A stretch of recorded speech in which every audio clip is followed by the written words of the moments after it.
Hello there, welcome to the Firewatch audio tour. My name is Rich Summer. I voiced the character of Henry, the guy that you're currently controlling with those buttons there.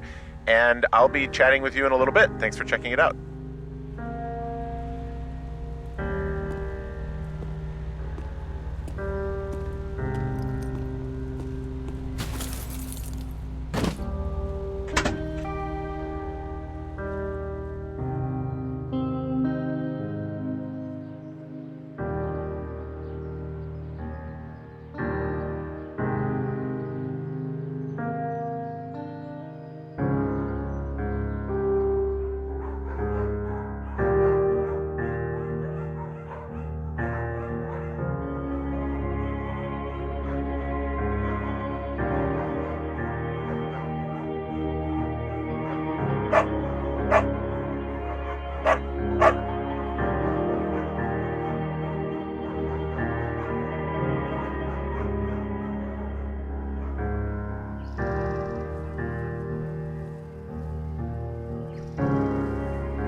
Hi, I'm Sean Vanneman. I wrote the bulk of 100% of this game.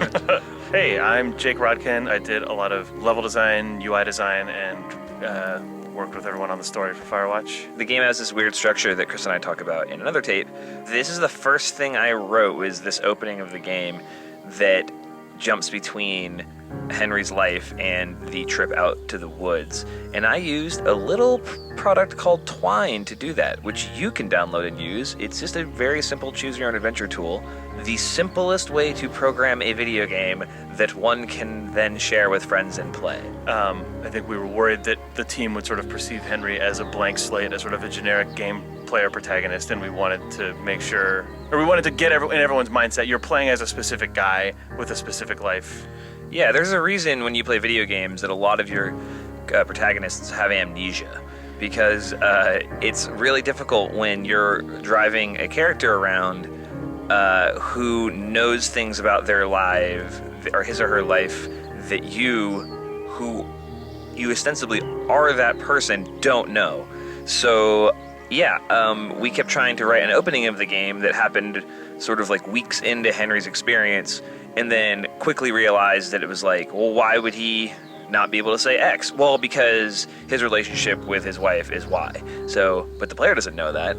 Yeah. And this was the quickest way to get everybody on board, was to just take the thing that I wrote that answered the question, I think, for Jane and you at the beginning, which was like, who is Henry? And I would write these character profiles that were really bad.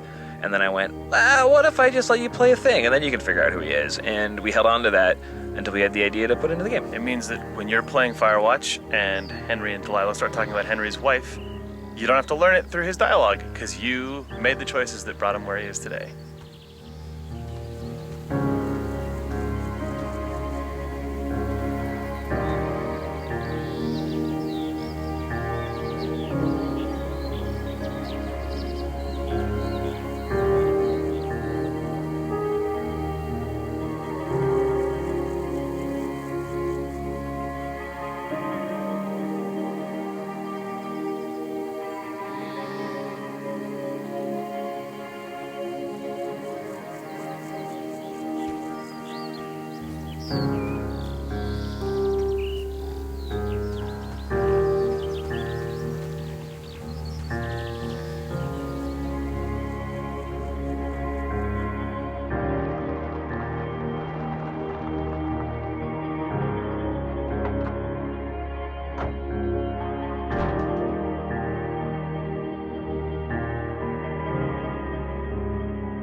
Hi, it's Jake again. Hey, I'm Chris Remo. Oh, hey, Chris. Hi there. I was a game designer and the music composer on Firewatch. Nice. So you're hearing now the first piece of interactive music that went into Firewatch. The first piece of music that actually... Responds to what you're doing in the game? Exactly, yeah. So this is a piece of music that's divided into technically 6 parts. And what's happening is as you're playing through this introductory sequence, when you hit certain points in the narrative, it sends a signal to Wise, which is the name of the audio middleware we're using, and then when Wise gets that signal, it waits until the next sort of musically appropriate transition point, and then when it hits that, it smoothly transitions into the next section of music, and so it creates the effect that you're just listening to one big long piece of music that just happens to be timed very nicely It just to your happens. playthrough. It just happens to get sadder and sadder at the exact rate that your life gets sadder and sadder. Yeah, exactly. This was a challenging process, both because I had no idea what the music should sound like, and also because it was the first interactive piece of music in the game. So the technical sort of just how does this work was also a part of it. But as it turned out, this music was changed. I mean, Jake, you may remember this. This music changed relatively little over the course of development in comparison to a lot of. I think it started off as maybe 3 pieces and it expanded out to 5 over development. But other than that, it's one of the first things dropped in, shipped. Get ready to hear about that a lot on this commentary.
I'm Nels Anderson, and I was a designer and gameplay programmer on Firewatch. I am Jane Ng, and I worked on the 3D environment art in Firewatch. So you're likely standing at the base of your home away from home. Your home in the wilderness. For all intents and purposes, more or less, this is basically just a real straight-up tower like they existed out in the woods, right? Yeah, I think it is Portland. There's somebody in Portland who was very good about archiving a lot of, blueprints about various type of fire lookouts of the state, and we got some, and that's how we started off building the Firewatch.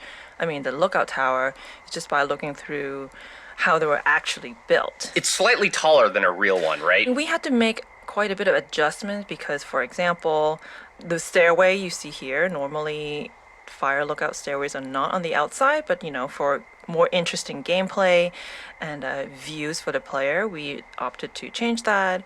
But ultimately we still wanted the tower to feel like a real tower, so we had to figure stuff like, hey, how does the plumbing actually work? How do they get water? Stuff like that. It actually is very important for a real tower. And if you go look around the base of the tower, you will actually see a big old plastic cistern. We are not a survival game of any sort, but it is important to make sure that all that stuff is actually thought out, so the space feels realistic. Right. You don't want someone playing the game being like, wait a minute. There's no how does this guy drink? How is he not dead? When I normally play video games, I'm always interested in stuff like, hey, where's the bathroom? Here we have the outhouse and you can go anywhere, but stuff like water is very important. So in a real fire lookout situation, what they do is they will use a cistern, and they will capture rainwater from the roof, and you will actually see that we actually have a little pipe down from the roof, and we even have what they call a first flush filter being there, which is actually what they use. That's my favorite kind of filter, really. I had to look at what do they do, because once you go, okay, you collect rainwater from the roof, it won't be all nasty, and then hey, somebody already figured that out on how to collect rainwater. What do you know? We actually visited a number of different lookout towers as we were researching the game, and it was always very satisfying to see elements of things we saw in the real world end up make their way back into the game, and vice versa. So we also made sure to have a tab here, like a little faucet, where you can actually get water from the cistern. Yeah, if you click on it, it will play an animation of a hand gripping a knob and water comes out for 2 seconds. Doesn't do anything, Yeah. but it's there. I think for a while we actually were thinking, like, should we just let the player turn on the water? Or then what happens if the water just runs out? And then Right. James had a very good idea of just going like, oh, just make one animation that you turn on the faucet and turn it off immediately, just so that you know, hey, there's water in here and you won't die. That's Henry.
Hey, it's Chris again. Oh, it's Jake. So if you're listening to this right now, it's because you went off the beaten path really early in the game. Obviously, you probably did that because the commentary map told you to.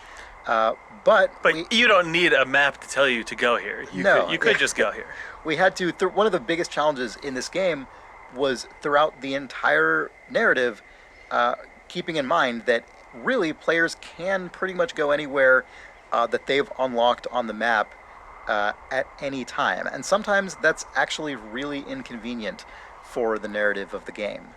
We had to come up with a lot of excuses for why you couldn't go to certain places at certain times, or if we couldn't think of an excuse. Some call it an excuse. Others call it a thrilling narrative event. Right. So, for instance, where you are right now, if you keep walking in that direction, you will sort of cross the river, but then be unable to go any further.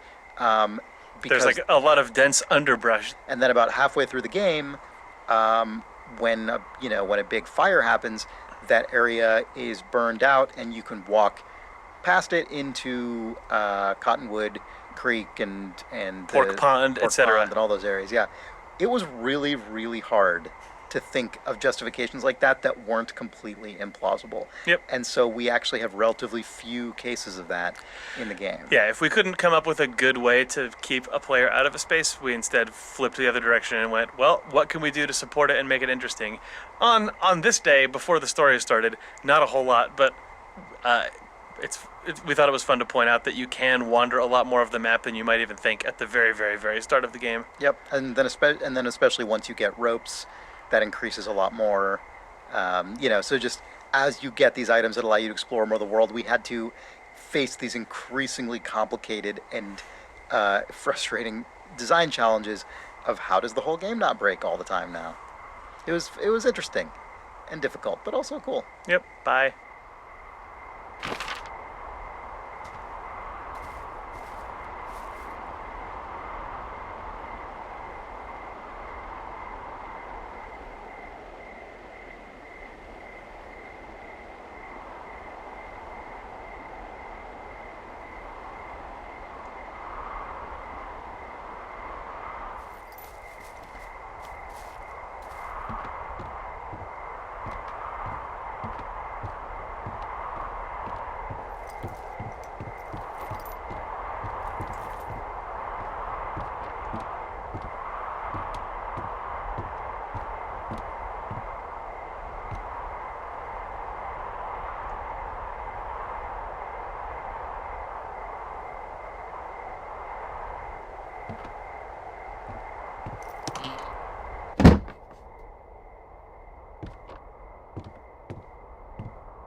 Two Forks Tower.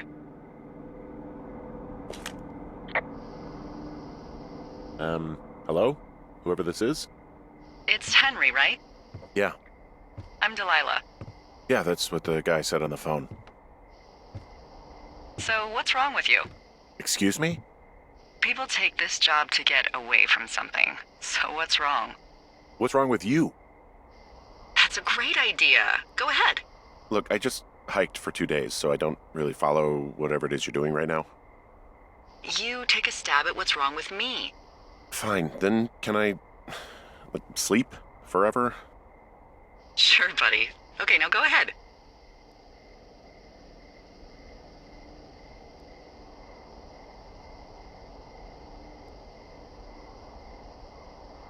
Okay, you're probably out here because nobody back home can stand you, which, after this brief introduction, is not a big shock. Ouch. I'll chalk that up to you being tired and grumpy. Well, I'd better get some sleep then. One sec. Now it's my turn. Okay, good night, bye. Let's see. I don't know anything about you. I say you got fired from your job and have finally decided to write your novel. That's the sort of bullshit reason you'll find a man out in the woods. Good night. Welcome to the job.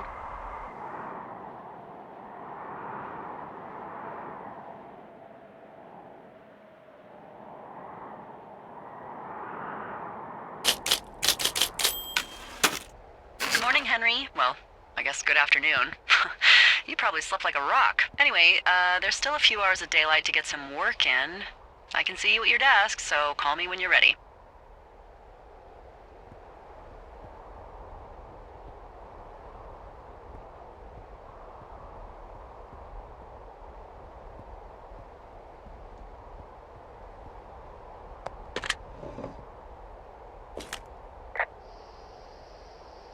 Hey, sorry, guess I slept in. You got a relaxing, 14 hours of sleep? Whew. Yeah, Jesus, I guess it's 6? 6:45. Whoops. Don't worry about it. That hike puts everyone out of commission for a day or two. But now that you're up, let me quickly get you acquainted with the job. There's a thing in the middle of your room with a round map on it. Do you see it?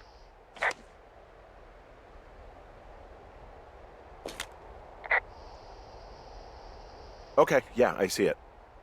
This is the Osborne Firefinder, invented in 1914 by W.B.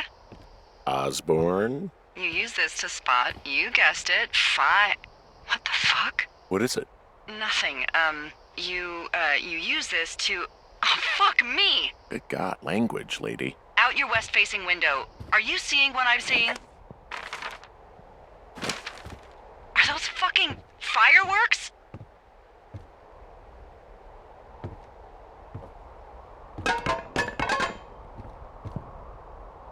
I need you to confirm. Do you see them?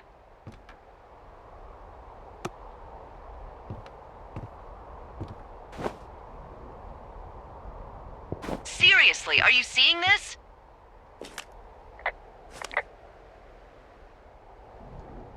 Henry?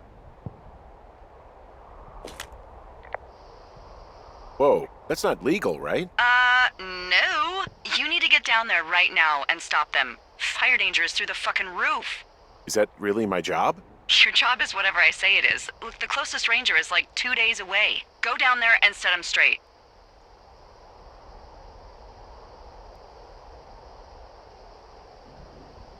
Like, kick the shit out of him sort of straight? No. Jesus, no. What? I'm not a cop. It's not like I've got a rule book over here. Just make sure they don't do it again. Take their shit. All right, fine. Don't feed anyone a knuckle sandwich. Get going. You'll probably need a rope to get down the shale between you and the lake, if I remember right. There should be one in the supply box on the way. The code is 1234. It's actually that for all of them. Convenient. That's one word for it.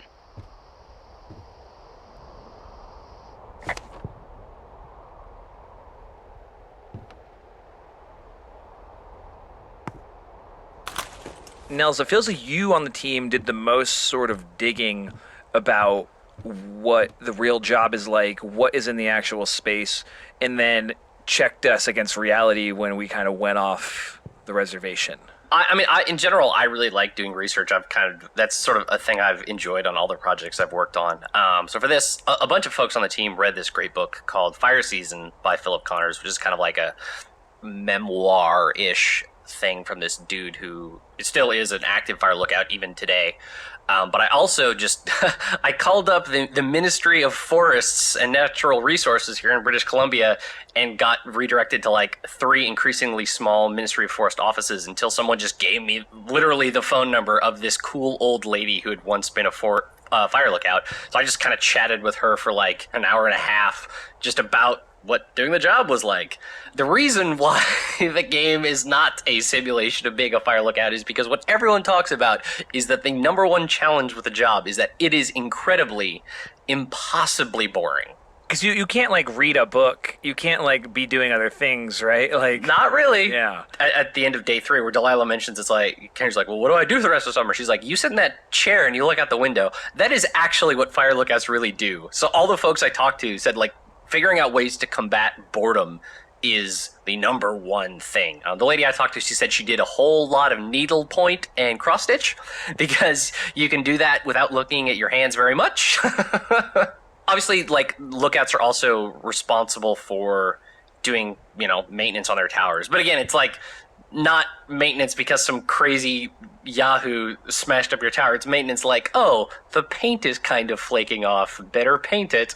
Or these trees have grown too tall, so I need to chop them down. Not, I'm chopping down trees to form a weird log bridge. The main takeaway from whenever we would talk to someone who had done this job is, why would you make a game about that? That is the most boring time of my entire life.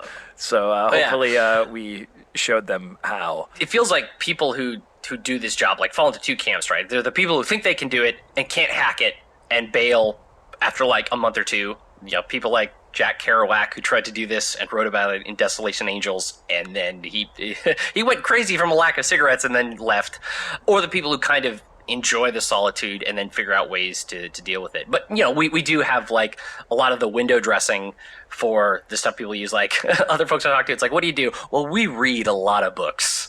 And we, like, trade the books between the different lookouts through rangers and stuff like that. So, of course, Firewatch has a crap ton of weird books in it.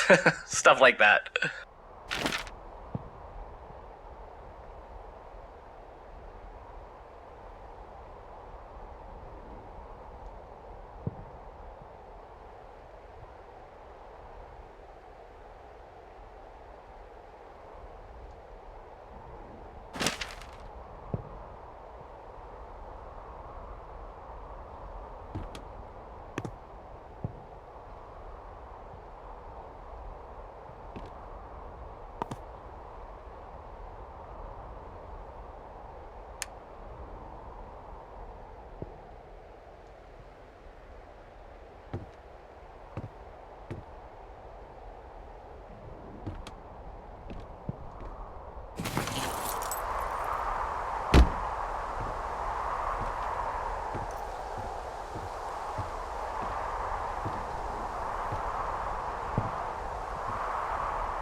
Hey, it's Jake again. And it's Jane again. All right, let's talk about Two Forks Lookout. I mean, we could just talk about lookout towers in general in video games.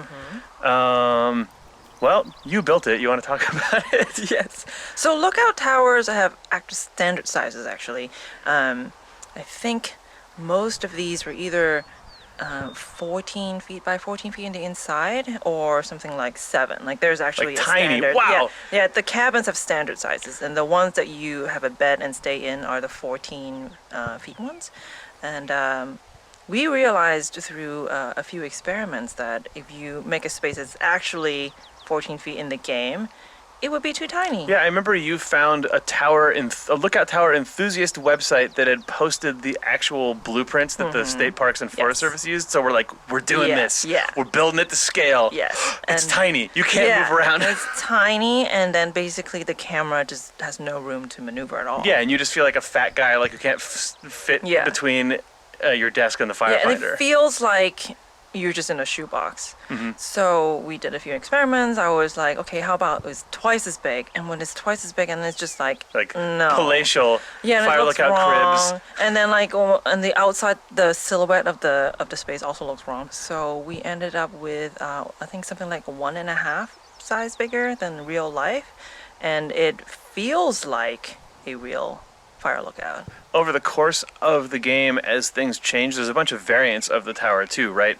I mean, simple stuff like the broken window, but then also we move furniture around. Henry gets moved in over the time. Yeah, there are different states of the interior, and we achieved that by actually swapping out the whole interior set.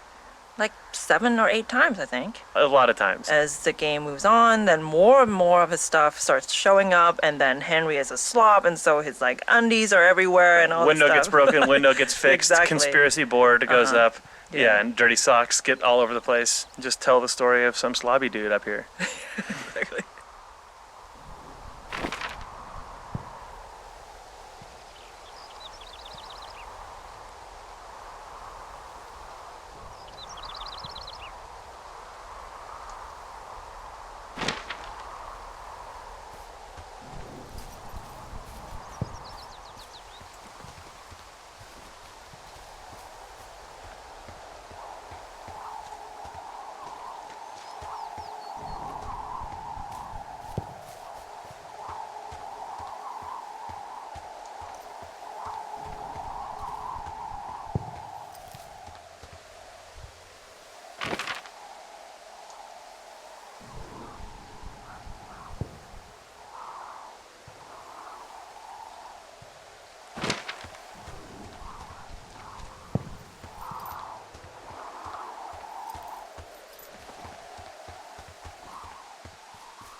The radio went on a real evolutionary journey. I don't know if you remember back at the very beginning when we all got together to make the game. We got together in December, like the first week of December, and we said, well, we're definitely going to take Christmas break, but what can we make in 2 weeks with this crew in Unity, an engine we've never used before?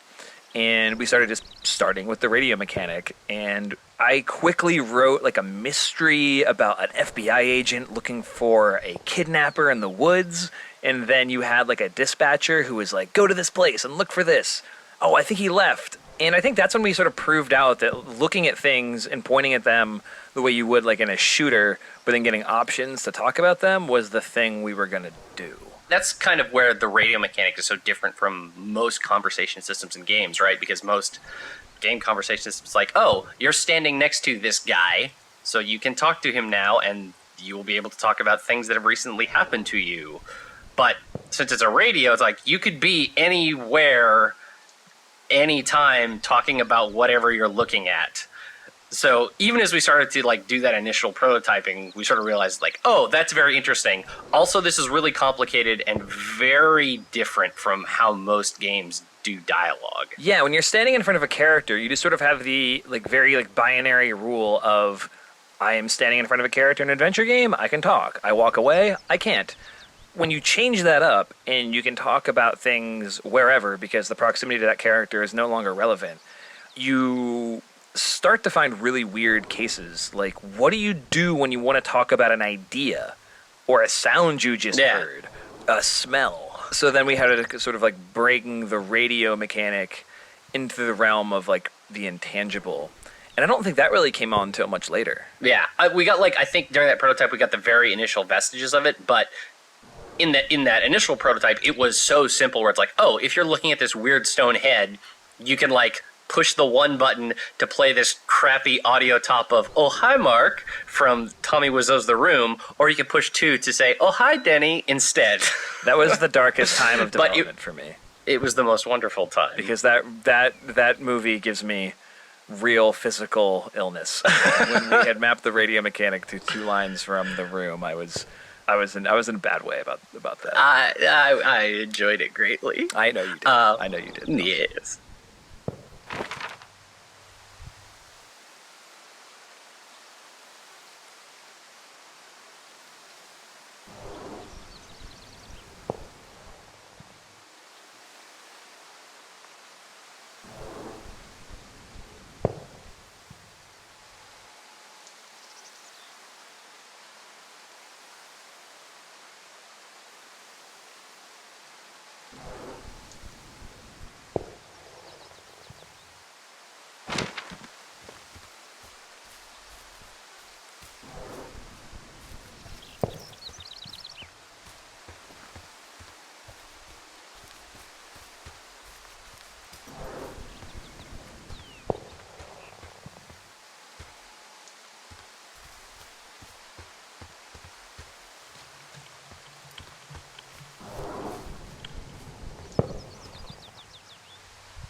Hi there, it's Jake. And Chris again. Hey, so here we are in the cache box clearing, or at least I guess that's what we call it. There's a lot of cache boxes in Firewatch, but this was the first one that we placed into the game. For a long time, this was the cache box. It was the cache box, even though we knew we wanted to have more. This area was actually one of the first areas that we built out to any degree that looks like a piece of the world. It was a really good proving ground for us. When me and Nels Anderson were grayboxing the world at the very beginning, we tried a million different things, maybe this was on the edge of a cliff, or maybe it was a secret that you had to find. And I think it was Sean who suggested that he really wanted it to feel like a warm, sort of enclosed space, like you've stumbled onto a little glen and you want to stay there for a while, which I think makes sense because we wanted people to actually stop and poke around and have it not feel like the woods. This was an area with a lot of firsts. I remember this really ended up looking a lot like Ollie's concept art in a way I think that felt like an accomplishment when it all got built out. It was also the first audio I implemented in the entire game, I believe. The Foley on the locks and the lid? Right, exactly. Oh, this was also, the cache box was also our proving ground for detailed object interaction with Henry animating the lock. And also, there's an exit out if you back up and turn left. That was the first time I prototyped one-way drops and also any sort of secret paths, because the way that you cross the canyon also showed up here, and I didn't tell anyone on the team about it for months, and people only noticed it once they started playing the back half of the game, and it was very fulfilling for me. Nice. Cache box. Cache box, land of firsts and secrets. That's the state flag of cache boxes.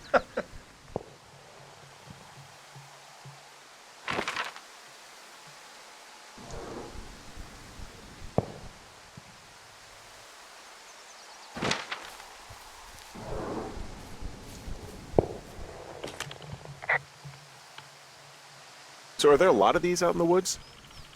Yeah, we got them all over the Shoshone. They saved us a lot of back and forth from the trailhead. Don't take all the good stuff. Yeah, all right.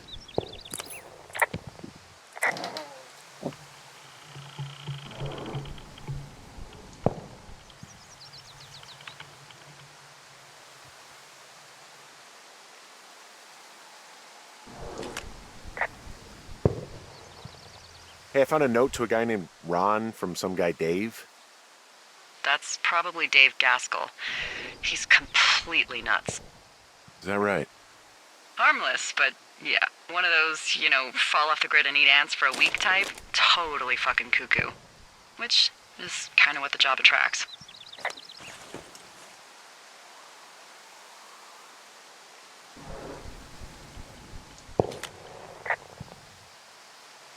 People just stuff these things with old food? That's how you get bears. Those boxes are bear-proof. I wouldn't worry about it.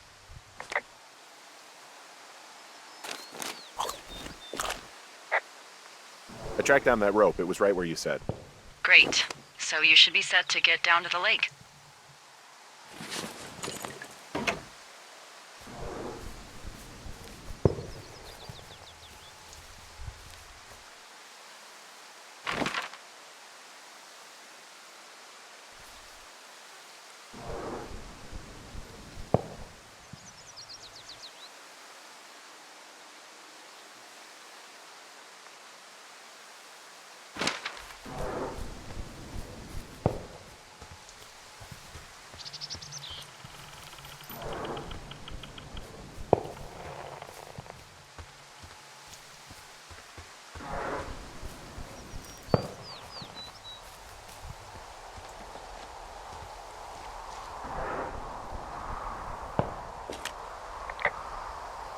This vista is incredible.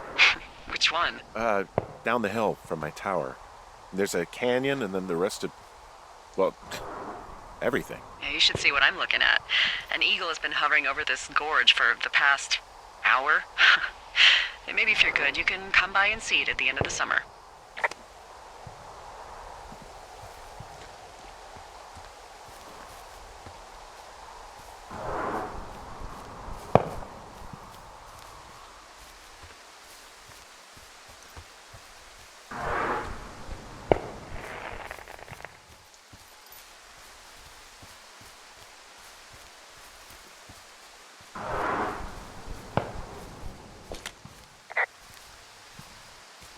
Hey, there's a tree out here that's been ripped to hell. And? Don't you think that's, disconcerting? Henry, there are 500-pound grizzly bears out here. They sharpen their claws on trees. We don't have grizzlies in Colorado. People killed them a long time ago. Well, in the thoroughfare, they hunt people, they kill people, they bury their bodies, and then come back weeks later to eat them because they prefer rotten meat. People just disappear. Don't you think that's disconcerting? No, Henry, that's life. Christ, lady.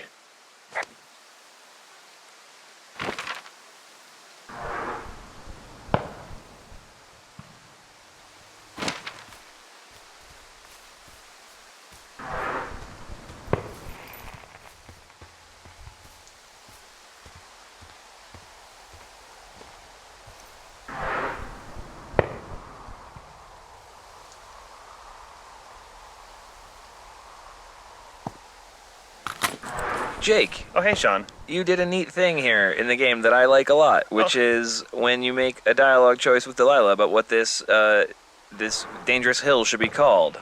It shows up on your map, and I like that a lot. Yeah, when we were putting the map system together, well, actually, the map weirdly was one of the latest things, one of the final things to come into the game as a fully fleshed out piece. But an upside of that is we built the map using a lot of tools we already had. For instance, the system that checks which things you haven't talked about, which things you haven't found in the game. Use the same variable list as our speech system. So when I was putting this together, I realized, not only can I put a mark down on the map when Henry finds it or talks about it, but I can totally look at the same tools we use for dialogue and figure out what the player said and put it on the map. And the end result felt really natural. I actually wish we'd gone a little deeper on it in the game, but I'm really happy with what's in there right now. Also, please name this shitty boss is going to get me killed, because that's objectively the best name for the hill. Is that your handwriting? Yeah, you got to cram that in there, but it's still readable.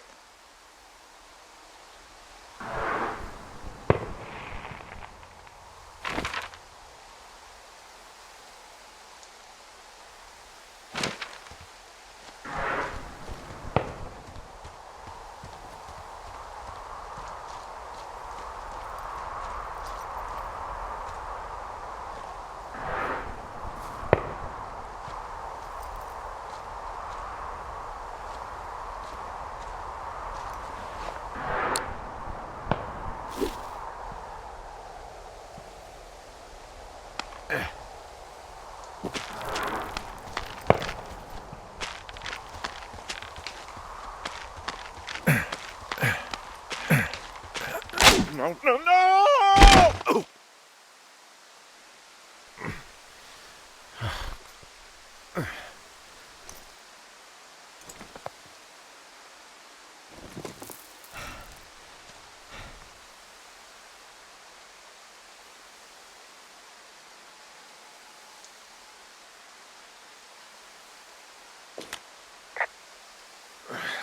Hey, What the hell's wrong with you?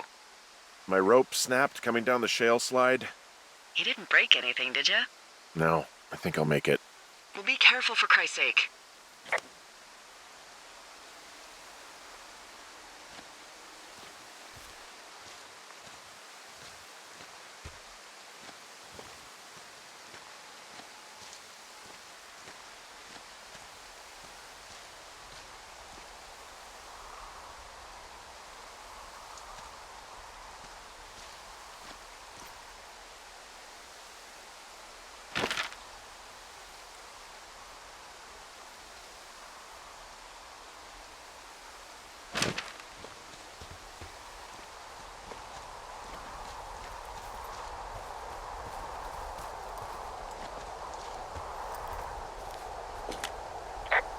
Hey, there's a tie-off point off here just a little away from the shale slide. Oh, you ready to get back on that horse, huh? Well, I can't go any further is what I'm saying. That heads south down to the creek, but you should be able to get to the lake just by continuing west. Without any, mountaineering. All right. It's a long summer. You can explore later.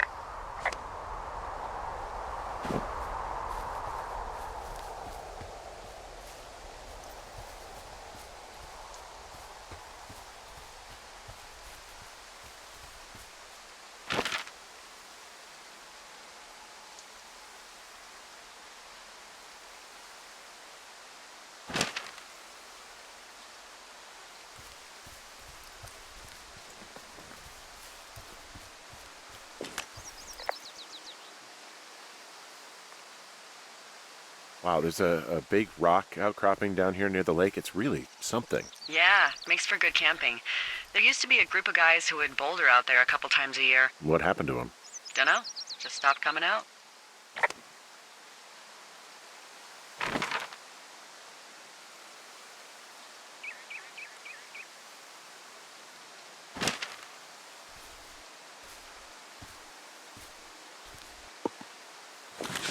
Hi, this is Ollie Moss, and I was the art director on Firewatch. I'm Jane. Hi, Jane. Let's talk about this teen Let's party talk about zone. Let's talk about the Teen Zone. So the Teen Zone is one of the first areas that we used as a sort of art test to see how we would go about building the rest of the game. We knew from the pretty early on that, on day one, you will start from the tower and you will have to head down to the lake. And somewhere in between, you will see some teens and they're partying. And so we call this the teen zone because this is where all the teen stuff is. Yeah, and it was important to us that the reveal that it was a group of teens was communicated through the level design. So the idea was that you just kind of walk through some trees and burst out into this scene where a campfire was still burning. And you had a pretty strong idea of what you wanted it to look like. Yeah, I just wanted to put some big angular rocks in there, which is basically the my modus operandi for the entire game. But we wanted to have a big angular sort of rock, which became known as Pride Rock because it looked so much like the rock from The Lion King. We did name that Pride Rock, didn't we? That rock does serve as a very strong landmark pretty early in the game, and it kind of does point the player in the right direction. Exactly. Should we talk a little bit about our process for designing these areas?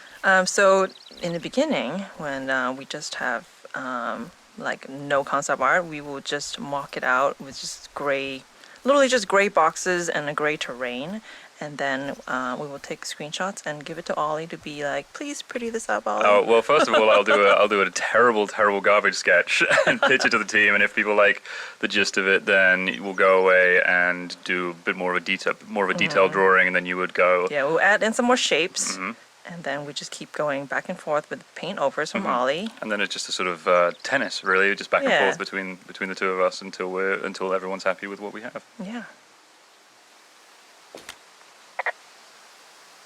I'm staring at the big outcropping down here, but I'm not quite sure where to look for our pyrotechnicians.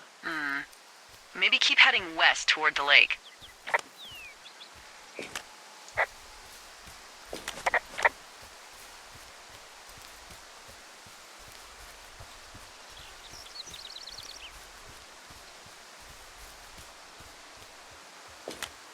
Finding a bunch of empty beer cans. They threw them all over hell. Are you fucking serious? Yeah, sure am. I would like to retract my statement about knuckle sandwiches. Feet away. What do you know? People with shitty manners drink shitty beer. What, you don't like a cold Musqua Light on a hot day? No, I do. But then again, I didn't say my manners were any good. Better than these fucking litter bugs, though, that's for sure.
They left half a bottle of whiskey. Decent stuff. Drunk pyromaniacs. Fucking great. Oh, shit. Ferret are Irish.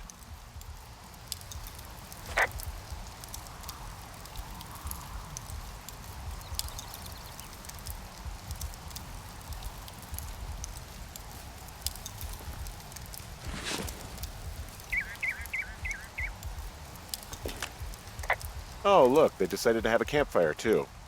You know, they color-coded the fire danger signs in case people were illiterate. But I guess that doesn't take into account just plain stupid, does it?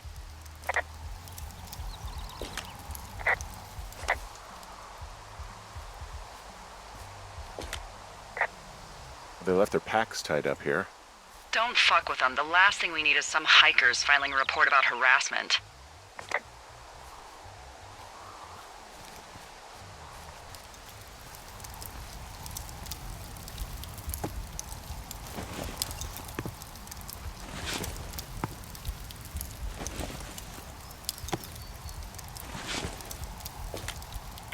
Found the fireworks. They didn't even try to hide them. Ugh. Well, confiscate them.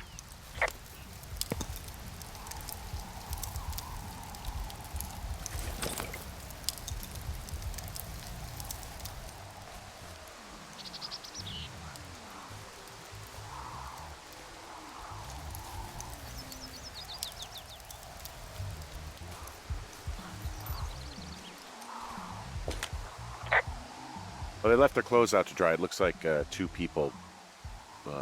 What if they're naked? Won't that be exciting? Look, they're obviously still there, so tell them off and then head back.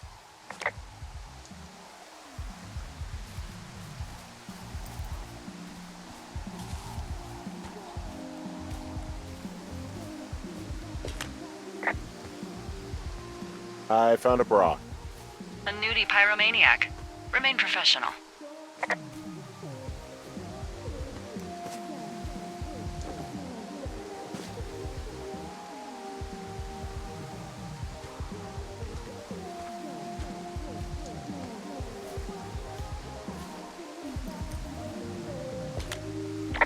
There are, panties? There are what? I don't want to say that word again. Why, 'cause you're 12?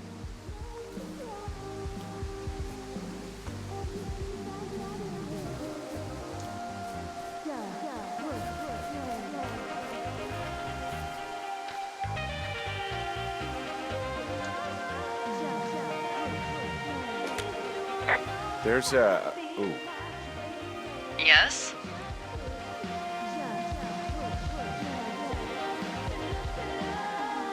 There are two naked ladies out here. Can you handle that? Come on, I like naked ladies, same as anyone, but there's, you know... Two? Yeah. I know this will be tough for you, but try to pick your tongue up off the ground and do your job. Okay.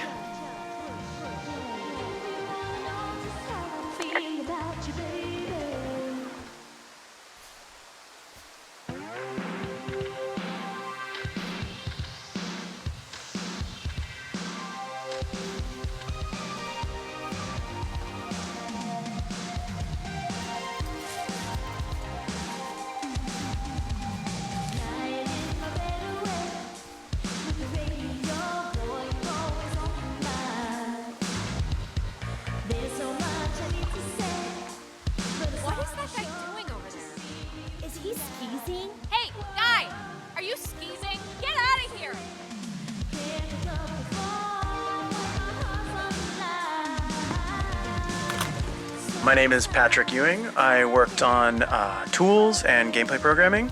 The teens, Patrick. Let's open some old wounds here.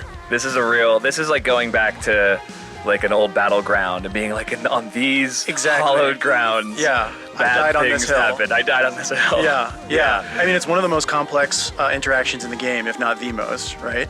Yeah. And it was in the game from the very first vertical slice we did, and then I think we kind of added to it as we played through it and saw like, oh, we should be able to throw the boombox in the lake, obviously, right?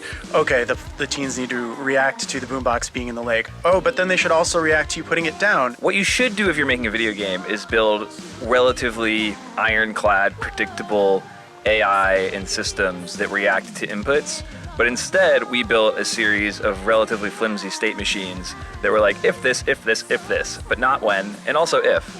Right. And we're able to create this scene as designed. And Patrick was sort of the shepherd of this scene. So whenever anything would break, if you were to throw the boombox and the teens were not to respond, or you leave with the boombox and they would talk about something else, it was Patrick's job to ferret into the state machine and figure out what was going on. Yeah, and I'm happy with how it turned out. There are so many different ways that this scene can play out now, depending on what you choose to do. Do you throw the fireworks at them? Do you talk to them and then start messing up their stuff and throwing it in? And it ends up being pretty like believable. They feel like real characters.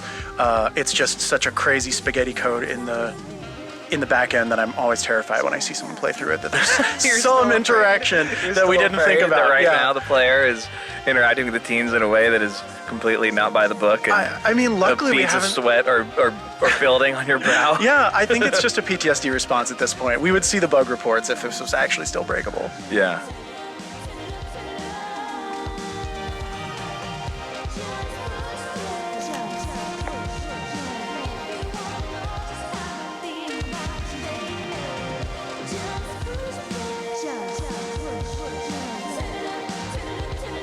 You gotta take it easy with the fireworks, all right?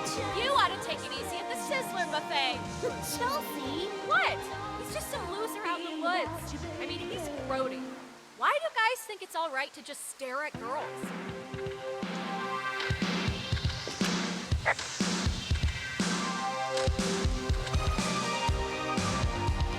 You don't know a damn thing about me. We know you're a peeping Tom. How long have you been standing over there? Oh my god, is that what you are? Barf me out! Ew! Can we just get out of here? Ew, totally.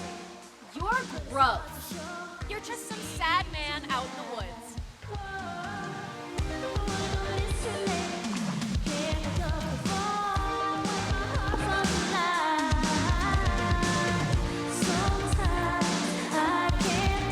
Hey, that go okay?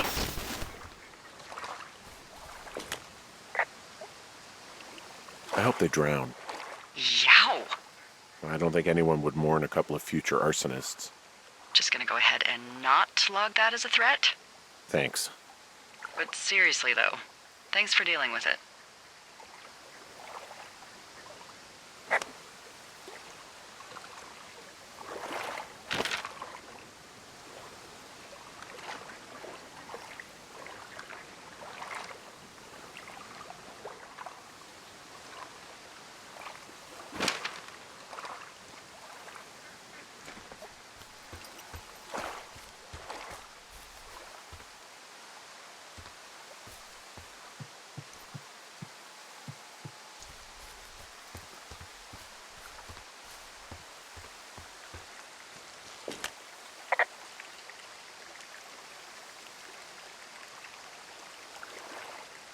Any chance of those kids getting a disease in this lake, like diphtheria or consumption or... Consumption? Not if they're not 19th century chimney sweeps, no. You know, whatever. I mean, if they drank a bunch, Giardia maybe, but probably not this time of year. Well, that's too bad.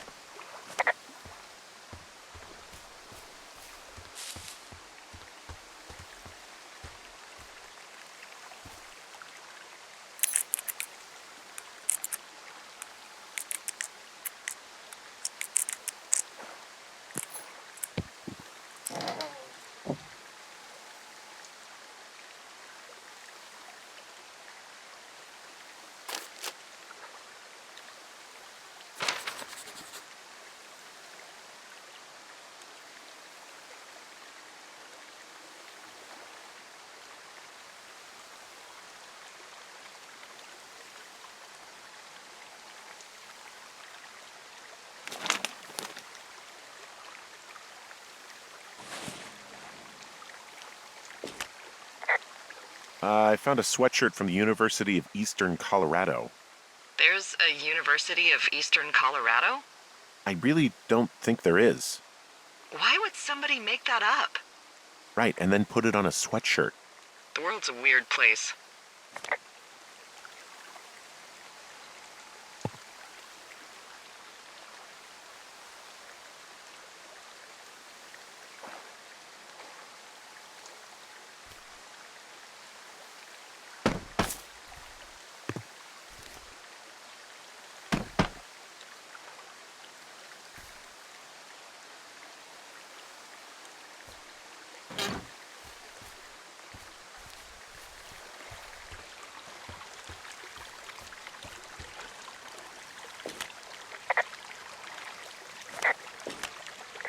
Well, this lake does seem like a good spot to swim, even if the last people to do so were assholes.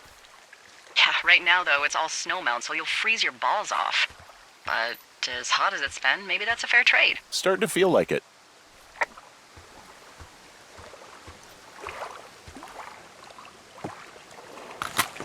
Hello, my name is Erin Yvette, and I'm the voice of Chelsea.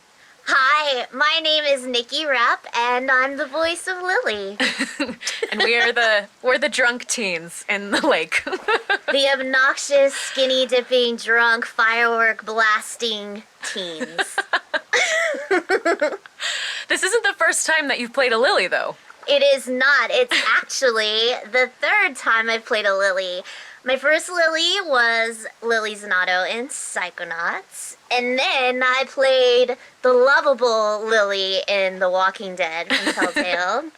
And now I'm Lily in Campos Santo's amazing game Firewatch. I'm pretty sure the backstory behind my character's name is that it's Sean Vanneman's girlfriend's name. Slightly less backstory for me rad, personally, though. but she's a cool person in real life, so it's fine. Although I wouldn't say that this character is based off of her, because this character is, I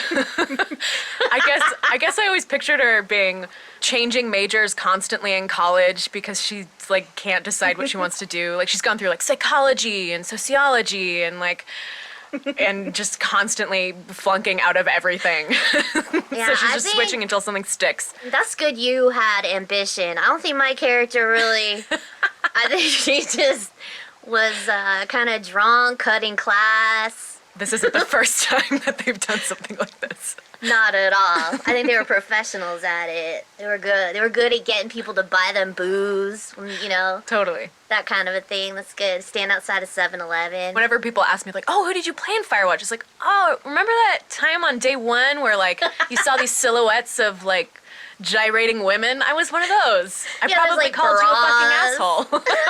That was me. That's a dubious honor, but it's still an honor. Totally, yeah. A little tiny bit of a really cool game. Thanks. Mm-hmm. You're welcome.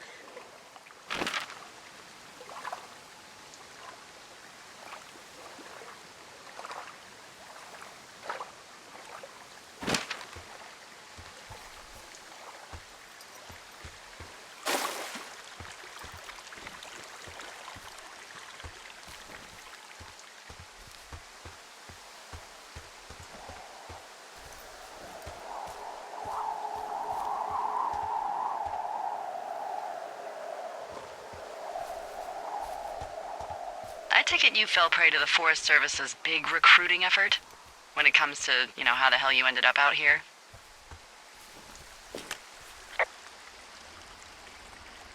Actually, I went looking for the job. I just wanted to get out of town for a while. Well, you've come to the right place.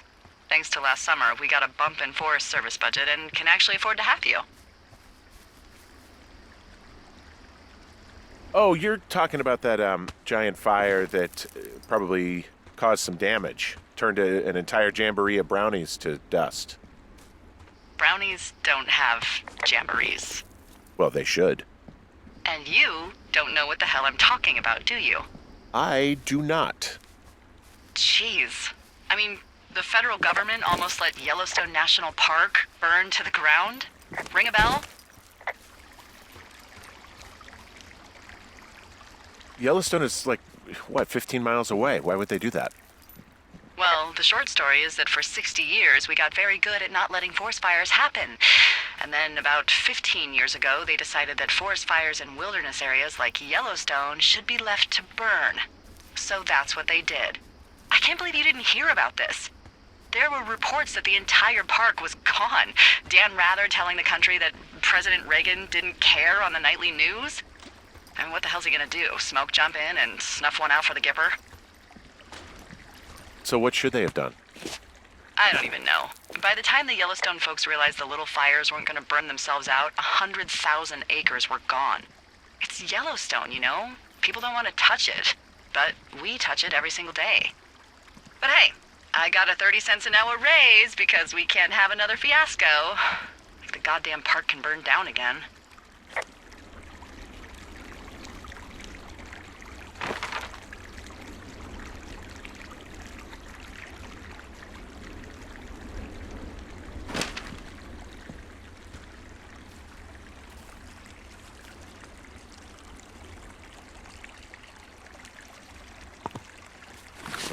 Hi, everyone. This is Ben Burbank. I'm a programmer at Campo Santo, predominantly doing graphics work and performance stuff. And I'm here with Jane. Hi, I'm back. And we're going to talk a little bit about, in general, how the world sort of streams in.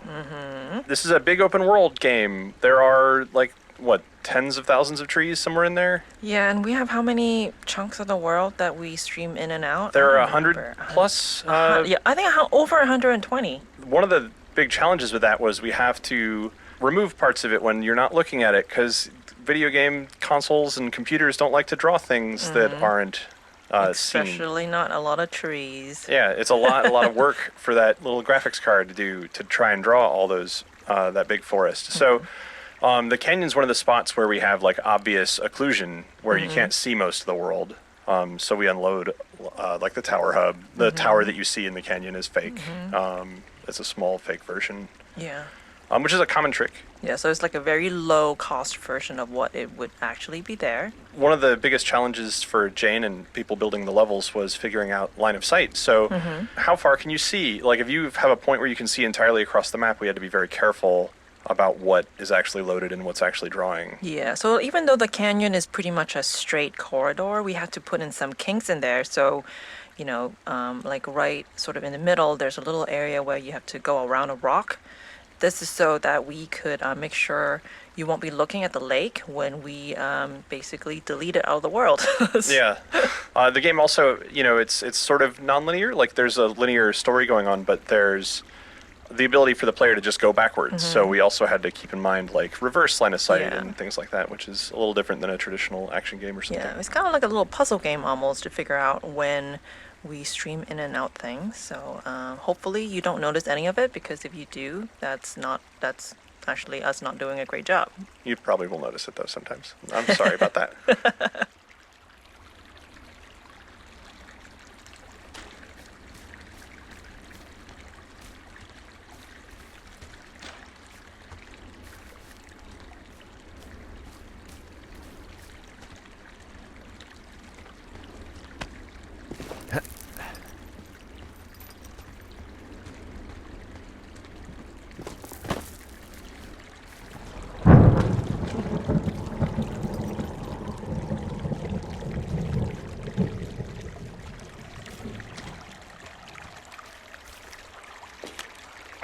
Hey, I heard some thunder.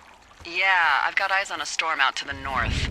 Well, that's bad, right? Because of the lightning? It just means we'll be busy. Hurry home, and try not to get hit by lightning. Yeah, I'm not sure I got a lot of choice in getting struck down. Especially not with your electric personality. Ugh. I see my joke did not spark your sense of humor. Ugh. What, you're not enjoying our current conversation? Oh my God, lady. The arc of our budding friendship. They put the entire wilderness in the hands of an insane person. How exactly are you in charge? Ah, charge, Henry. Okay, I'm done responding to you. Bye. I see. DC. AC/DC? I got it!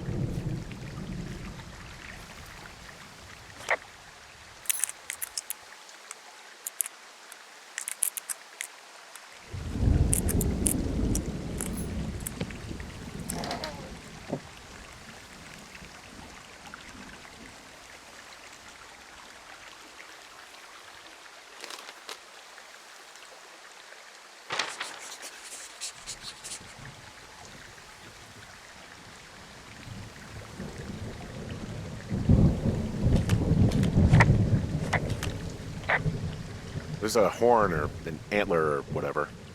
Well, antlers are made of bone, and horns are made of the same stuff as your fingernails. I guess this is a bone. Antler. A ranger must have found it this spring.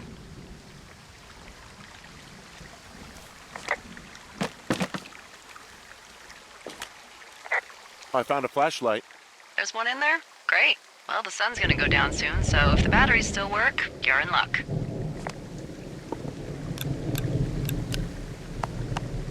Ah!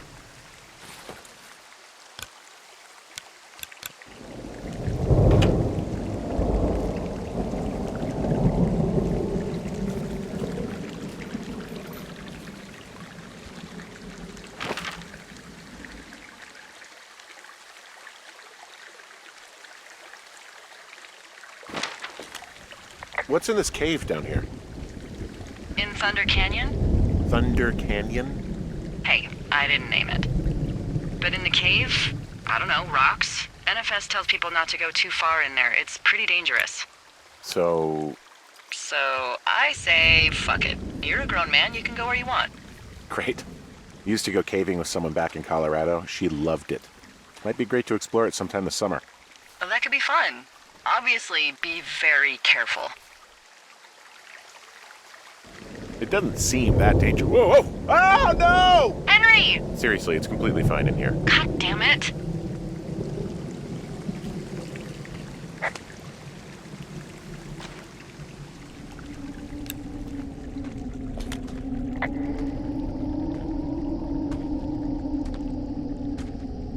It looks like the path leads through the cave. Back in the cave, huh? Man, I don't need to lose another lookout in there. Another lookout? They go in, they never come out. Ah, so this is another one of your jokes. Yeah, it is. Yep. Hello?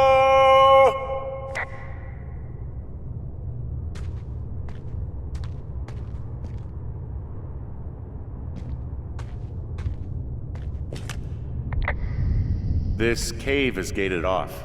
It's to stop spelunkers from dying without getting the keys from the Forest Service office first.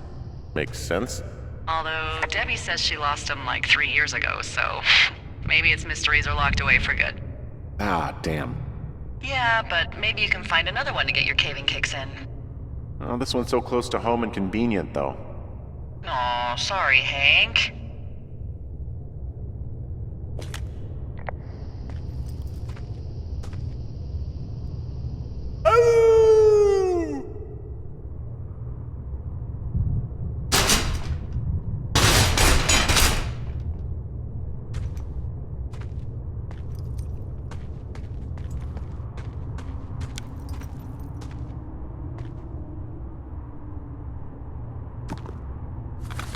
Hi, I'm Jane. We're back. And I'm Ollie. Let's talk about this cave, Ollie. Oh, let's not. This cave really gave us all quite a bit of headache, actually. I was actually kind of having a mini panic attack because one of the hardest things to light in games actually is any area that's sort of half indoor and half outdoor, and this cave is a pain in the butt to light. It is. Well, having we thought you'd be an old pro at this, having worked on a game called The Cave. But yeah, it caused a lot of problems in terms of the logic gating of the environment switches, because every time the time of day changes in the game, it it then like sets that time of day. Because there's no doorway really. So the way the cave is lit, it actually just changes the time of day in the whole game. So like when you hit a trigger, if you could somehow magically transport yourself back outside the cave, you'd see like the sun spinning through the sky, the sky changing, and it was really hard to make that process invisible to the player and make it feel natural. Not to mention that when you're inside the cave, everything also has to look really dark. And we use a method called image-based lighting throughout the game. And that basically means that all the objects, like all the trees and rocks, just look out to the sky to see what their lighting should be. And so in the cave, we actually had to do sort of like a fake sky for anything inside that is just pure black. So the lighting inside would be appropriately dark. But still navigatable to a player without the flashlight. Exactly. And also to be able to have a smooth transition when you're going from the brightly lit outside to the really dark inside and coming back out again and having all the appropriate logic for the time of day, like Ollie said, it was just a real pain in the butt.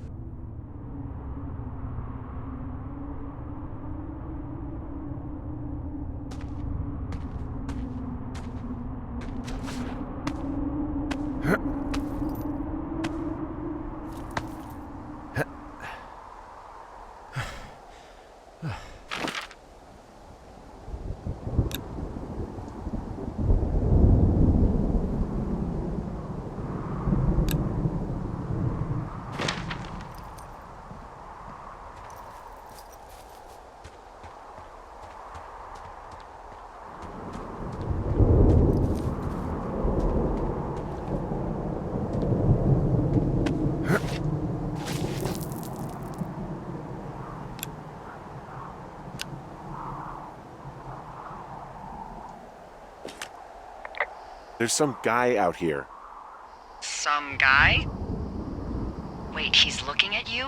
Is he doing anything else? I don't think so. Henry, there's something someone should have told you about this area. What is it? It's outside. Come on. The whole thing. And people come and go as they please. It's madness. Yeah, okay. I get it. Look, bumping into someone in the middle of nowhere is part of the fun.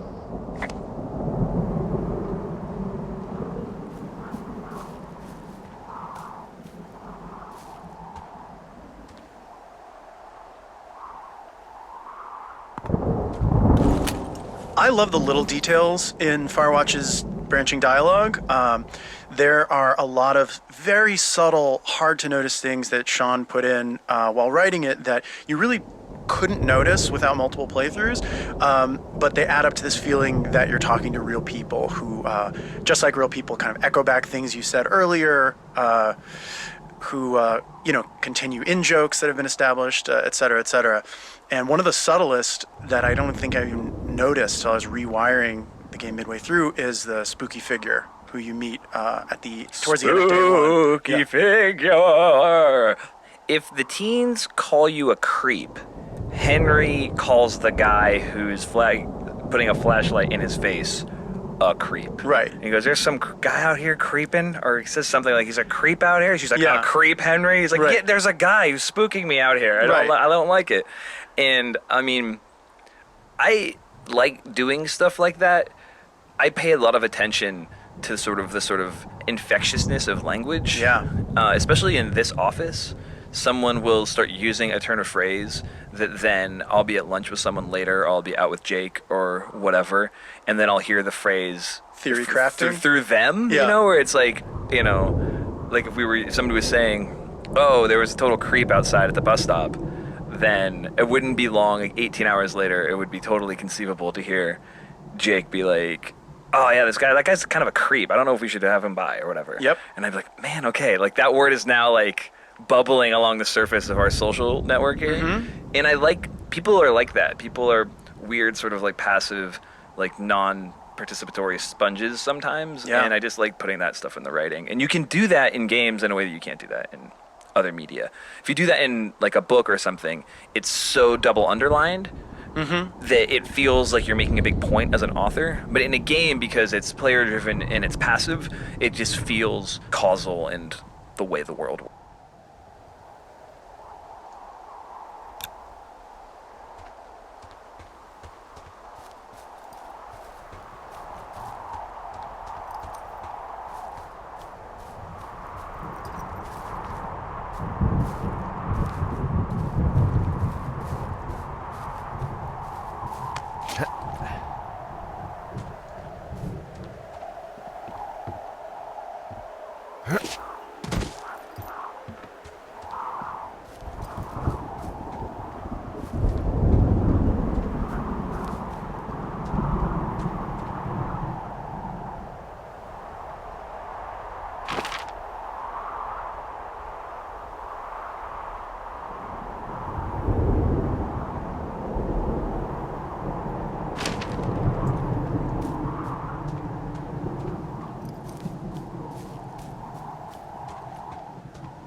Damn it.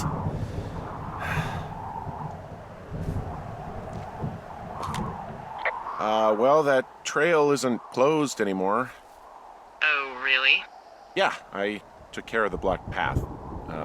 It was backbreaking, but, you know, anything for the service. Well, thank you. Anytime.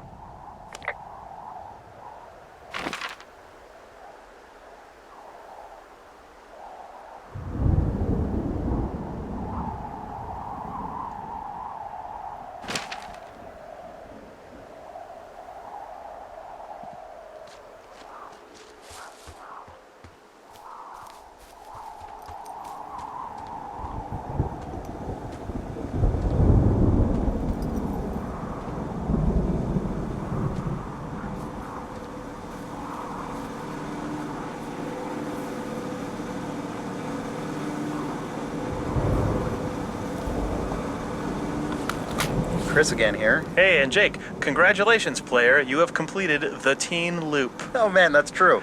This is the end of what was originally called teenloop.unity, a scene file in our game engine Unity, because we thought that that was just going to be the file corresponding to the first this piece sort of game that you've just played. Yeah, this first big objective. But then we kept building, so all of Firewatch is in fact saved inside of a file called teenloop.unity. So Yep, the know that entire for the game. rest of your play experience, you are inside of the teen loop. Yeah.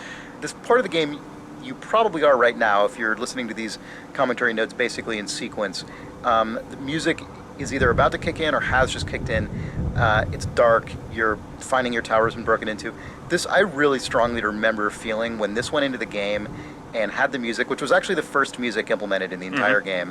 All this stuff together felt to me like the first real moment of assertive tension in the game, and it felt really crazy. Yeah, because we had our environment system working for the first time, so the sky turned to nighttime, and our world logic allowed the tower to switch into its broken into state just when you were off in the world for the first time, and then when that music finally came in, we're like, oh, wow, okay, this is a world that's alive and can be tense and cinematic, and all of it happened without us ever having to cut the camera. I remember we were all very proud and stoked of that. For sure. That was like right before we first demoed the game, I think, at the Penny Arcade Expo. Yeah, because the end of day one was the end of the first demo. Yeah. Right before this, there's the moment with the creepy guy in the woods, and that was sort of a moment of tension. But that's also arguably maybe not, because it's immediately deflated by Delilah. Right, but this was like, holy crap. Okay, I remember feeling kind of nervous about it because it was like the game is declaring this is a tense moment, and if it falls flat, we have failed. We can't like make a joke to diffuse it. And I think it basically worked, and it was a real relief. Yeah. Yeah. Ba, ba, ba, ba.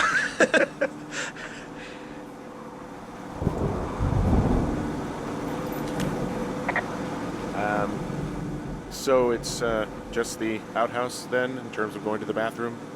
You're a man, Henry. You can go wherever you want. Well, number one at least. And, full disclosure, I pee wherever I want as well.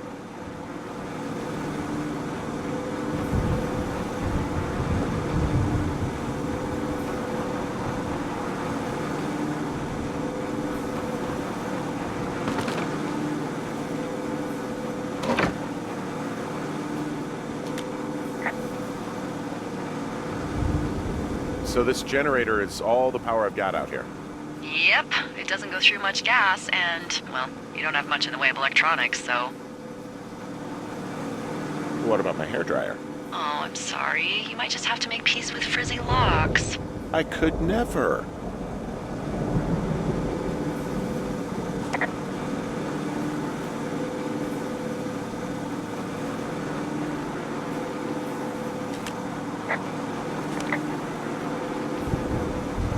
Ah!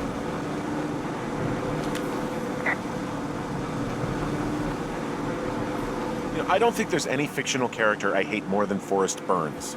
Henry, as an employee of the Forest Service, that is treason. Yeah, well, he really freaked me out as a kid. He inspired me to spend the bulk of my 30s keeping the wilderness safe. A shrink would have a field day with you. Thanks, Mom. What kind of name is Forrest Burns anyway? Well, that would be a pun, Hank. A glorious pun. I went to junior high with a guy named Royal Butts. Royal? Butts. I didn't think anyone had been named Royal since the 1850s.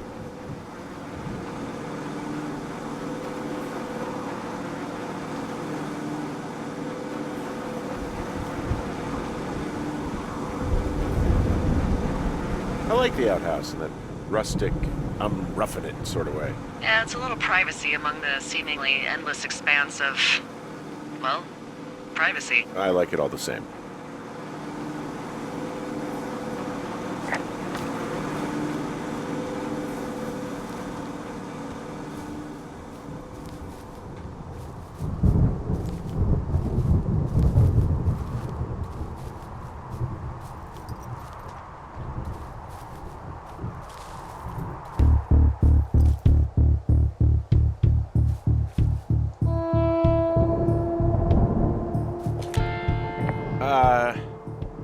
What can I do for you? Well, my typewriter is on the ground outside of my tower. You right? Yeah, look, the wind? No. How the hell? You should get inside. Fuck me.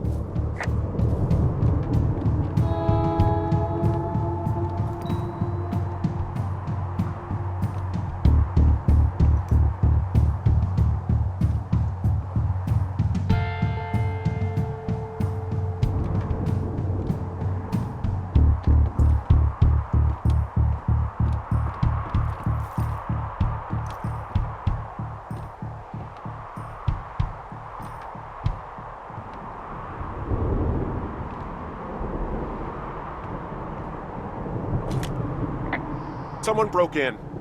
They what? They wrecked the place. Threw my typewriter out the window. Motherfucker!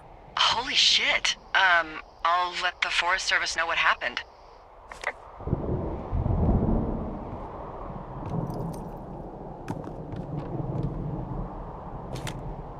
The place is trashed. I can't believe this shit. Okay, I put in a call. Okay, thanks. Do you have any idea who would have done this?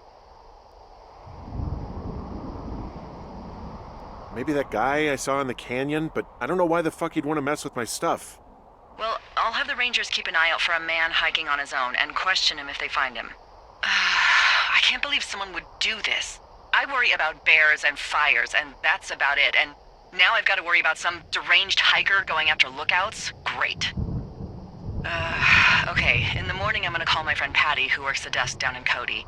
They keep a list of everyone who's officially been in and out of the trailhead since, I don't know, forever, and see if we can get a list of names. We won't get much, but at least if anything else happens, we can refer to it and see if anything comes up. Thanks. I need you to feel safe out here.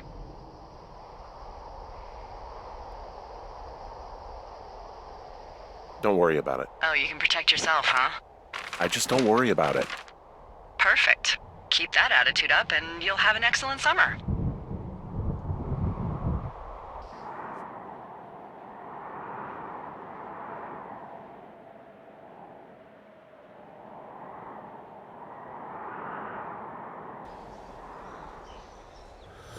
Wake up.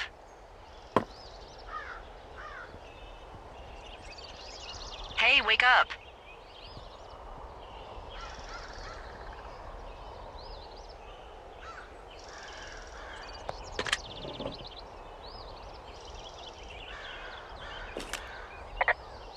I'm awake. What's your problem?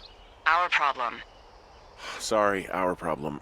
That storm knocked out the phone line I used to talk to the service, which means we're cut off. I tried radioing out, and that's not working either. I don't really know why that would be the case. There's no backup? The backup is the 2-day hike out of here. So that's a no? It's easier for me to send all the lookouts out to check the status of the wire in their areas. Yours is a good hike away. If you find any portion of it down, I can try to get a hold of a ranger and he'll bring someone in to fix it. Okay, I can do that. Where is it? Remember that cave you hiked through yesterday? Yeah, of course.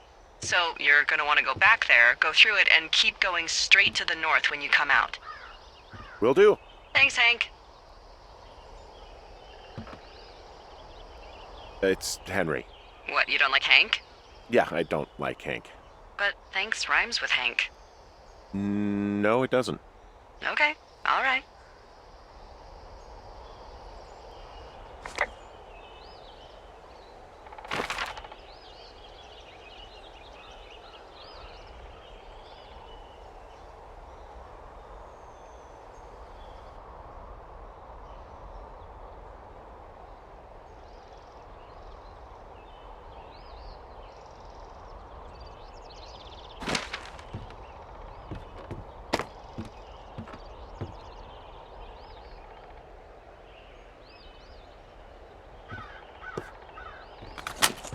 Hey, I'm Chris. And I'm Sean, and day one ended abruptly.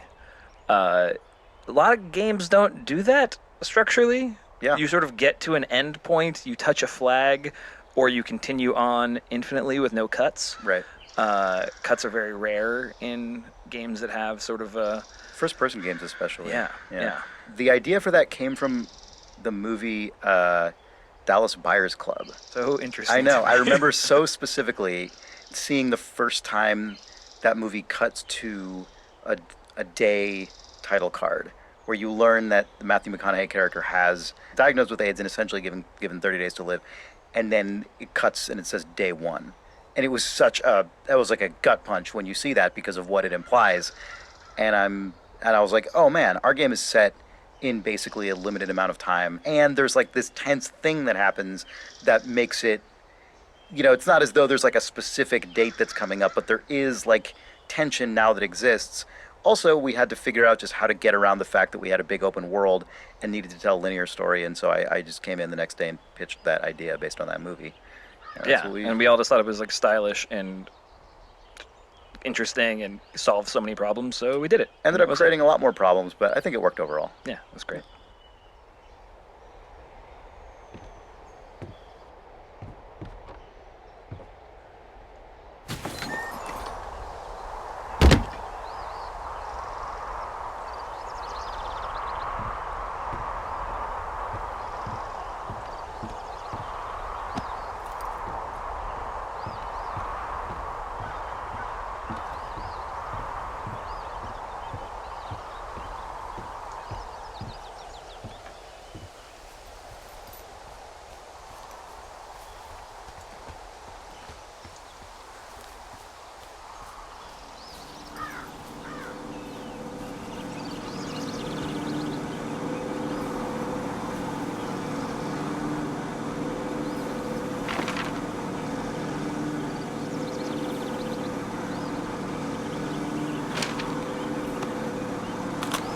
Hey, it's Ollie again. And Jake. Hey, Jake. So I feel that we're right now in close proximity to Forest Burns. I think the idea for Burns came around when we realized that Smokey the Bear was not a public domain figure, and we realized, but also something that people associate really closely, the idea of a mascot with wilderness parks. Right. So what if we created something far worse than Smokey the Bear? What if we made something horrifying and strange? And the original idea was that as the game kind of built up, you'd find these Forest Burns posters that would get gradually more sinister and be this sort of like externalization of Henry's inner paranoia sort of creeping in.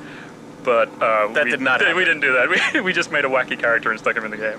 I think there's one of the Forest Burns posters survives in a couple places. Mhm, like Delilah's Tower at the end has the Forest Burns Can Dig It poster. Mhm. But the one that says "Snuff It Out" with him holding a match Does at not the appear face, in the game. at the face of a child. Yeah, it's not there. No, that's out. Yeah, I know. Even up until the moment that Forrest Burns went into the game, I feel like there was a hesitance from the team to include him in the game. But I went in just to put him in. you rogue modeled the Forrest Burns stand-up, and then right before the GDC demo, I put him on the back of the outhouse. Yes. And then it turns out that he was really fun.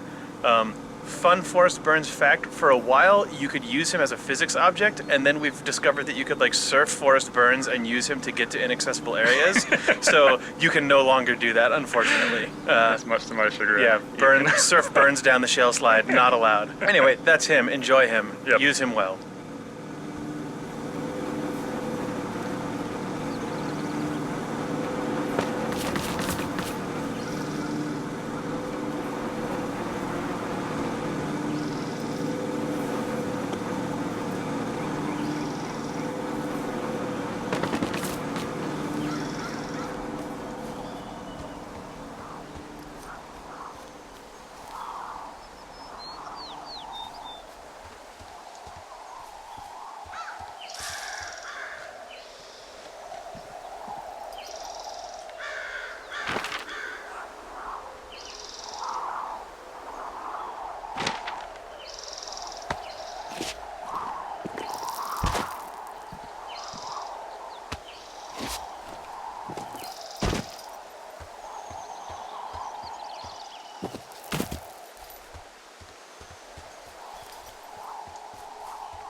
Hey, it's Chris again. And Sean.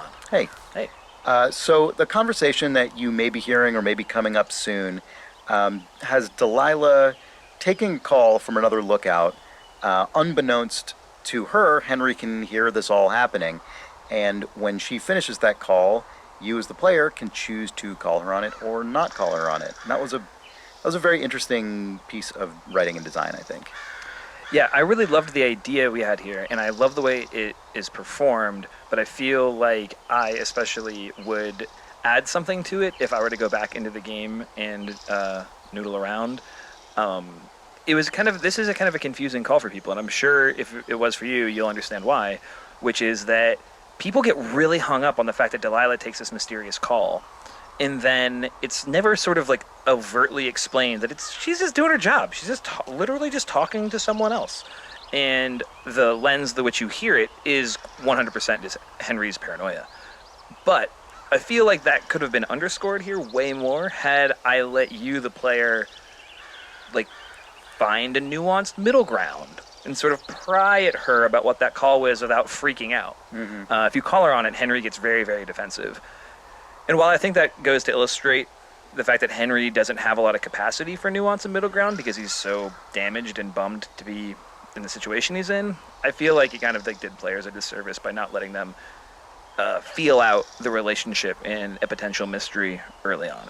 I think that dated from an earlier revision of the game in which we were barreling towards more of a hard break between Henry and Delilah. Yes. And this was maybe just one thing that didn't quite get that last tweak. Yeah. Yeah. But I still like the scene, Me too. nevertheless. Yeah.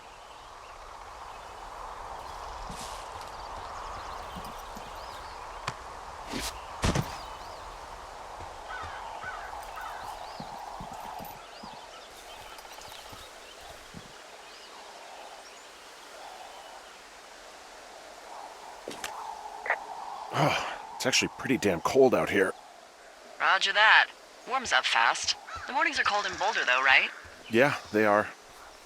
What did you get up to down there? I mean, what's life like? I just spend a lot of time with Julia. Oh, so you have someone there. Well, But you're taking a little break. Or... we're... Look, I'm sorry. Can you hold that thought? Sure. Just gonna keep hiking and hoping it warms up. Heyo. I don't think so. Why, have you? Okay, good. No, I don't think he has any idea. I'm absolutely sure. Would you? All right, I'll let you know if anything changes in that regard. Hey, sorry about that. Anyway, Julia, girlfriend? Ex? Sorry, I don't mean to pry.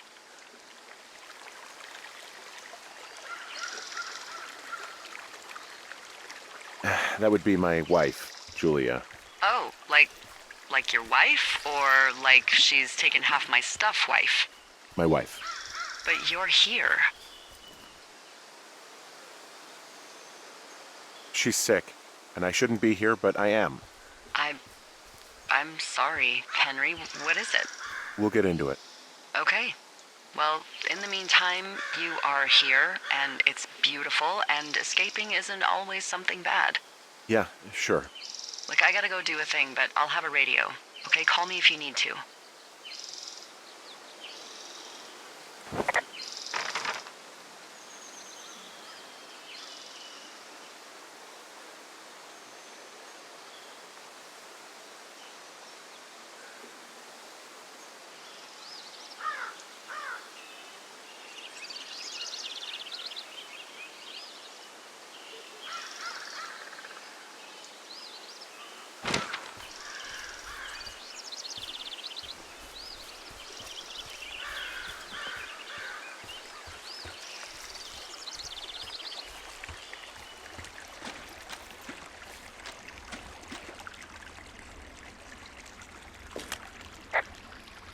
So I hung a left out of the cave, and I'm passing through Thunder Canyon now.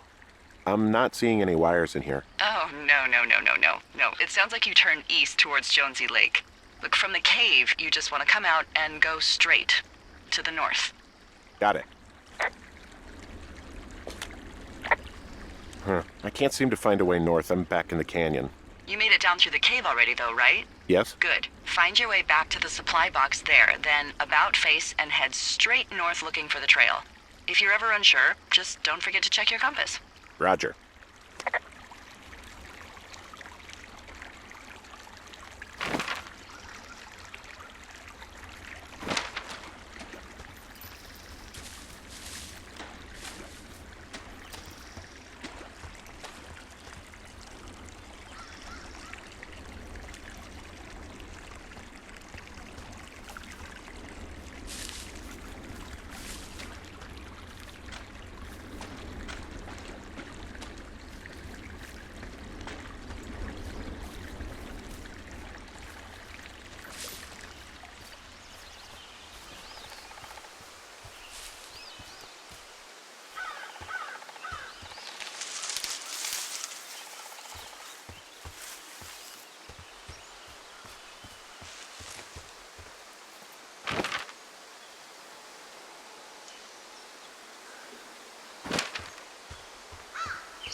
I can see the wire you're talking about. It looks like it's in good shape from here. We'll follow it up to the top of the trail if you can. You can head back as soon as you give me the all clear. Got it.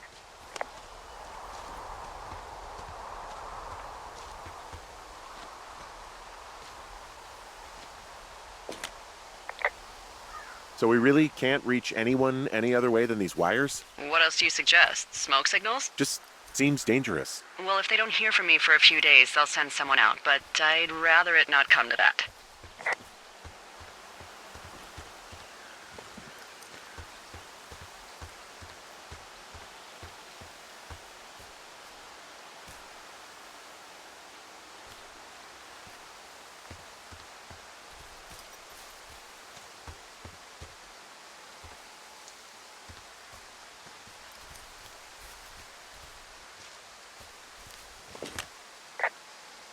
Hey, I found a structure that might have been an outhouse once, I think.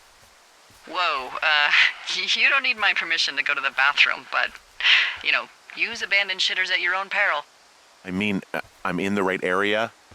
I do believe. The comms wire runs for quite a ways. Follow it all the way to the top of Beartooth Point, and if it's not damaged, you can loop around back home.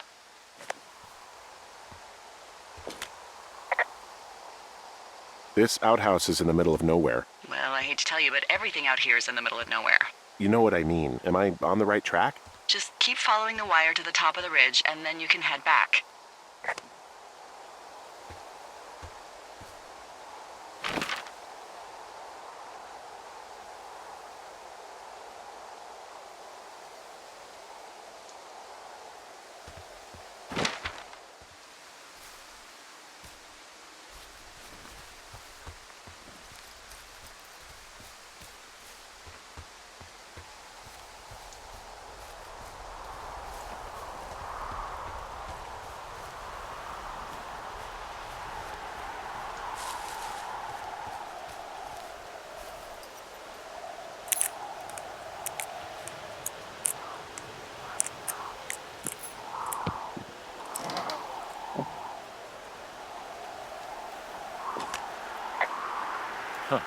Found an old hat from a Korean war vet. You'd be surprised how many former service members take this gig. Well, makes sense. I imagine if you've been through war, you probably can't get enough silence.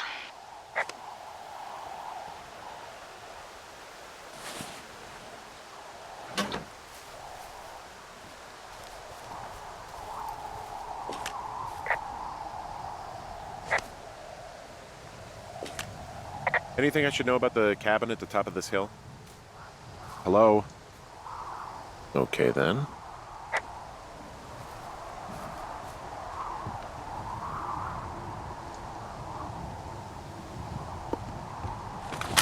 Hi, Ollie. Hi, Sean. It's nice that we're doing a tape together. I know, is this the first one? It's our first and only one. Oh, that's a shame. I feel like we've done so much together not on tape, at least not recorded in a way that you know about. Okay. And here we are talking about Hawk's Rest. Hawk's Rest. You concepted this area quite a Yeah, bit. the idea was that it would seem from the outside a sort of innocuous little house on the edge of a cliff, much like your own lookout, but when you open the door you get the surprise that it's been burnt away and you just see a vista and sort of rush of wind as you open that door, and I thought that would be a really fun reveal for the player. Yeah, and I sort of screwed it up when I first wrote this scene because all the sort of Hawk's Rest dialogue and all the stuff about Raccoon Carter was as you were walking up the hill, you could report the cabin, which was a lookout tower, at the top of the hill, and then get into this story about its former inhabitant as you were approaching it, and then it sort of buried the moment in a way. So we took all that stuff out, and I hacked in very inelegantly, I think, that Delilah just doesn't answer you when you ask her about what the house at the top of the hill is. And then you get to experience it alone before getting the story about Raccoon Carter. And I'm really happy with the way that worked out. Also, there's a secret. But the raccoon that lives in the stove that you may or may not know about is only there on certain days because of a myriad of design reasons.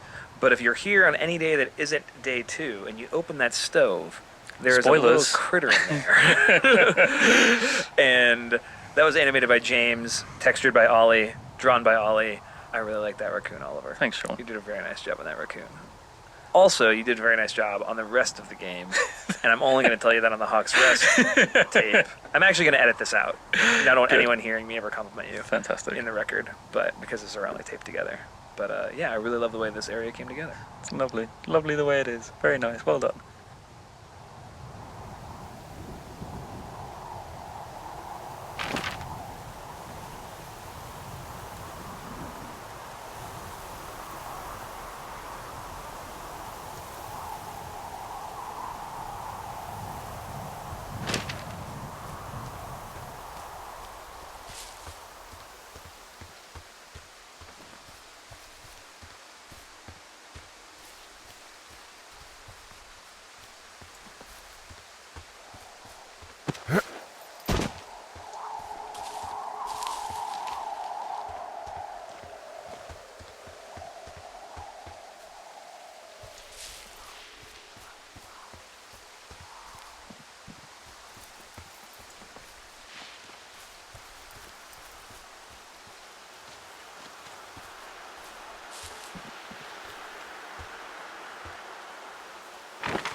Hey, it's Jake again.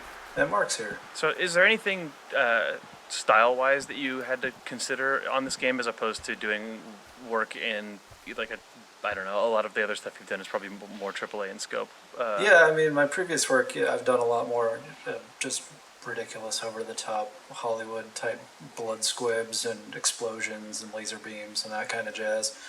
So it was neat to just sort of like stop and think about what the relevant effects to walking around a national park would be. Right. Just sort of ambient, natural, secondary motion that you would want in the world without it being obnoxiously overpowered as most things you would do for a AAA action game. You know, the entire world looks hazy and covered in smoke as the fire gets closer and closer, and obviously we couldn't just fill the entire world with smoke because everyone's graphics card would melt and it would also look like a big pile of garbage. So it seems like you and Paolo, who did a lot of the sort of programming side of this, ended up inventing this thing that the team called the Henry Smoke Barfer, which I do think Nels actually coined that one, but yeah, it was probably Nels. Yeah, it's a very Nels thing to say.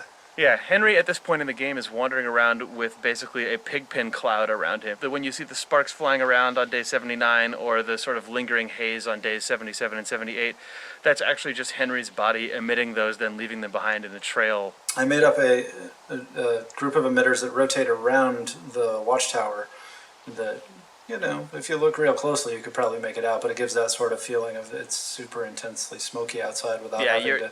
You're in the middle of this big swirling storm, but actually it's just, 6 feet of smoke spinning around the outside of the building. Yeah, pretty much.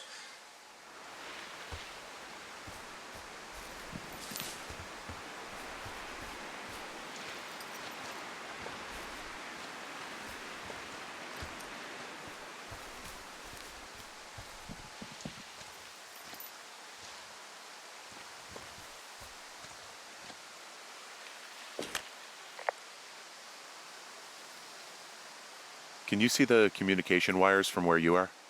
I can see the poles, but I have no idea if the wire's in good shape or not. They run a good distance up to a spot called Beartooth Point. You just need to walk along them all the way up there and make sure everything's in ship shape.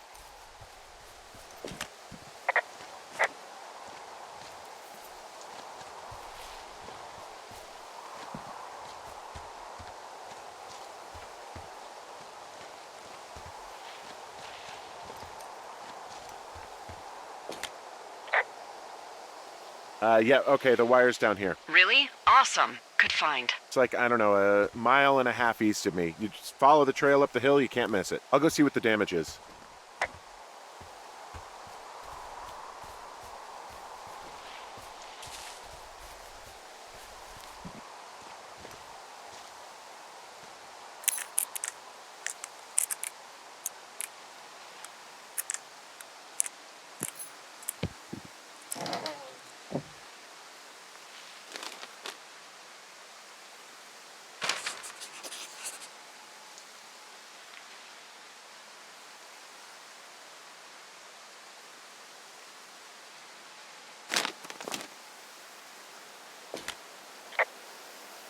Hey, who are these guys, Ron and Dave? They're leaving notes for each other in the boxes.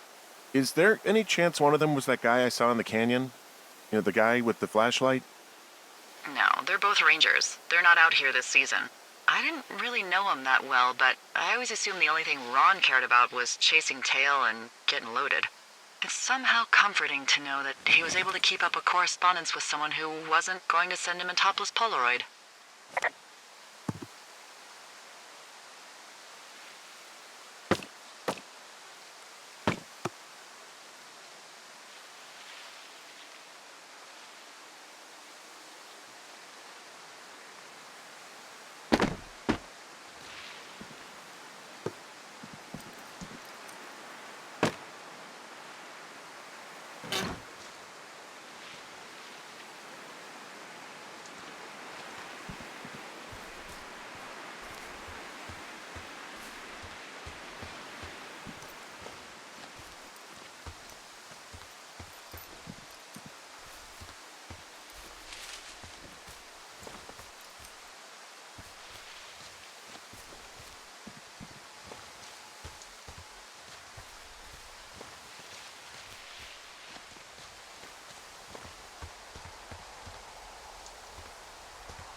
Guess what? What is it? There's a bunch of empty cans up here. Same as before?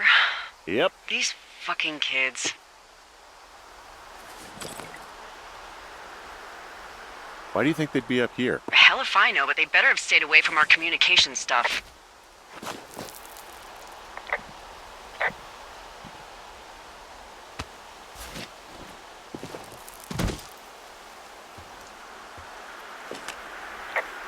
Well, I hopped down a drop and now I can't climb back up.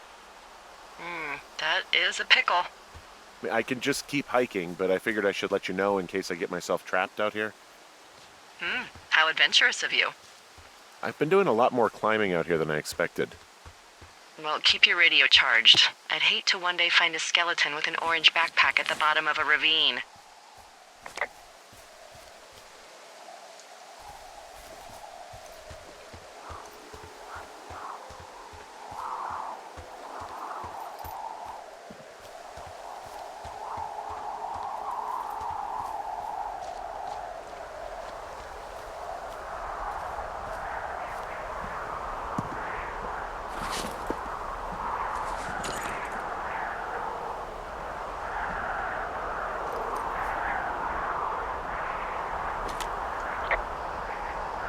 Hey, so the wire is definitely down out here. I just found it.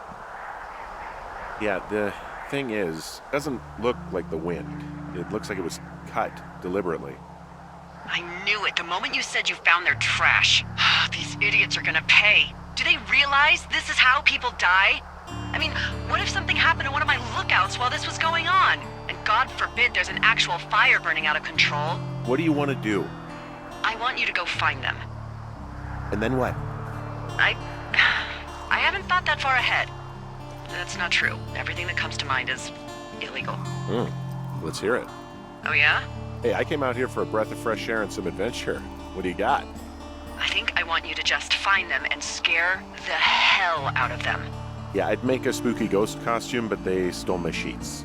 I don't know. Wait for them to wander off and wreck their camp. Something that would make a teenage girl run home to mommy and daddy. I'll find them. Thanks. But I am gonna need a raise. Don't hold your breath. I'd start by hiking back towards your tower and just keep an eye out for anything that would lead you to them. Well, they're big into Red Eagle. Great. See if you can find the path they took down from there. Maybe they looped back around towards the lake or something. I doubt they're where they were yesterday, but they obviously can't have gone far.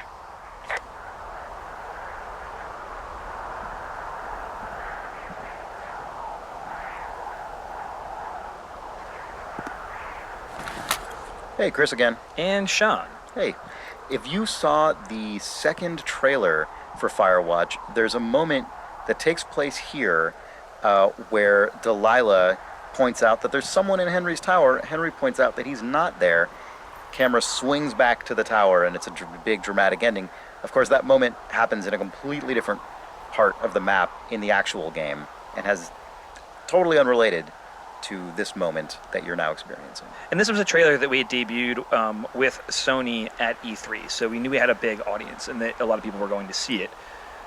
It's really, really challenging. I mean, you all know, because everyone goes to movies, what it's like to watch a trailer for a movie that you're excited about and maybe have already decided to see and then be shown too much stuff. Yeah. And every once in a while, a movie either has like the ability to or sort of the chutzpah to just show you a scene that hit the cutting room floor or an alternate version of something that gets you feeling the way you should feel and excited for the movie as presented, but doesn't spoil it for you. And I think I'm really happy that we ended up doing that. I think it's good. Like, you're not lying. It's not like we showed you a mechanic that you can't do or anything like that. I think that we basically had to find a way to accurately convey the type of tension and mood of the game without spoiling it. And so we basically ended up just writing those trailers to fit. I think it worked. Yeah, I'm happy with it.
I've got an overgrown trail here, Yeah, that'll happen. so I'm screwed when it comes to getting past it. Screwed until you clear it yourself, yeah. Great. Well, if I come across some tools, I'll add groundskeeping to my ever-increasing list of responsibilities.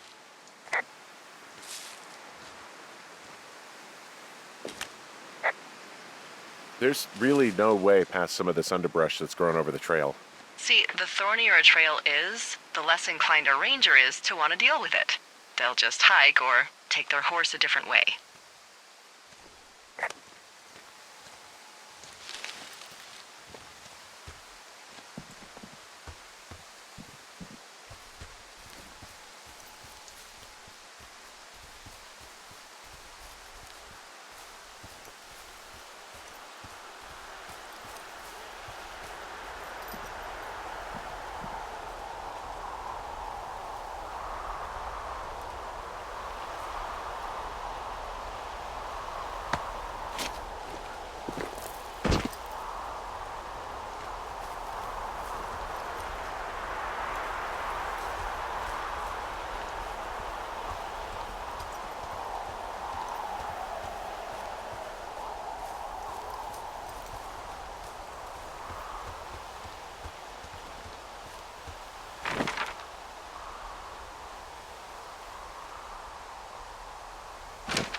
Do you see anything from yours, like, clues as to where they could be? Clues. I really like your enthusiasm for mystery. I'm just doing my job. I like it. I do. I can't wait for you to give these girls a piece of our minds, collective. But no clues. I can't see anything from here.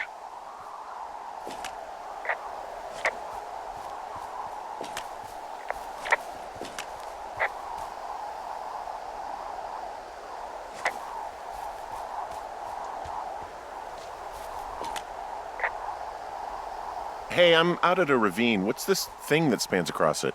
That is how you get to my sector. No kidding. Well, let me hike over. Well, it's locked up and mainly for emergencies. I've never actually used it. Rangers use it from time to time, but that's it. Help! Oh, God, it's an emergency! Oh, really? Yeah, I got eyes on a tornado. I gotta get out of here. A tornado in the heart of the Rockies? Yes! Holy moly, I need to call this in. Tom, Two Forks sees a tornado. He says he needs an evac into my sector. It's a meteorological impossibility. There haven't been tornadoes in the greater Yellowstone region in 100 million years. You're gonna need him to stay and take a detailed personal account, even if it means giving his life. Okay, I'll tell him. Sorry, Hank. No dice. Man.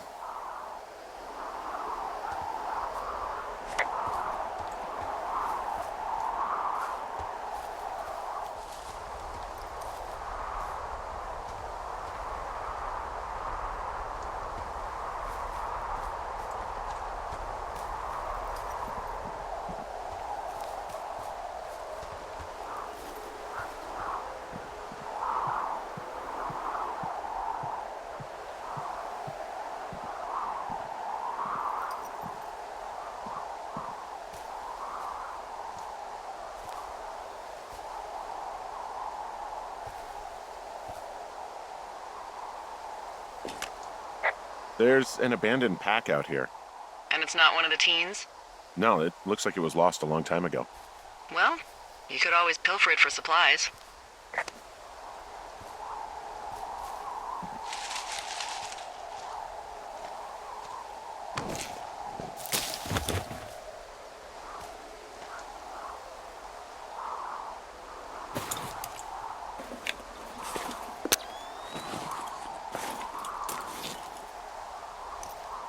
Well, I am flush with ropes now. That pack was full of them, in decent condition, too. That's lucky. I mean, there's enough rope here that I could just leave them hooked up, I think. Oh, get this. This pack came with one of those cardboard single-use cameras. With pictures left? Yeah, he only used 3 or 4. Neato. Thank you, Brian Goodwin. Wait, who? The bag had the name Brian Goodwin sewn into the top. Huh. Wow. Do you know him? Yeah, I just haven't heard that name in a few years.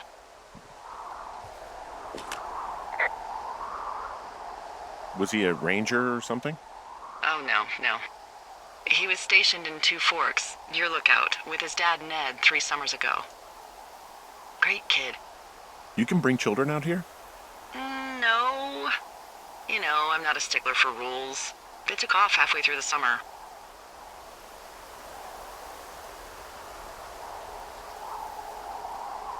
You guys keep in touch, you and the Goodwin kid? Nah, they took off pretty unceremoniously. Plus, what's a 40-year-old woman gonna do with a teenage pen pal? Good point. Anyway, so it goes. Have fun with that camera. Try not to snap anything that would scar a Photodome employee. I don't know, I got a lot of hiking to do. Might get bored. Well, I'm bored as rocks, so I'll keep you company while you find those girls, huh?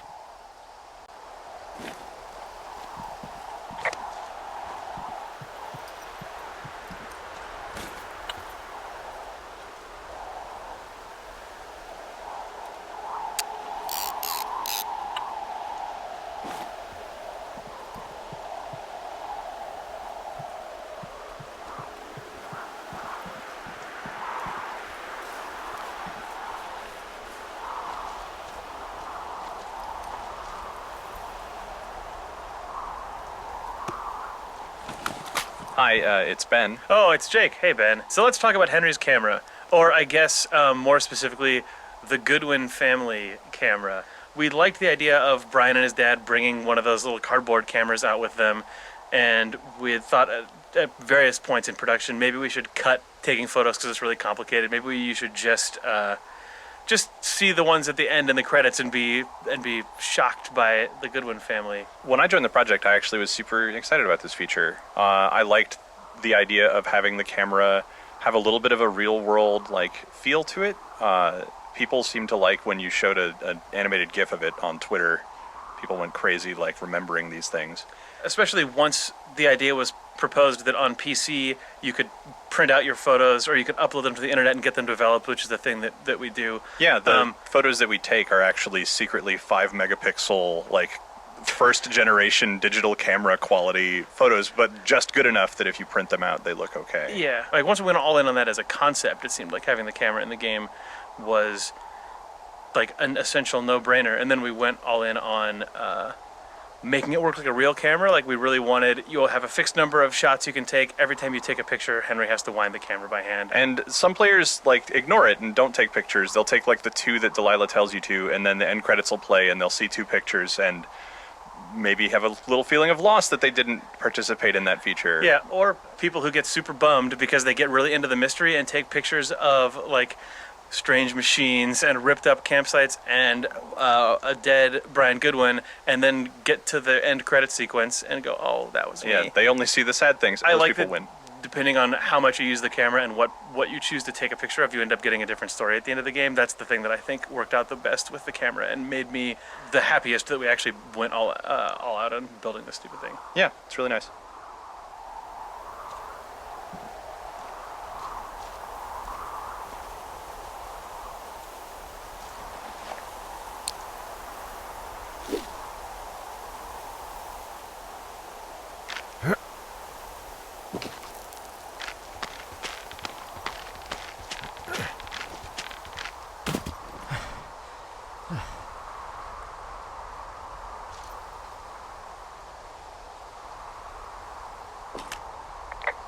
I see a really thin plume of smoke. Yeah, I see it too. A thin plume like this is either a new fire or a campfire. Campfire. You think it's them? I reckon so. It looks like it's to the southwest of me. That's right. If you hike towards 5 Mile Creek, that should put you in the neighborhood. Keep an eye on that smoke plume. Let me know if it's getting any larger. Will do.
Someone found a fossil and put it in a cache box.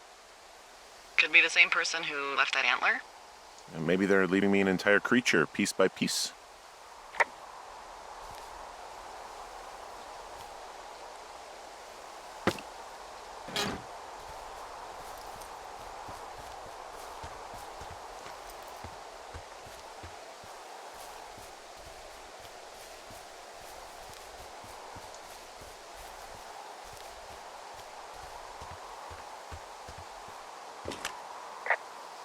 Hey, Delilah?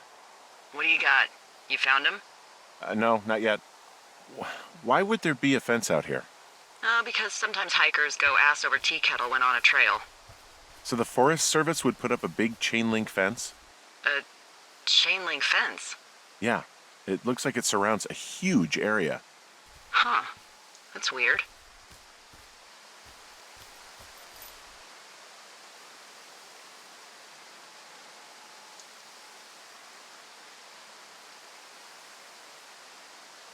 but yeah, no idea about what's going on with that. I'll ask next time I talk to someone, but that'll probably be a few days. Do you think those girls could be behind this fence?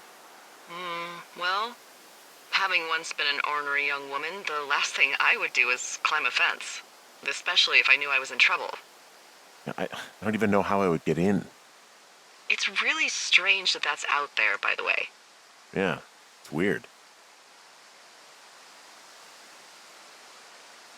Hey, you remember that guy from yesterday, the guy I saw hiking home? Yes? Maybe he was from this fence place. From the land of the fence. Yes. You know what? I'll make a note.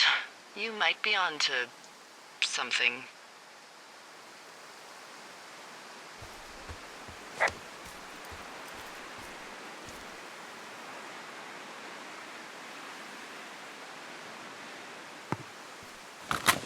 Hey, Chris here. And Patrick. Hey, Patrick. So at this point in the game, we're starting off on the search for the teens. One big challenge we frequently had on Firewatch was figuring out how to guide players when the person giving you your current objective doesn't actually know where to send you. Delilah knows you need to find the teens, but neither of you have any idea where to start. And in this case, we'd used telephone poles to get you up to Beartooth Point, and we're now using some beer cans to sort of lead you in the general direction away from that. Of course, we rapidly saw that these teens were drinking a truly ludicrous number of beers in one walk. I think you and I both placed quite a few of these beer cans, probably you even more than I. Yep. It started to sort of strain credulity. Right, which is why I think we had to add that case at the end just to make it plausible Yeah, that there are something like 30 cans out there. Right. Yeah. Probably the best tool we ended up coming up with for this, which was the smoke plume, Right. was because we were getting increasingly uncomfortable with stretching fiction so far to the point of adding this many like Hansel and Gretel That's right. beer cans. That's right. And but even then, the smoke plume was not enough. Many players didn't notice it or weren't looking up, which we know is a common game design problem. And that's when we started adding dialogue where Henry could call into Delilah and basically say, "Where do you have any ideas? I'm lost. I still can't find them." Kind of mirroring what we saw in playtesting where people did get lost and got frustrated. Right. Ultimately, when that fell down, eventually, if you have not noticed anything, you haven't asked Delilah about any of this stuff, she will just call you and say, "Hey, I see some smoke. Maybe that's where you should go." Right. And that pretty well sews it up. The sort of full court press of all of those things. I think most players eventually find their way to the teens. I mean, we figured it was okay for players to get lost a little bit. I mean, that is the point of this. You are supposed to be on an aimless search a little bit on this mission. But, you know, I think with all of the different tools we added in, most players eventually feel like they're actually on some kind of trail. I mean, I suggested an omniscient satellite AI that could contact you and tell you exactly where to go, but that was shot down. It was a late cut. Yeah.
Hi, I'm Will, and I was the gameplay and systems programmer on Firewatch. And I'm James, and I was the animator on Firewatch. And we're here to talk about climbing and mantling today. We had a bunch of stuff that essentially was more point-to-point interactive stuff, where you sort of like look to the rock you wanted to put your hand on and click on it, and you'd kind of do that.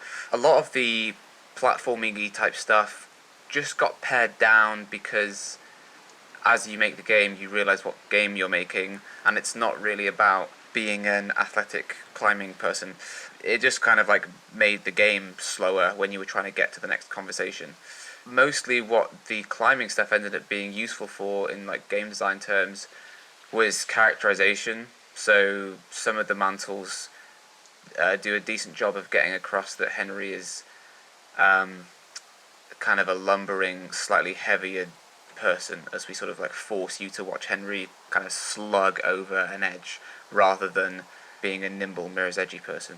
We also use it a lot of times to break up sightlines so that you get a good vista as you come up over a mantle, like when you see the man with the flashlight for the first time, or kind of see the burned forest. In the cave, sometimes we use the camera animation on mantles to hide a sort of teleport to a different part of the cave, which was pretty useful actually, so that was quite good. The reason that it all got pared down is we, didn't want you to ever fall off the cliff, didn't want you to back down them. Like, nobody ever wanted to climb back up those twice, so we just made them simpler and simpler and simpler until eventually getting to you just hit the button and climb all the way up. One of the earliest conversations I had with Jake, he just sort of casually mentioned, oh, and we're thinking that you can't die in this game, and which now seems like the most obvious design decision ever for Firewatch, but I'd only been making games before then where it's like, yeah, and then you have your character can die and you respawn and da-da-da, like traditional video game stuff. And the idea suddenly of like, oh, like how do you make content that still feels like I'm climbing over stuff and I'm doing things, but with absolutely no risk? And I remember at the very beginning being like, oh god, is that going to be a huge problem? Of course now, if you ever saw Henry fall to his death in the game, it would be ludicrous and ruin the moment. Absolutely. But Firewatch 2 is going to have lots and lots of falling to your death, obviously.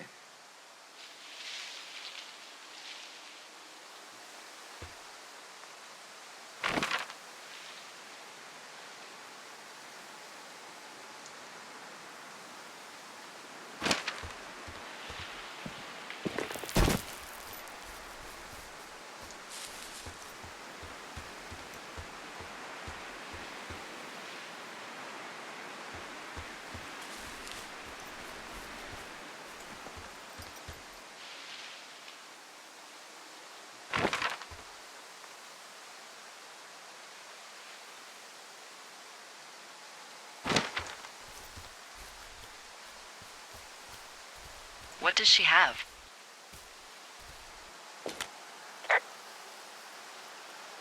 She's got Alzheimer's, like dementia. Whoa. How old was she? Is she? She's alive. She's with her family in Melbourne, Australia. She's 43. Fuck. Yeah. What was it like when you guys found out?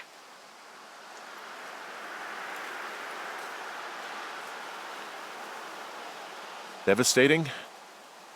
Especially for her. You can understand. And for you? Anyway, everything she worked for was taken away, and that was it. Yeah. I'm sorry to be such a downer. Don't even. I'm happy to listen. And, we'll try to have some fun this summer. I promise.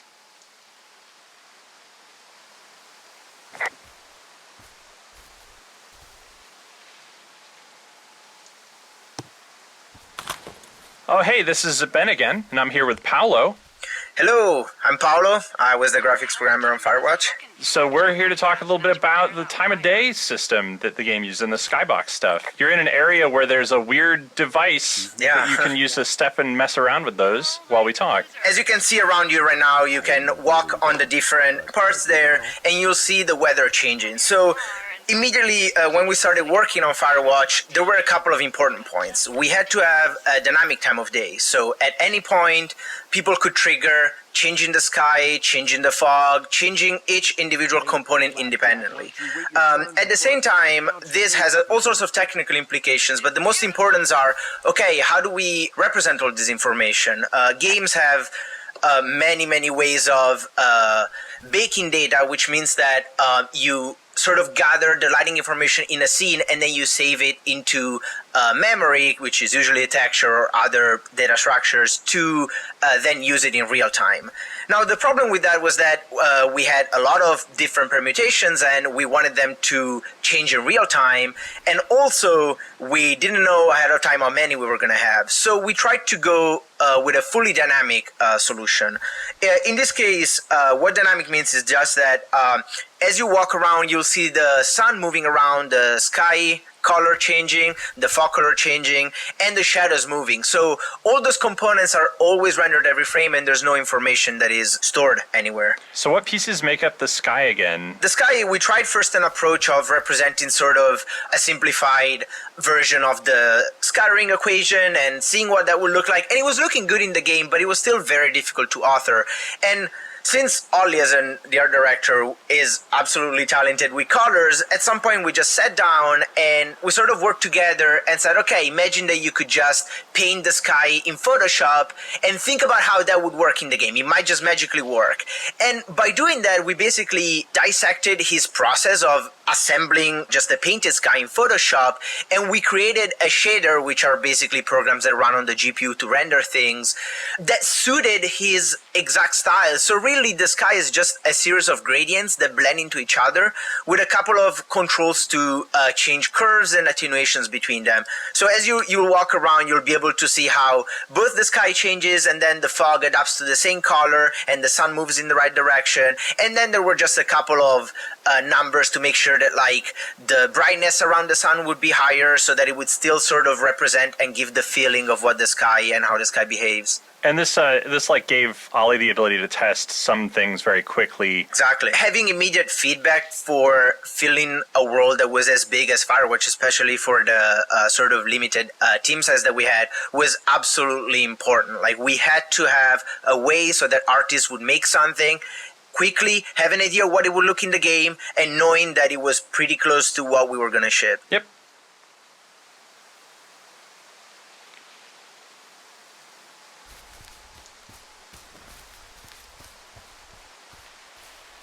So, how'd you meet? Met in a bar. The birthplace of modern romance. I walked over and asked her what her major was because I thought she was a student, not a prof. Smooth. That's me. I did make the first move, though. Aw, you were brave. I was drunk.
Wow, I'm on top of a natural bridge out here. Really? Is it a complete arch? No, I guess the bridge is out here. Still, I think I could jump this gap to get across the canyon. Well, you're a regular Evel Knievel. Oh yeah, you should see the jumpsuit I'm wearing.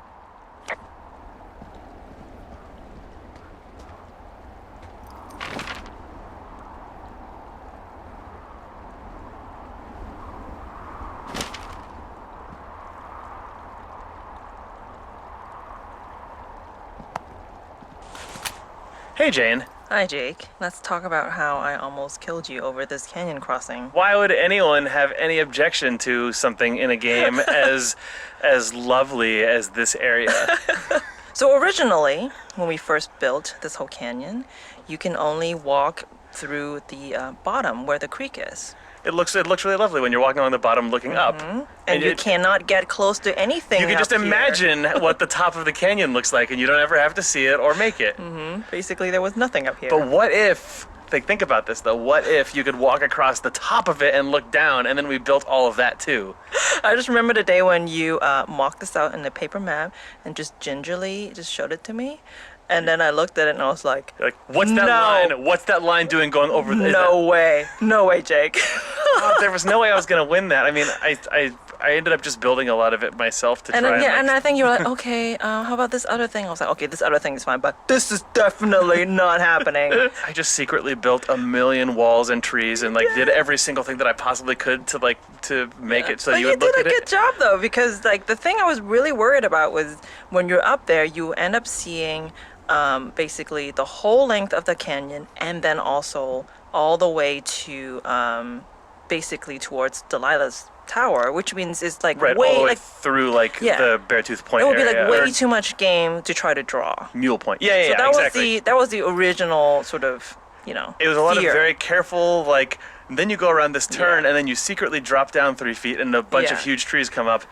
I was very happy that we were able to get the canyon crossing in, because it's one of the few places where I think you do a total figure 8 over yourself. It was nice that you managed to problem solve all the sightline areas before I lose my mind.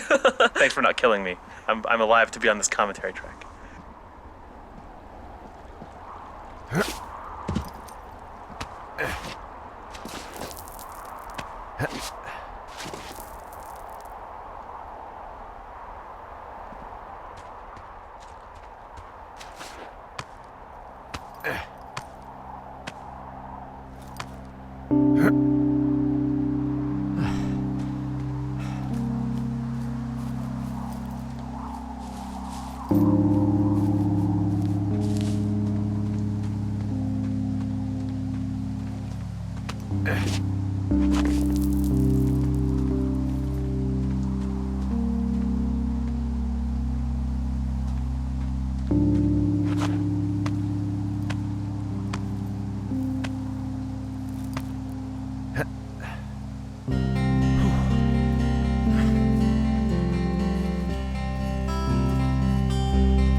What are you gonna do when the fire season wraps up? Are you gonna go be with her? Just go back to Boulder? You should go be with her. That's my opinion. Sorry for the umpteenth time. Anyway, call me when you find the girls. Or anything. Or call me whenever you want. Maybe I'll go visit. I don't know. Well, why not? She's with her family in Melbourne. They're not big fans of mine. Oh. Her sister, Susan, is great, but her parents, I think they always thought she could do better, and that I could have done a better job looking after her. Fuck that. I have no doubt you did your best. I don't know. If you want to go visit her, you should go. Don't let a couple of assholes keep you away from someone you love. I'll think about it.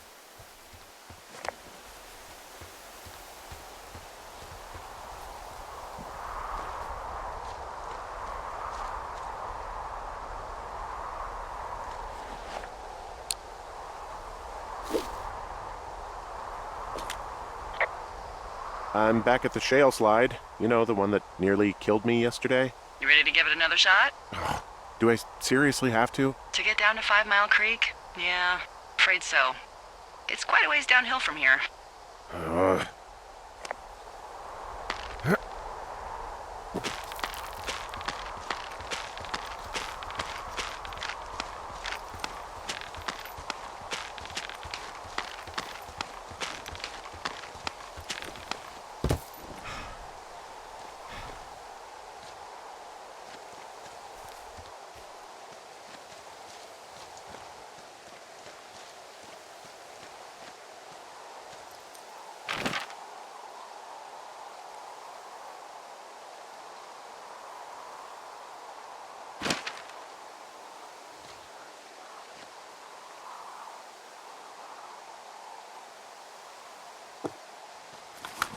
Hi, this is Will. And this is James again. We're talking about the rope right now.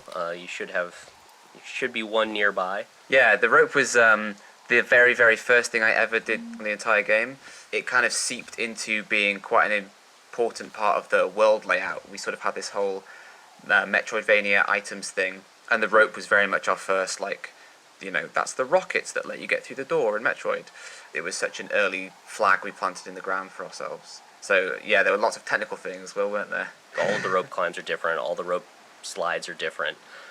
Minorly different, but different enough. So the rope had to be physically simulated. It couldn't be just a pre-canned animation. In order to get that to work, it took a ton of time, lots of iterations. In the end, I had to basically make Henry's hand a gravity well whenever he's on the rope, and then grab the nearest parts of the rope and reskin them to bones that I was just making out of math around Henry's hand and belt. So his left hand, right hand, and belt are all take over as fake bones, and we reskin the rope every frame to get that to match up perfectly. And if you look real close at the rope, you can see sort of a little bit in front of his hands, the texture on it, the tiling changes and kind of squishes and stretches and squishes and stretches as you go down. And that's because the rope position doesn't naturally always line up with even spacing when I swap in those fake bones. Yeah, the rope is one of the best examples if you were to zoom the camera out and look at what's going on, where I'm sort of animating by the seat of my pants and just keeping his hands in the perfect position so that that transition between the physics rope and the skinning version of the rope, doesn't blends too strangely, and it's probably the set of animations in the game that has the most versions made. There's probably 10 different versions of climbing down. There used to be things where your hands would swap in front of you, picking the rope from one to the other, and obviously that is unbelievably, ridiculously complicated once we had a physical rope. And nice thing is you can get on it from anywhere and at any time, and it all works. So it was worth it in the end, but quite a bit of effort. Whew.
Hello, this is Jane again.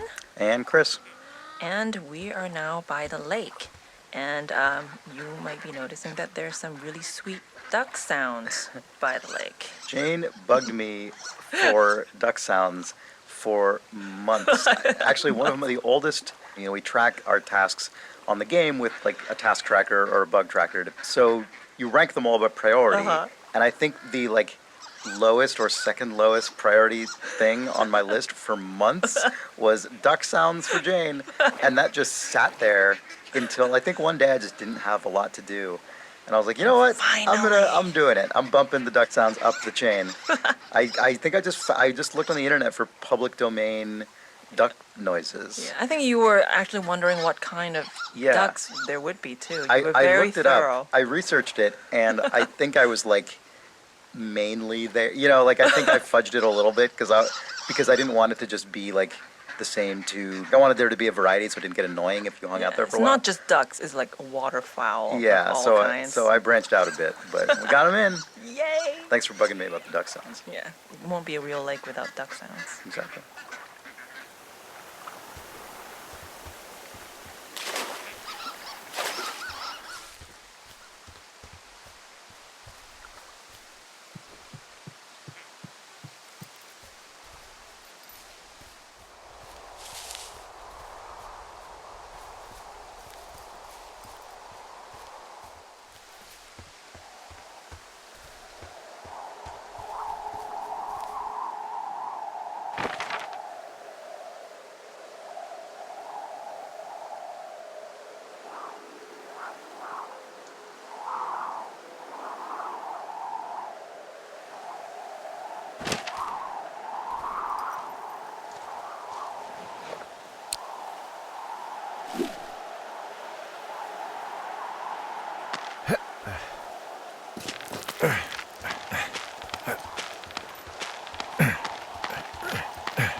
How many hikers go missing in the Shoshone?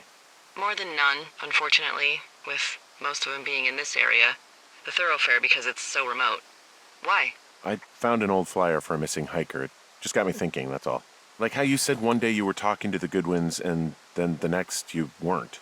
Ned Goodwin didn't get mauled by a bear or stuck in a ravine. He was just a PTSD'd a-hole who dragged his son out to do a job and realized it was a bad idea.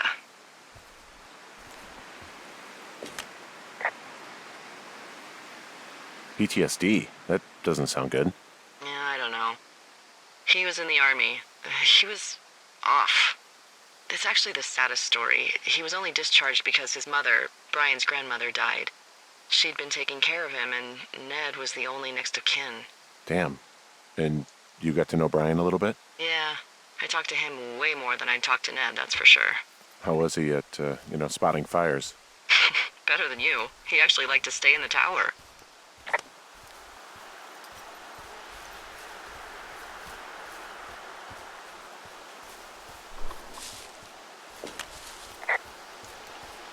Boy, for as dry as it is this summer, there's an area down here that's lush. Oh, you must be talking about the Aspen Grove down there. Yeah, I think that's where I am.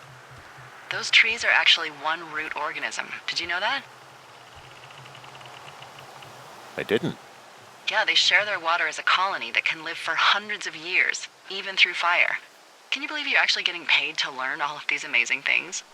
Also, by what it looks like on this map, you'll be coming up on a stream that should lead you towards where we saw that smoke.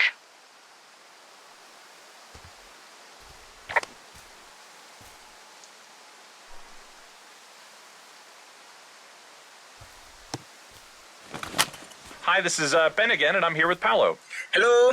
We're going to talk about stylistic fog and some of the other effects in the game. For the stylistic fog, we basically use the same approach that we use for the other rendering components and technologies of Firewatch, which was how do we get something that allows Ollie and Jane to really just be directive and paint colors and information like they want into a 3D world. So the only challenge that was there really was how do we translate sort of a 3D scene that has depth into it, into layers of colors, and immediately we came up with this technique of using a one-dimensional texture that is applied. You can imagine that the image it's a sort of a rectangular image, goes from left to right. Imagine that left is the color that is closer to the player, and right is the color that is in the distance. So in that way, you are basically able to paint color in the depth of the world, and that really gave Jane and Ollie the control they needed to make the Firewatch colors as beautiful as they are. Yeah, it really matches a lot of Ollie's original like poster and previs work for the game. Yeah. And that technique is used a lot in like film. In film, they wouldn't even just use one texture. Sometimes they'll use like hundreds of these strips to layer out an entire scene. But can't do that in a video game because we got to render at a lot of frames per second on bad computers sometimes. Yeah, and for that, like for the color correction specifically, we used the plugin that was actually available in the Unity Asset Store, and it just worked right off the bat for us. It gave us sort of the real-time tweaking that we needed, and thanks to that, we saved some development time, which was really precious. Yeah, that was the amplify color if you're really wanting right. to make your own Firewatch. And in an area like this Aspen Grove, you can see all those effects coming together. You see we have God rays coming from the sun. We have depth of field. If you pick up an object to blur out the world, you can see all the different colors that Ollie's manipulating beyond just like what the sky and light would provide. Yeah, awesome.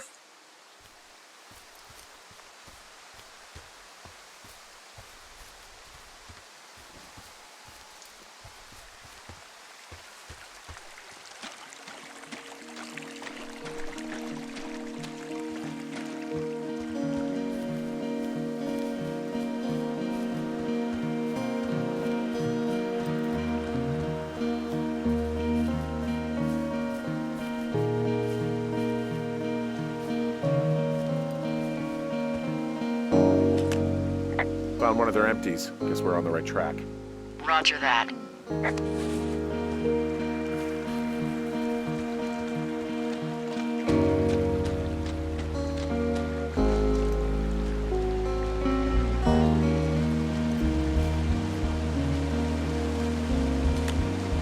It's a really nice waterfall down here. Given those girls love a skinny dipping, I bet they're nearby.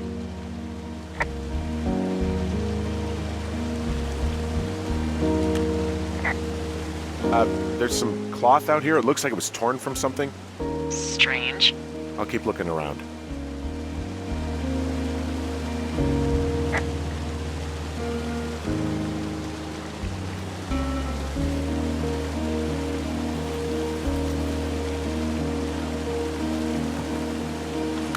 Hi, this is Ollie again. And this is Syndra. I worked as a character artist. One of the most important things about this game, from our point of view, was to try and get the player to kind of inhabit this character Henry, and a big part of that was his character design. We wanted him to be a little different to the regular kind of character you might expect from this kind of game. He's a little older, a little more portly, and we wanted to make sure that, you know, when you look down, you can see your body and you really like feel as if you are playing this character. And to do that, I designed him from the point of view of like trying to make him feel like an older man in terms of the way he moved, looked. We used a lot of, I guess, reference for this, particularly comedian Louis C.K. was one that we I had like a mood board that I made that's just essentially just like a collage of Louis C.K. and there was also a fair bit of like Wreck-It Ralph and like the heavy from Team Fortress, sort of like these heavy, sort of slow-moving characters. So actually, when I was modeling, I would actually put like a camera in Henry's head so I could look down at his body, which is like, I think most design characters for third-person games and mobile and stuff like that, I was not used to, designing anything from that perspective. The initial model that I sent you guys was pretty much just a bunch of primitives mashed together, like really rough, sort of like, early Dreamcast 3D kind of looking stuff, just to get like a feel for the, just proportions and to give James something to rig so he could just get something moving and kind of get a preview of the motions, because, you don't need like a fully formed, highly detailed 3D model to just do animation. So actually nailing that stuff early on was really important, I think. One of the biggest focuses was the hands, because those are the things that the player sees the most, and they're the most sort of expressive, Henry. So we wanted to make sure that the shapes were really simple and bold and evocative in order to allow James, our animator, kind of give him the best material to work with, portray the character through those motions. Yeah, they're practically the main character.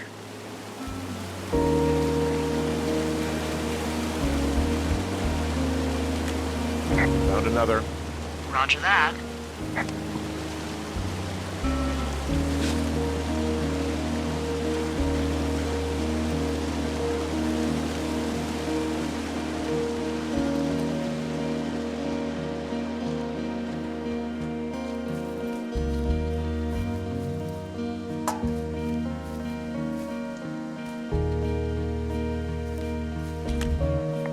I see a campsite, and it looks like they've got a fire.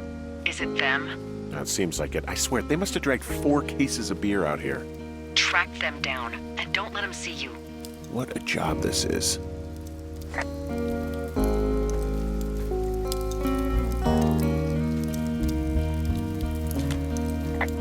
I have entered the teen zone. Oh, really? And where's that? It's the name of a magazine for girls. It's on the ground here at their camp. Pants are back. I'm sorry, pants are back? Well, according to the experts at Teen Zone magazine. It's unclear where they've been. The pants, I mean?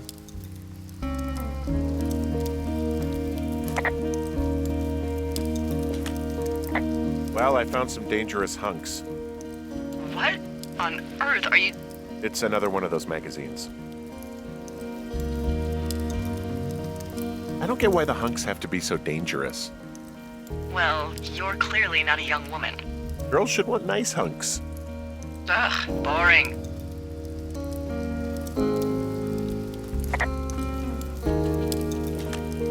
These girls have a full case of beer left here. A full case. Well, they're impressive little shits, I guess. That is some dedication.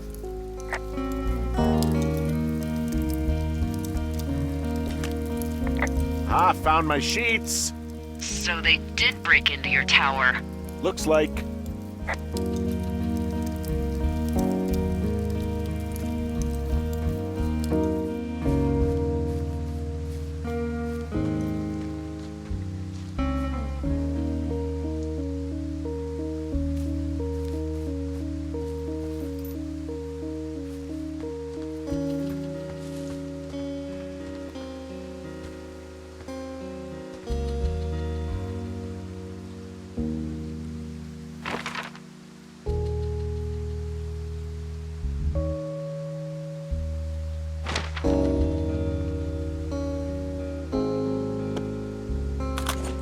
Hey, it's Sean. And Chris. Hey, Sean. So we are at the teens camp that has been destroyed, ransacked, rummaged, torn apart. Yeah. And I know you had some confusion over this, Chris. I did. I didn't realize I had confusion. So I was the person who did all the gameplay, wiring, logic, hookup stuff for this scene. And the entire time I was doing it, I, for some reason, was under the mistaken impression that it was a bear that destroyed this camp. I, for some reason, had convinced myself that, Goodwin was sort of involved in framing Henry for teen stuff, but also, just separately and coincidentally, a bear just like blasted through here and tore up the tent. And I think I didn't realize until the game was almost done that that was not the case.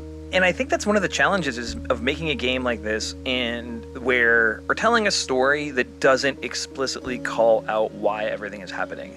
I think me personally, and I think you agree with me, Chris, because we talk about movies and stories a lot, I really find it obnoxious when a story goes out of its way to explain everything and handhold you through the plot of the story.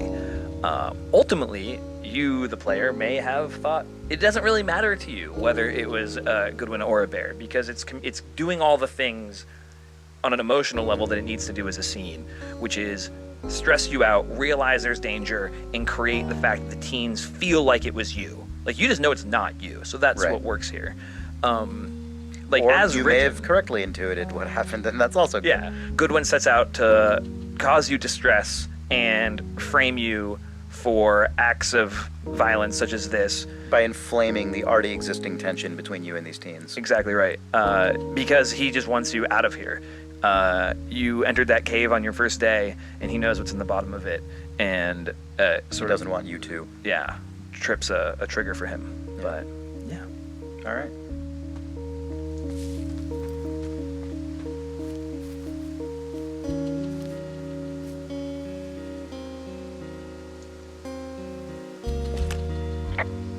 Hey, so I found the campsite. It doesn't look good here. Some of their clothes are all torn up. And they're not there? Yeah, and the thing is, their entire campsite is wrecked. What happened?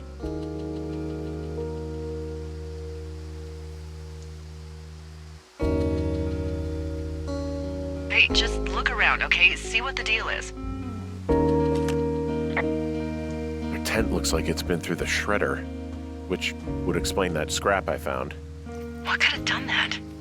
Like a bear or, I don't know, it sounds crazy, but even a bull elk if it's off its rocker. Whatever did it, did not hold back. You've got that camera, right? It might be a good idea to get a few snaps, just in case. Yeah, good thinking.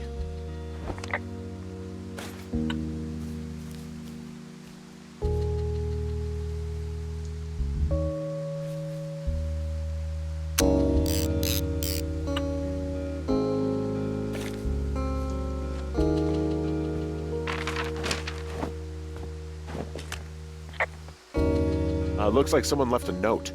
Intriguing. Maybe you should read it. Okay, yeah. Let me know what it says.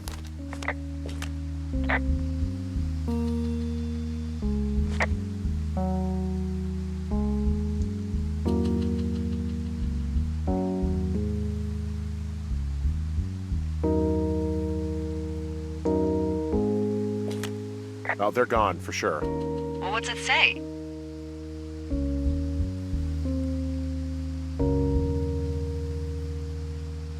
Threatening to call the police because they think I attacked them. Oh my god, well, did you?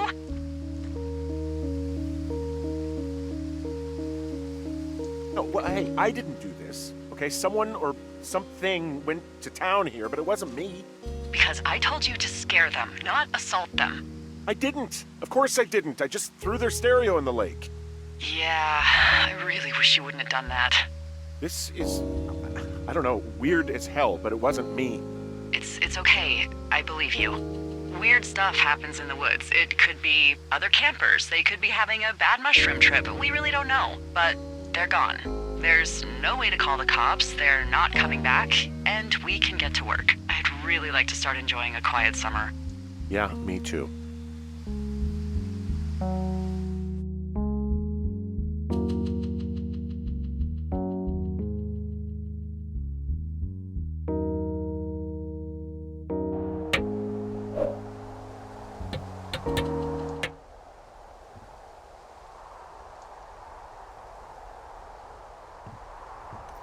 Hey, Henry? Yeah. What do you look like? Why are you asking? Because I'm horribly superficial.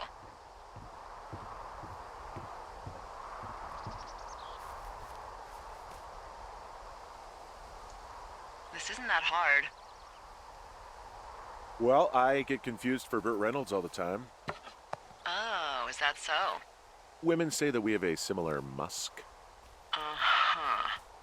Hey, you asked. Okay, well, that gives me a good start. Now let's see.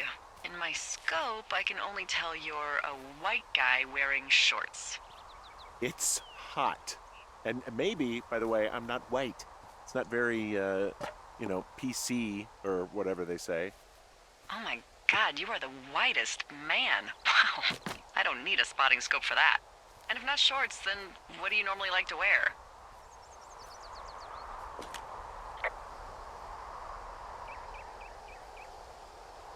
I don't know. I like to look nice, usually.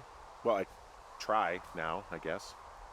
Had a bit of a schlubby period, did we? Yeah, a good 25, 30 years, yeah. But, now you'll put on a clean shirt? Yeah, well, I have one that I got for Christmas, actually.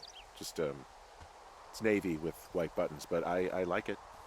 I don't wear it that much, though. Well, it sounds just perfect. Now tell me about your face. I'm looking at you across the bar. What do I see?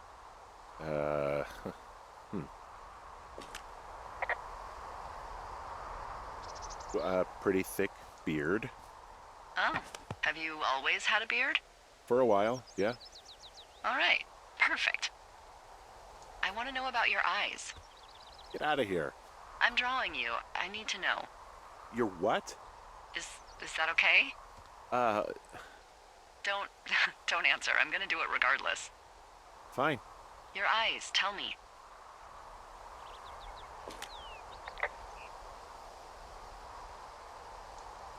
They look tired, I think. Oh, yeah?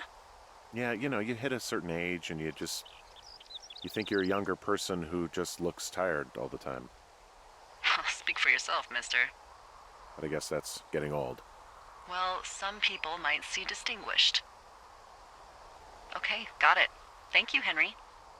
You get what you need? Absolutely.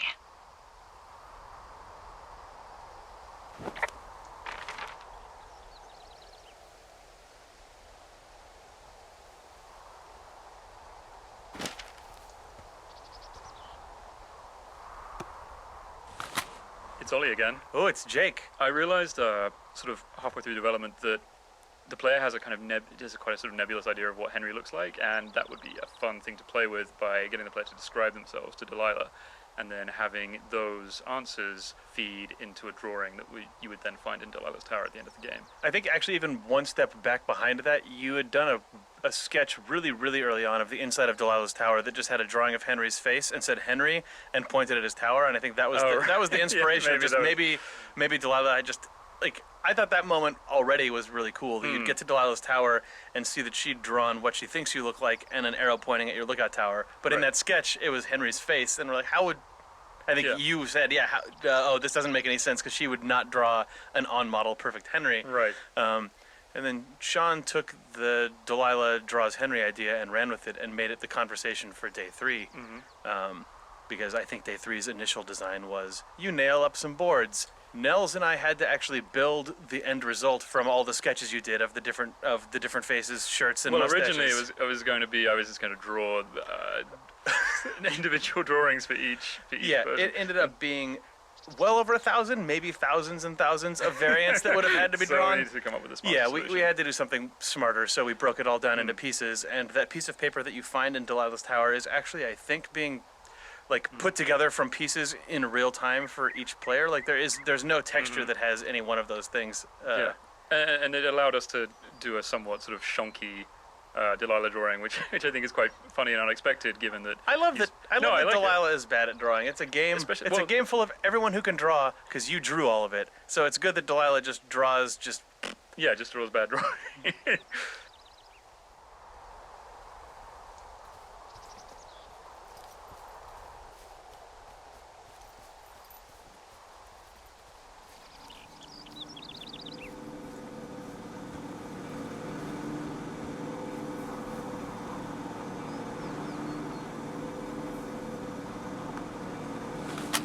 Hi, this is Jane again. And Chris. And we are right by the outhouse. And this is also where we decided to put the generator that Henry has to use for power. To make it as annoying as possible for him when he's using the facilities. So normally I think the generator is not usually by the outhouse. Usually it's actually under the tower where it would be, more convenient. but we decided to put it there because it's usually more interesting for gameplay if you sort of cluster a few objects of interest together, so it's not just super spread out. It ended up being a real challenge for audio because most of the time when you're in the tower, you don't want to hear the generator because it would just get annoying and repetitive. But there were certain times, like when you first arrive at the tower and you flip the power switch on and the generator goes on, you want the player to hear the generator, so it needs to be much louder, but then you don't want them to like walk down the stairs and the generator's incredibly loud. So I had to do all this weird cheating basically to cheat the level of the generator audio volume depending on what the game needs it to be. Also, funny story about the generator. So you found this like classic generator model. I think it's called a Generis, Generis, I think? Yeah, it's something like that. Basically, I based it off of this real generator, but to not infringe on anyone's brand name, I just changed it a little bit, and I was like, ha ha ha, funny, I would just call it generic. And then we actually heard from someone we know who works for the real generator company. He was telling us that when he saw that in the game, it cracked him up because at that actual company, when they're like frustrated at their own product, if something is like not doing its job, they actually call it generic generator. Jane managed to we nailed it. Like completely nail the insider terminology for this classic generator.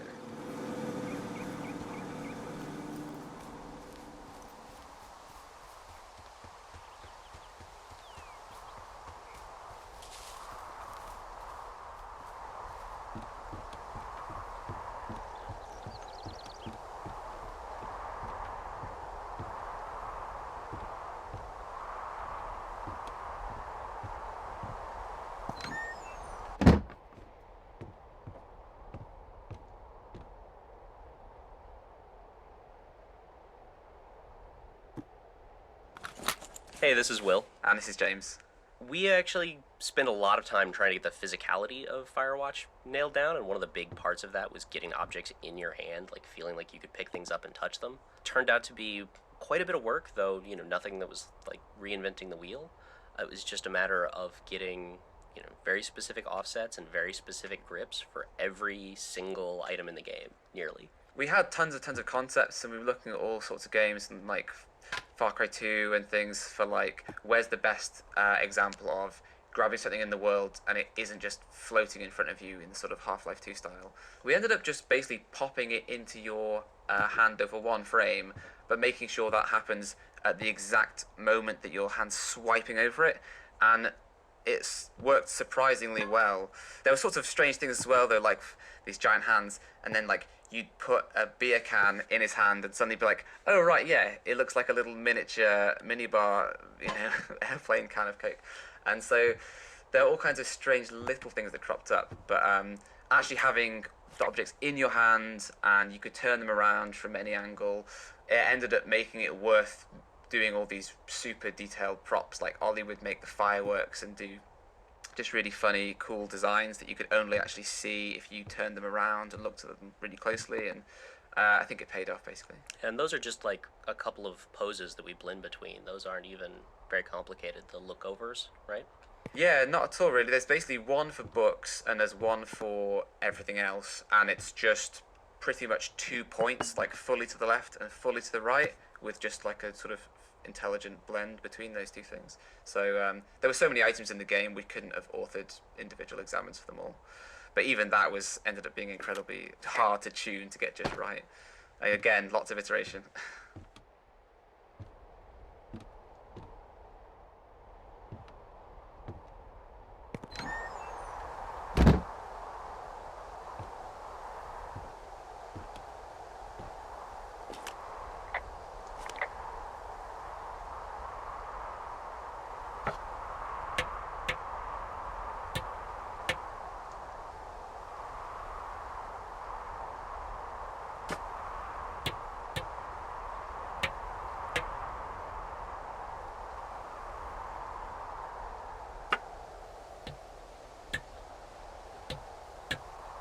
I got that window all patched up. So what should I do now? What's next? What's next? What do you think is next? Well, you've been the one giving me tasks for 2 days straight. What's next is you sit in that room until September 1st and call me at the first sign of smoke. Oh, yeah. Why don't you let me know when you're mentally prepared for that task, and I'll give it to you.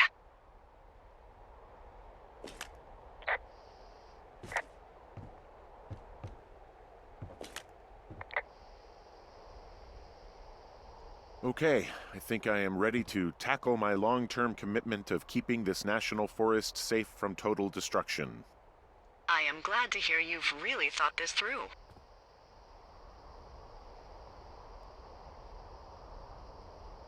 You know, I'm gonna hike around for a while before I really put my nose to the grindstone.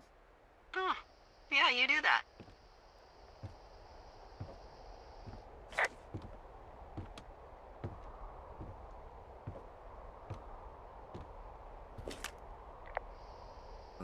Okay, now I'm ready. Let's get to work. Good. Now get to work.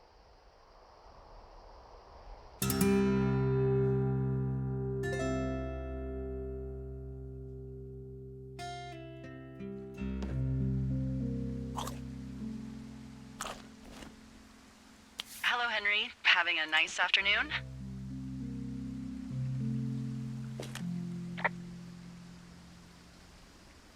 I might never leave. Well, I called with some bad news. 2 young women, Chelsea Stevens and Lily McLean, were reported missing. They've got parents out in California who haven't heard from them in a week. They were supposed to meet an aunt down in Cody. If they're the girls from last week, then you're probably the last person to have seen them.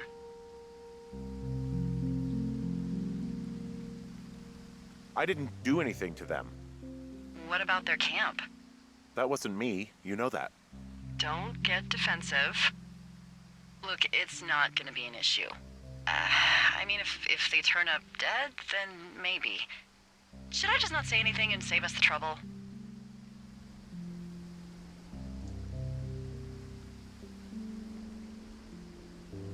I think it's worth mentioning something. Yeah. I'll keep it vague. I really don't want to talk to the cops. Me neither. All right, Henry, thanks. Enjoy the sunset.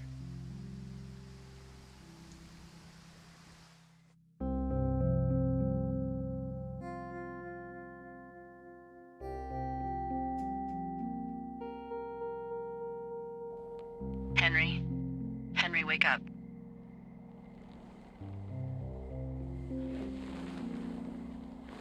Get out of bed and pick up the radio. Wait a minute.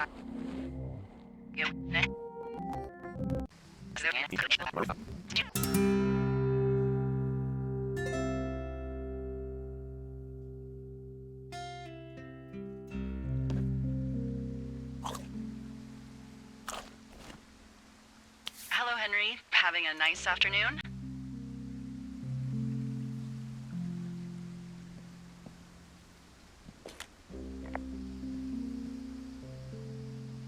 Look, I called with bad news.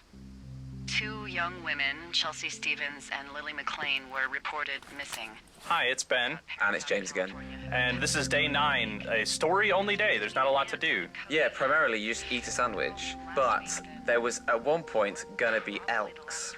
In the sort of framing of the beautiful sunset across the canyon, there was gonna be a very majestic herd of elks, and in fact, this is why we made the elk rig, as far as I recall, because now the only other places in the game where you see it are, there's a dead one, which is optional and apparently quite hard to find. Yeah, most people miss that one. Yeah, and there's one in the intro, but we made them so they could majestically stalk through the canyon in a herd.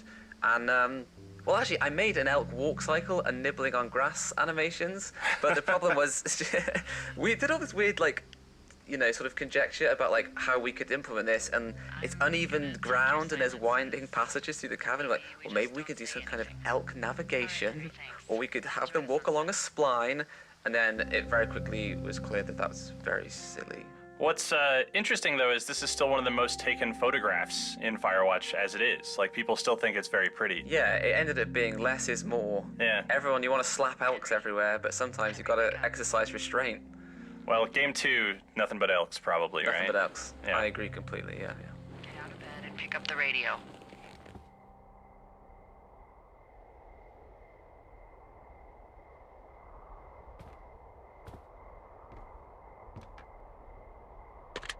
What do you want?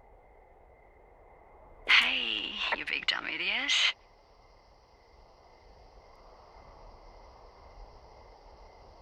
Hi, Jules. Oh, you sound tired. I am. Are you having a nice time?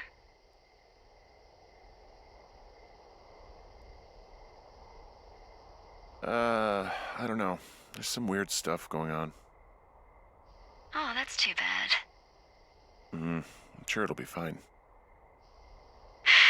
Well, I'll let you get back to sleep then. Okay, Jules. Delilah seems nice. Sure. Bye, baby.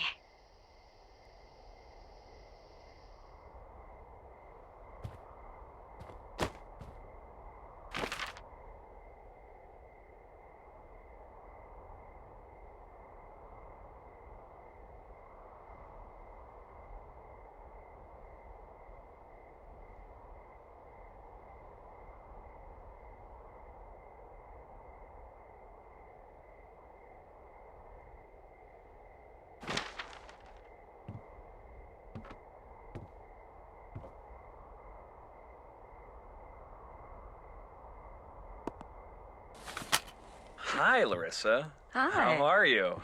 I'm very well, thank you. How are you? I'm good.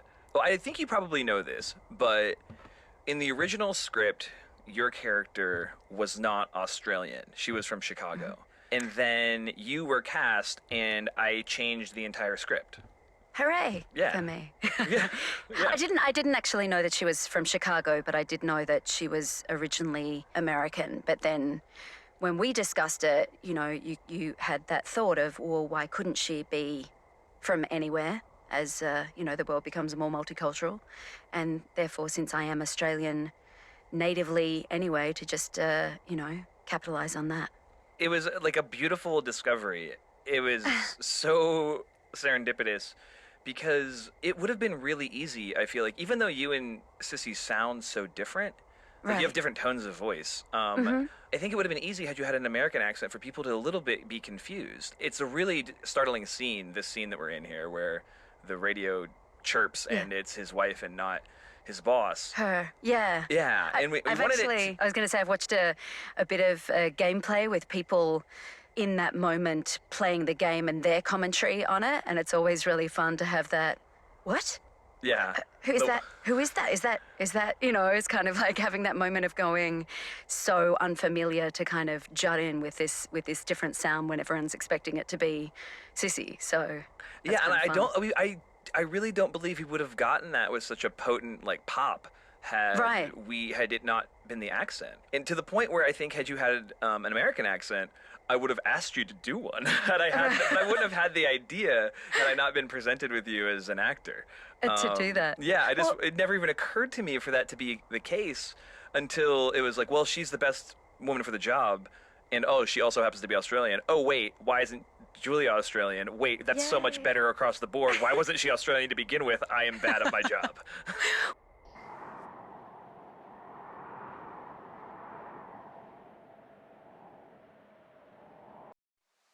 Is it too much of a pain in the ass to bring supplies all the way up to our towers?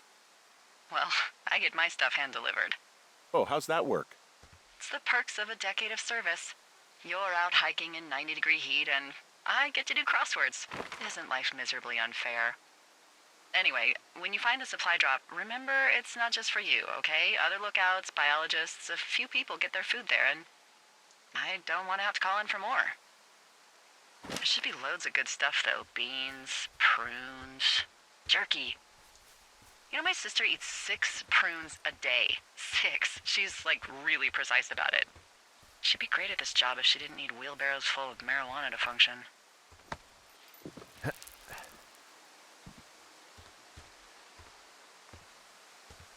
So, like, 2 weeks ago, you called me in the middle of the night.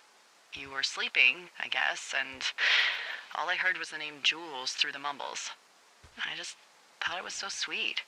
I wanted to wake you up, but then I thought maybe you were having a nice conversation and I'd just be spoiling it. I hope you're doing okay, you know, when it comes to her.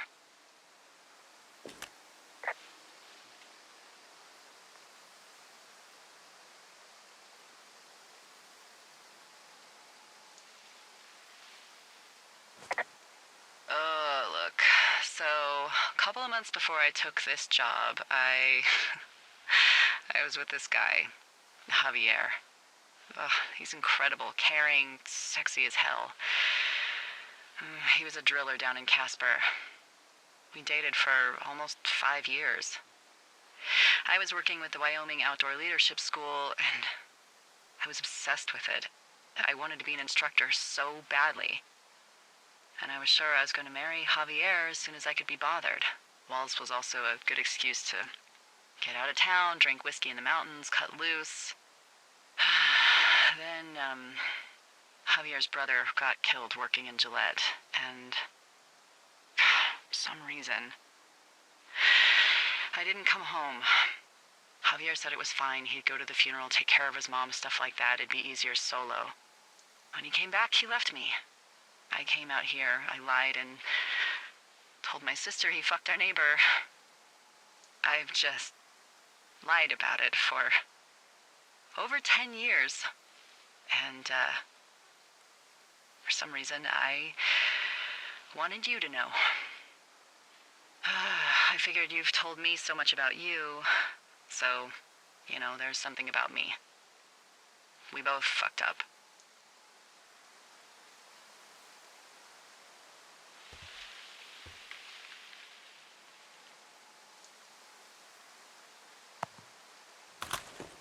On day 2, you have a bunch of conversations with Delilah about Julia, or not. You can kind of choose to have those conversations in any which way you see fit, being really open about your life, or lying, or just sort of playing it soft. Mhm. And all of that stuff now comes to a head here on day 33. And all of the choices you make, there's something like 30 lines of inquiry, but you can experience 4. I think there's like 33 maybe. You'll experience 4, and whatever is true in Delilah's mind based on that ends up sort of triggering this conversation here, where she wants to know either about Julia, a name she heard on day 15, or wants to tell you about her life and her experiences with a guy named Javier.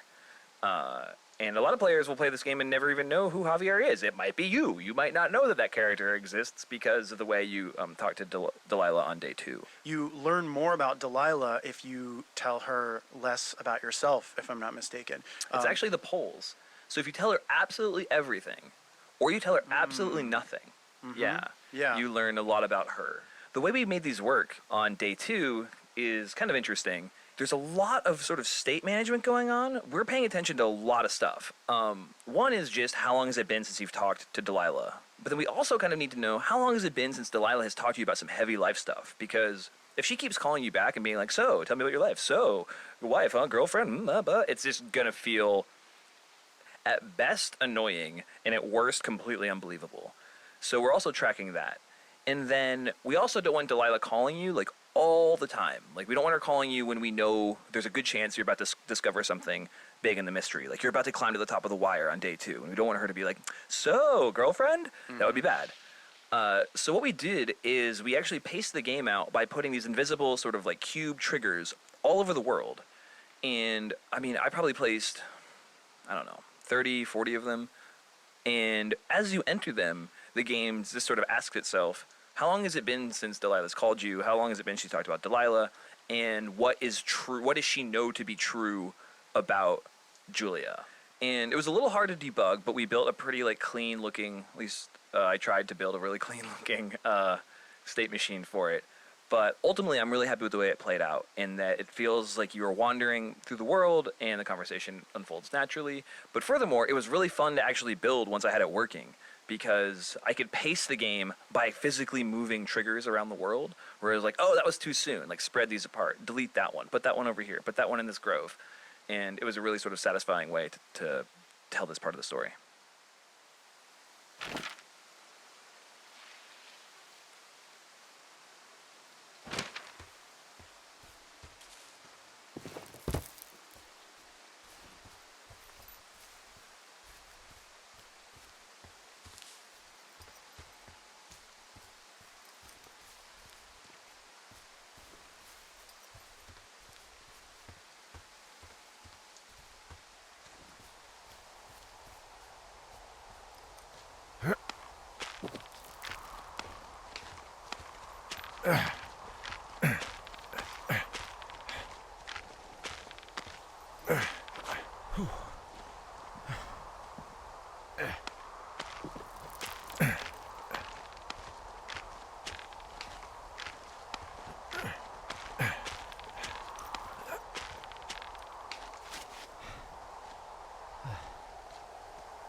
From my point of view, it makes it so much more heartbreaking that he leaves her so far away. And I think, because I married an American and I had like a long distance relationship for maybe like 4 months before I came over, and that, you know, it's really stinking far away, you know? So to have really that far. separation, if it's Chicago, you kind of go, well, get on the plane for a couple of hours and then you can go and visit her. But a 14-hour journey and the emotional heartstring pull, like all of that, you can understand why he's so torn about what to do. And also for him to move to a completely different country and then have to deal with, you know, a sick wife and living in a space that he's unaware of. You know, so even though, of course, living in the forest is about as Right, it's like unfamiliar as you can get as well, but, you know, it's like double worst of two distance. evils. Yeah, it's like 14 hours That's to the right. trailhead from Australia, and then another 14 hours from the trailhead to the lookout tower. So it's like more That's than right. more than a day's journey away from this person. That's right. And then the only contact you have by phone, and, you know, and I think we discussed this in recording where, you know, when you have a phone conversation with someone, it's great now with Skype and FaceTime and everything because you can actually see their reaction, but there's so many little nuances to a conversation that you just have no idea. Is it because they're half asleep? Is it because they don't give a shit? Is it because... Oh, I'm sorry, can I swear? Oh, you can totally swear. There's so many Okay, cool. fucks and shits Great. in this game, it's not even, you can't stand it. Fucking shit. Yeah, it's, you know, or is it because he doesn't give a shit about her anymore and she doesn't know and she's confused anyway? And yeah, so that kind of complexity for me made that little scene so much more beautiful and tearing at the heartstrings kind of thing.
Found the supplies.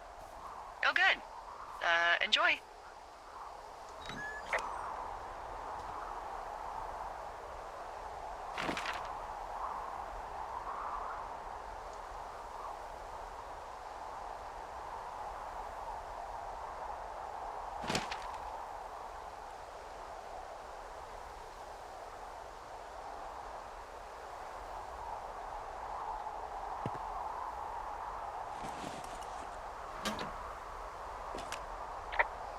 All right, I got everything I need out of here.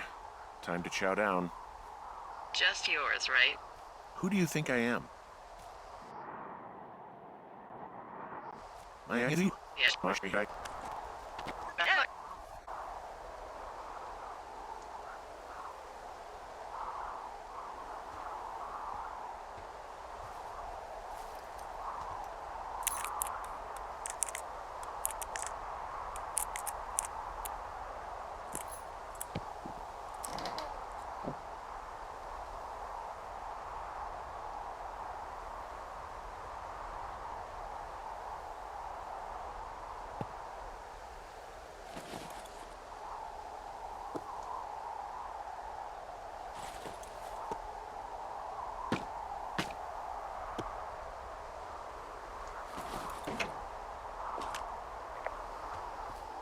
All right, I got everything I need out of here. Time to chow down. Just yours, right? Who do you think I am?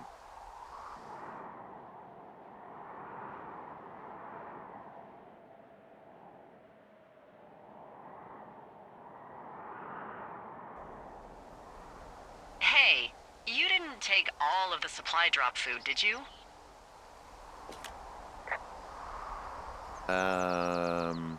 Because, remember, it was for a lot of people, like 5. I'm hungry. So you did. I gotta go. Hey, you didn't take all of the supply drop food, did you? Hi, this is Ben again. And I'm Gabe. I did production and office management on Firewatch. This is day 34, and Ben, how long did it take you before you actually saw this day? Well, since I'm a good person, I never actually made the choice to steal that food, and did not see it until after we shipped. So I definitely did. I played through every day hundreds of times. You did a better job than me, Gabe. I didn't see it until we were submitting the first patch for PS4, when you chose this path, and I was like, what? There's content here that I've never seen? It's my job, Ben, to show you content you've never seen. All right. Hopefully the next game I get to see the whole thing before it goes out. As long as there's no moral choices in it, you will. Yeah, that's fair.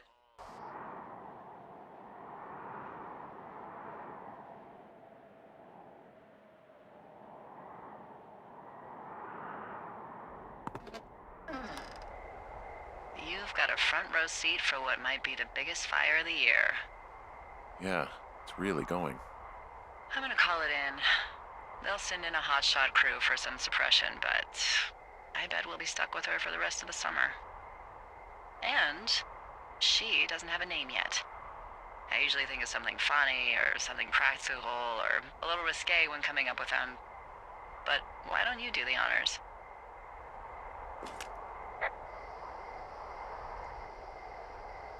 So, no ideas, huh? Come on, there's gotta be something creative in that brain of yours. I guess you're in one of your quiet moods. How about the elk fire?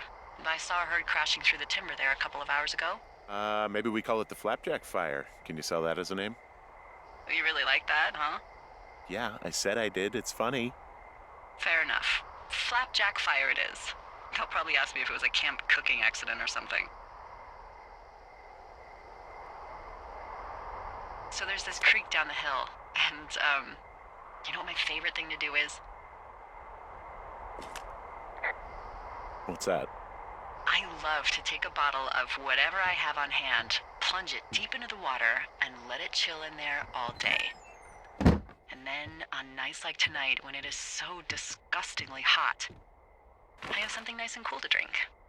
I learned that from my sister in Santa Fe. She'd do that with a bottle of tequila near her house and make margaritas the size of your head. You would like it there.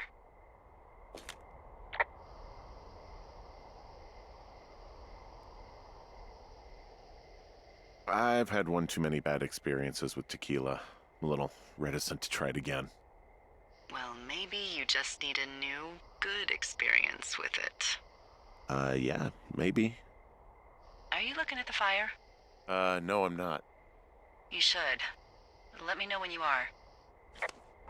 Are you looking at the fire? No, I'm looking at you. Oh. Well, let me know when you are.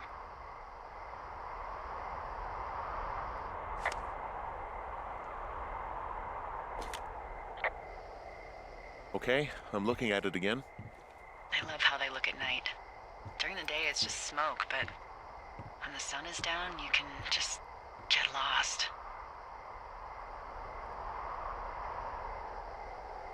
Yeah. I'm glad you're here.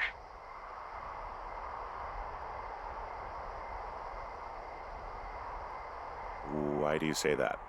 Because I do. I'm not crazy. I mean, we've had such a good time, right? Yeah, I think so.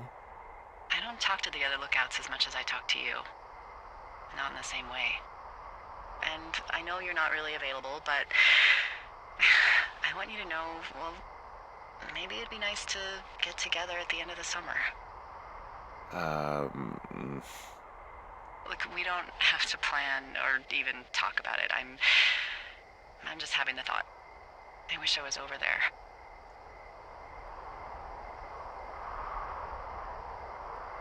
I wish you were too. We could sit outside. We could talk without these radios. We could,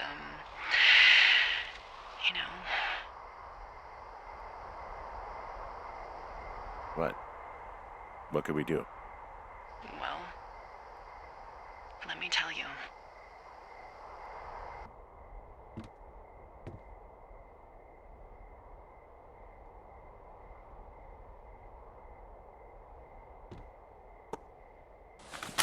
In this scene, Henry and Delilah get sort of the closest they get in the game in terms of their intimacy. Sissy, I think you've been drinking. What? I think that's pretty obvious. Rich / Henry, you're you, delightfully awkward in all of your painful ways. And something, I don't know if I told you guys this, but I had this notion that this was going to get really hot and heavy.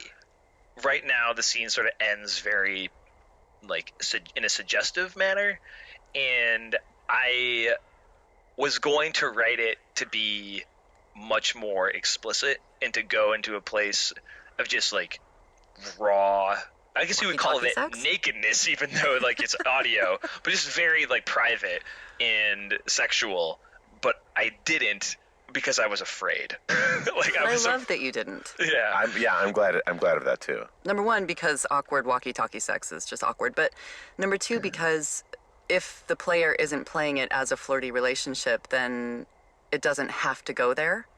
And then this way kind of leaves it up to people's imaginations, which I think is more poignant than spelling it out. I think also we became so close as a trio over this that having to sit in on that after having to write it was going to be a bridge too far for me.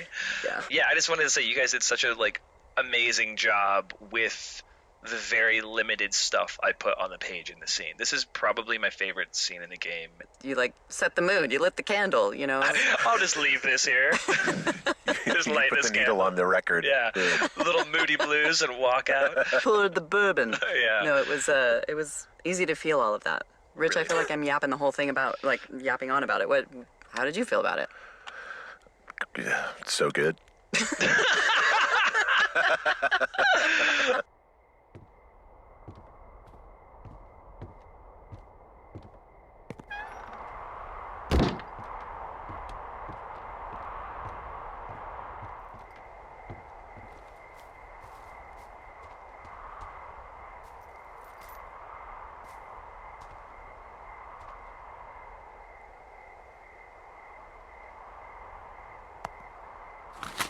When Delilah asks you, hey, are you looking at the fire?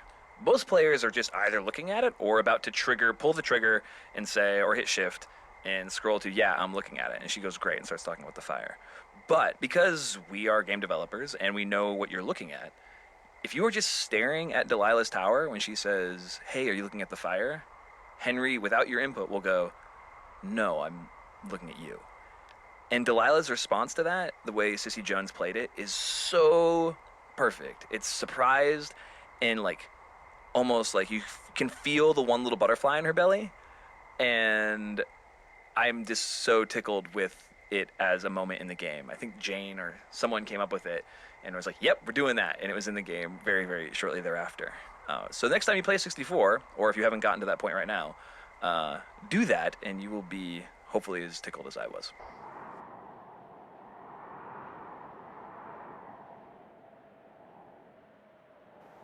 You're going fishing without a license?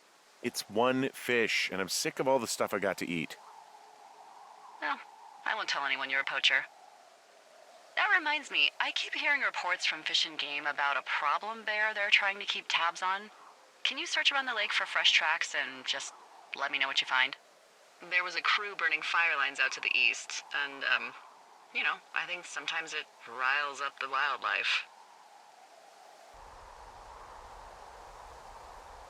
Does problem actually mean murderer? Like how Charles Manson is a problem cult leader? Oh, come on. You just have to look for tracks, that's it. Yeah, well, I've seen what they can do to a tree, and trees aren't even food.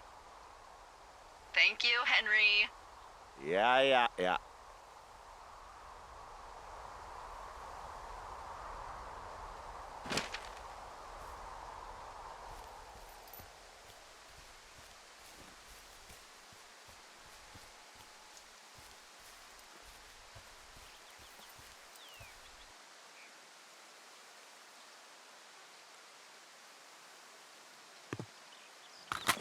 Hi guys, it's Sean. And Chris. So here on day 76, we're concluding a series of shorter days that internally we referred to as the montage. The goal was to figure out a way to let you play through the passage of time. The inspiration came from a few different places, and Sean, you can sort of correct or add as necessary. One was just obviously the cinematic concept of a montage. We thought that's just a cool way to, convey long passage of time without spending a huge amount of the player's time relative to that. You referencing movies made me think of every sports montage ever, like every training montage, and then remembering that for like 3 weeks I was obsessed with this idea because we were trying to figure out ways to come up with new gating mechanics. And I was like, oh, there should just be like ledges and stuff that Henry isn't strong enough to pull himself up. And then inside of this montage, there should be like a part where Henry goes like underneath his tower and there's this like a support pole that goes across it. And you can just do pull-ups. And you can do pull-ups 2 or 3 times during the montage. And then by the time we get to day 76, Henry just has the strength, the upper body strength to pull himself to higher, which would explain the new gating mechanic. So it was like sports montage to the max. We would have had to get like another 80s song in the game. Like a jock jam. I would have killed for a jock jam in this game. I would have given up Etta James for a jock jam in this game. Just kidding. I absolutely would not. No. Anyway. Sports montages, as well as film montages, important influence here. Also the game 30 Flights of Loving, I think. Yeah, that is a very short, like 10-minute experience. If you look it up, 30 Flights of Loving, by a guy named Brendan Chung, who's just a brilliant independent game developer. I did the music for that game, coincidentally. And that game is pretty much entirely told through a series of hard cuts out of chronological order. And when we sort of combined what we liked about that and thought would work in our game with the existing day structure that we talked about earlier, it just made sense as this sort of second act of the game. Something that I think is surprisingly rare in games. You don't see a lot of montage in video games. No. And I kind of know why. It's technically actually it's not even really hard. It is really hard, and we actually strayed from our original concept, which was much more of a montage with very quick shots. I mean, it's a stretch maybe actually to call it a montage because you play several minutes of game at a time. There is a moment in here like where you can if you take all the food. If you do that, you'll get a bonus. A very track. Small day, and I'm sure there's a tape on that. There is.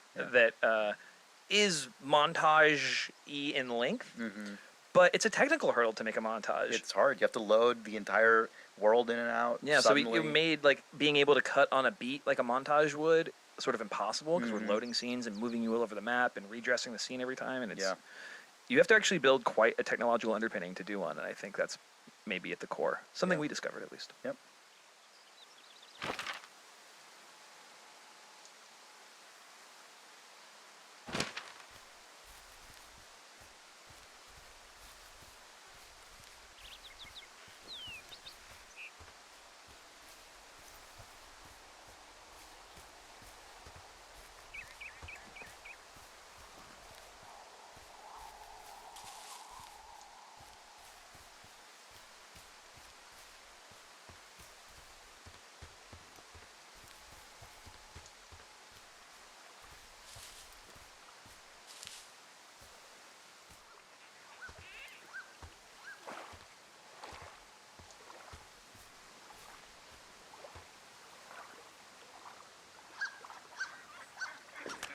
Someone left their clipboard out here.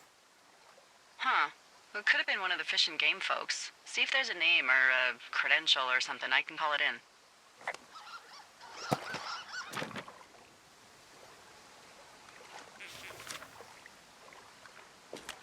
What the?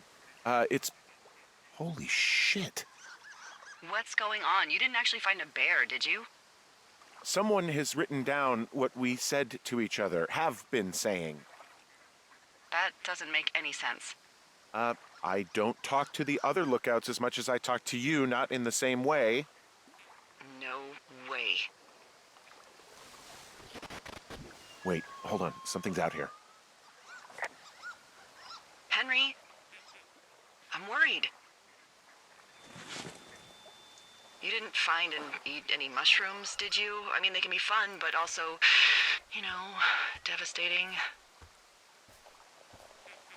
Regardless, just let me know, okay, buckaroo? Oh, God. I don't know why I just called you that.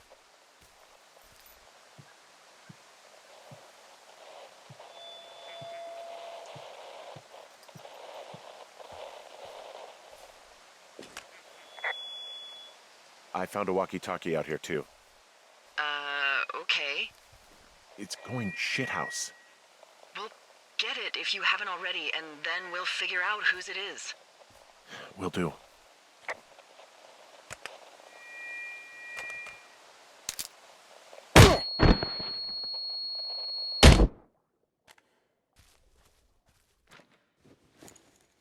Henry? Are you there? What happened, Henry? Holy hell, I got hit in the head. Punched or something by someone. Are you serious? What the hell is going on out there? I don't know. Jesus Christ. Let me get this straight. You found a clipboard with, what, transcripts of our conversations? What else is on it? I don't know. It's gone, along with a radio of theirs. Somebody out here could have just killed me, Delilah. What the fuck is going on? What's Wapiti Station? I don't know. I saw the name Wapiti Station right before I was cold-cocked. Does Wapiti Station mean anything to you? Wapiti Meadow. Maybe it's Wapiti Meadow. It's on our maps. It's not too far from where you are right now. It's where you saw that damn fence. It's north of the lake. It looks like there should be a trail somewhere on the north shore of Jonesy Lake. I'll start hiking that way now. God damn it, my head. Are you sure you saw what you saw, Henry?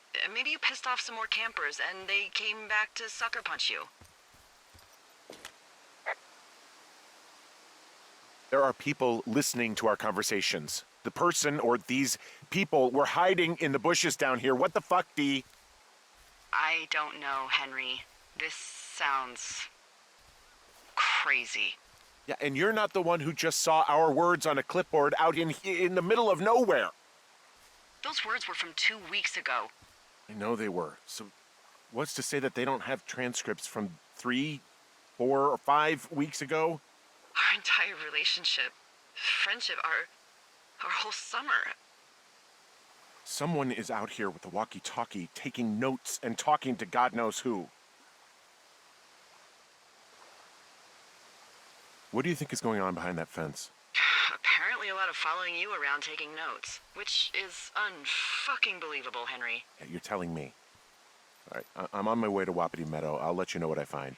Okay. There's got to be a reasonable explanation. Also, I'm gonna call around and see if anyone's had anything weird happen to them or seemed spooked. I don't want to make this bigger than it is yet, you know? Yeah, understood. Yeah, okay. Hike safe.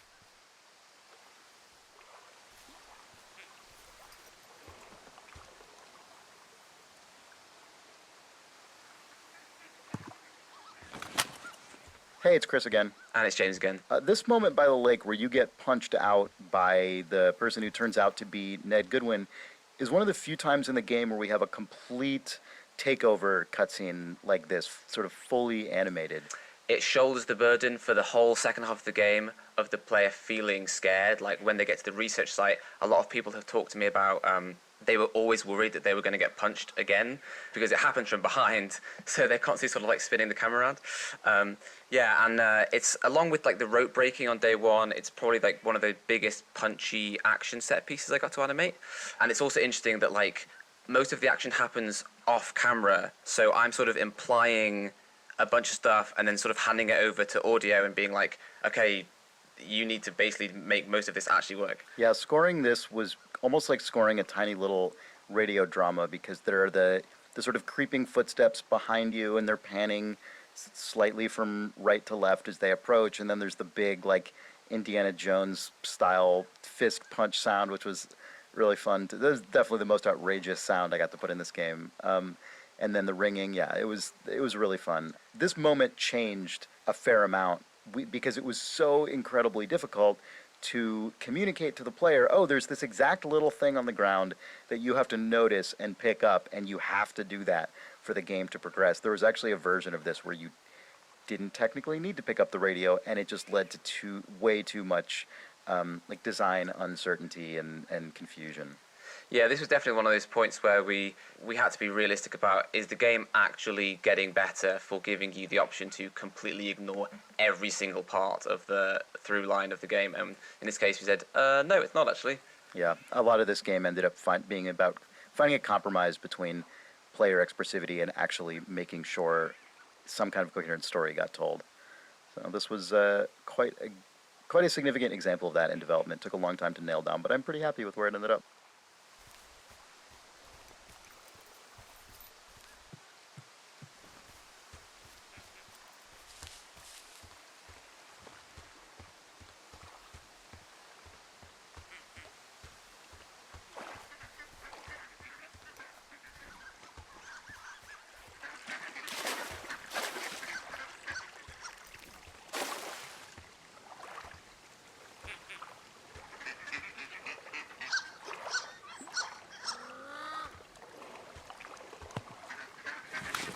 Hi, Jane.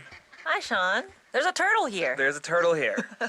I think it's probably your doing, even though in classic Camposanto form, playing like autopsy detective on how the turtle got into the game is not yielding any definitive results. I think I remember wanting something. Like I said, I just want a place that's very pleasant in the game, and I also want something very cute in the game. I think that was kind of on my wish list. And we killed 2 turts with 1 stone here. And then someone maybe said something about turtles, and then I think a turtle fit into the scope of what creature we could let you find and manipulate and animate. Yeah. And we weren't afraid of it then. Because we were also thinking, we had the idea like, really early, and we were afraid of animals. Yeah, because you're like, what if someone wants to like throw a thing?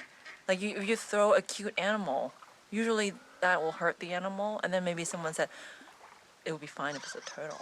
And you can definitely launch this turtle right into the lake, and hopefully Henry will say something about it if you do, which is one of my favorite moments in the game. And then I think Turt Reynolds, the name you can choose for him, was a bad joke made by a guy who shares an office with us, Zach Johnson from Kingdom of Loathing. He came out and said, "What about Turt Reynolds?" And we all groaned, and then I wrote it down. And then we were like, well, now we have to have a turtle in the game. Yeah.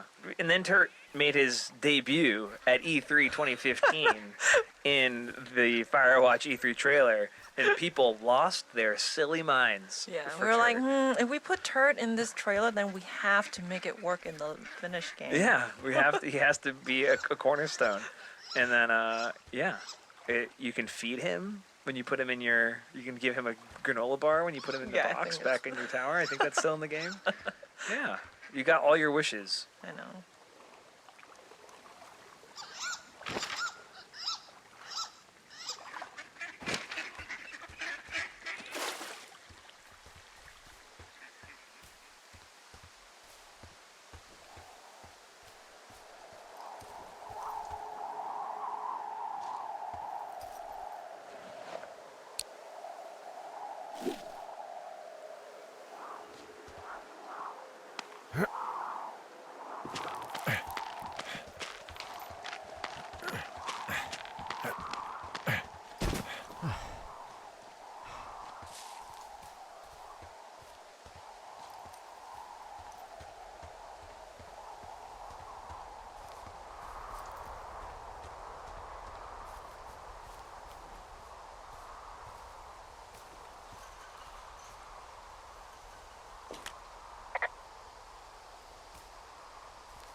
Okay, I'm at the fence. I don't see anyone around, but I'm not sure I can get past it. How big is it? Big. It goes off in both directions. Acres. But what the fuck is going on out here? Whatever it is, someone doesn't want anyone to know about it. Sometimes biologists will cordon off a little area to study flora or whatever, but that's only a few square feet usually. That's not what this is. Well, see what you can do to get past it.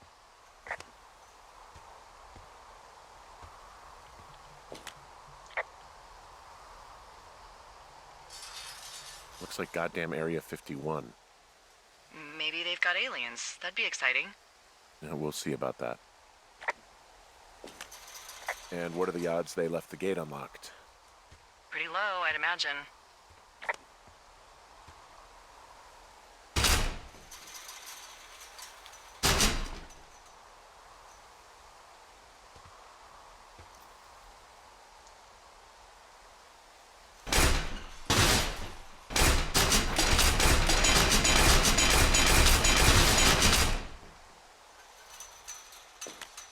Look, I'm not gonna be able to get into this place.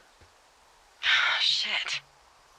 I don't know how long I can dick around out here until someone notices.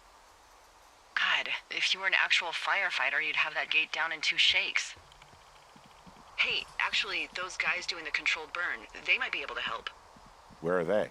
Beyond Ruby River, there's a scout camp. They burned a line a few days ago that should let you hike right to them. Well, that's great. If they haven't left, they're probably the type of guys who would help you get through that fence.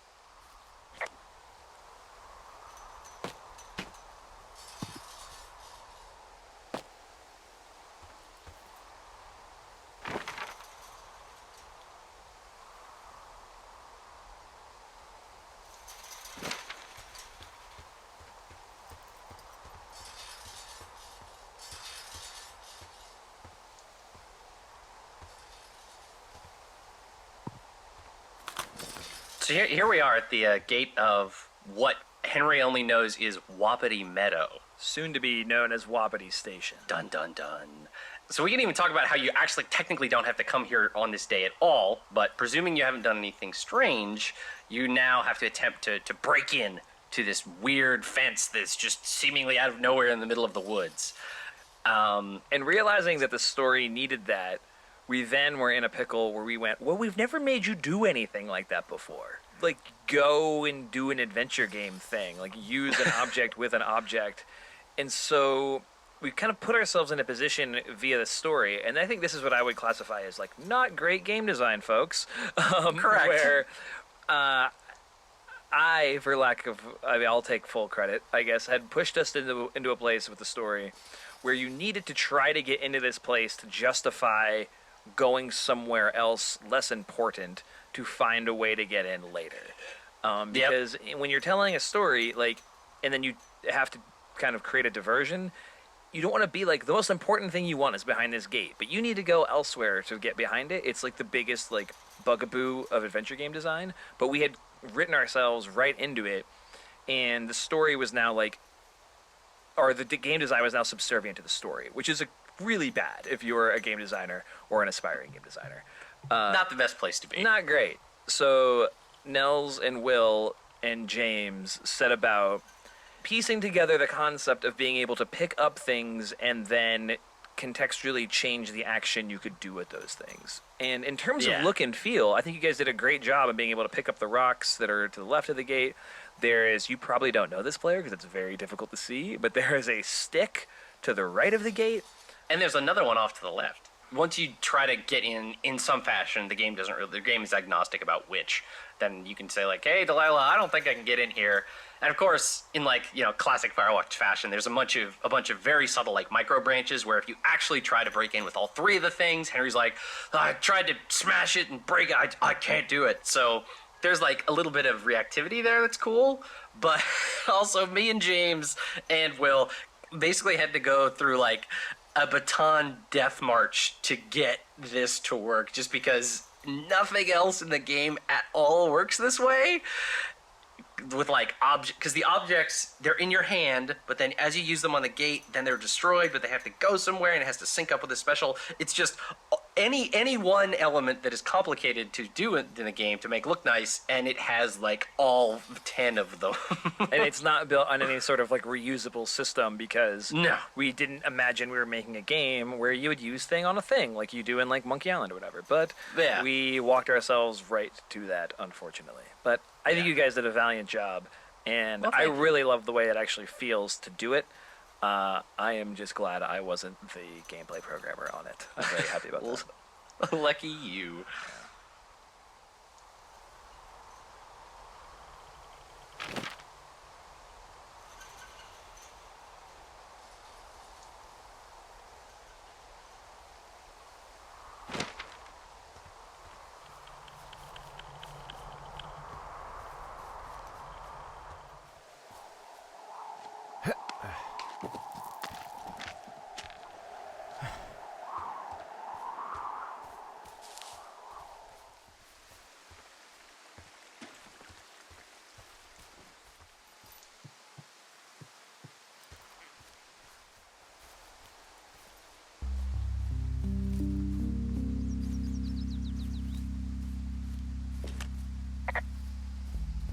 I'm wandering around east of the lake. Which way is Ruby River? It's in the southeast corner of your map. The scout camp where the firefighters were staged should be on your map. It looks like a little triangle with a flat bottom.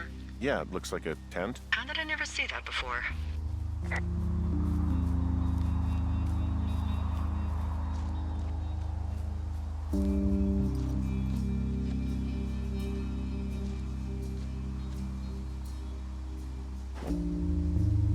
Hey, I called around. Things seem normal with everyone else.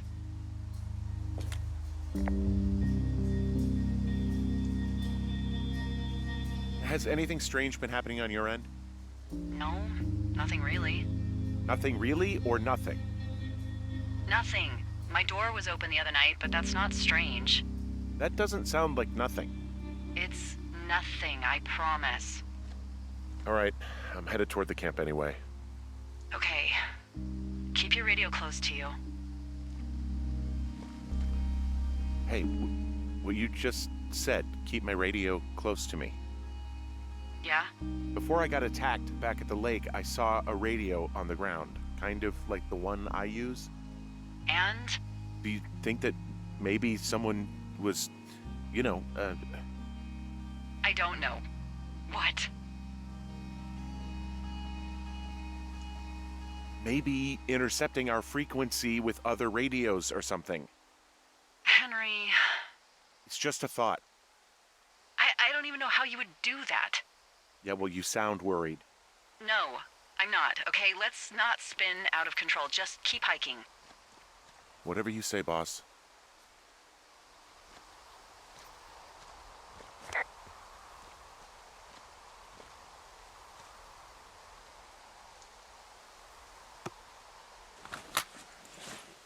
This is Jared Emerson Johnson. I work for a company called Bay Area Sound. We did a lot of the sound editing and sound recording for the game. Did a lot of the ambience and a lot of the effects. And I'm Chris Remo, and you've heard me on commentary before, but on this one I'm speaking in my capacity as, I guess, the audio director on this game, a role that I really did not deserve to have and basically had to figure out as I was going along.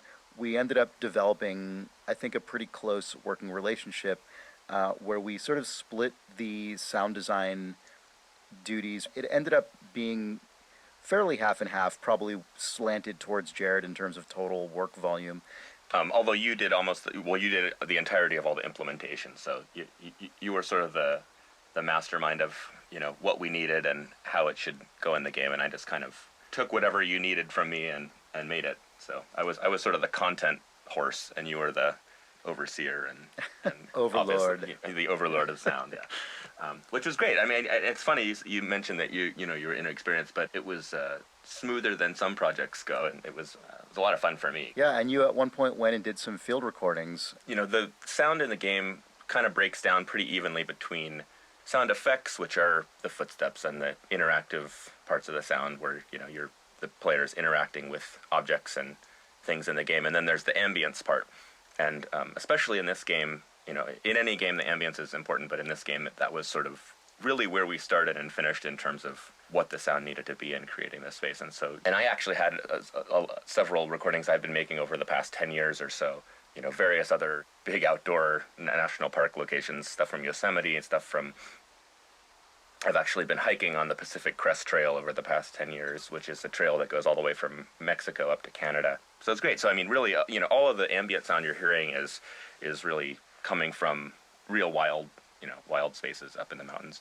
Yeah, and the ambience, man, I think it took us so long to dial in the approach we wanted to take, both in terms of the source material itself and also the way that it was designed and implemented. Right. I mean, I feel like we were revising that basically until like the last third of game development. I mean, not even just revising, but I would say like fundamentally changing how it worked. And eventually what's in the game now is sort of 3 layers of ambience that are mixed according to, where you are and the needs of the space and so on, plus additional what we called sweeteners of environmental noise, like sort of wildlife and wind rustles and things like that, to give it some character. This project was really kind of unique in that way, in its relationship with the ambience, because it was such a key part of creating the atmosphere of it. We spent a whole lot of time figuring out how we wanted to sort of differentiate each of the individual sections of the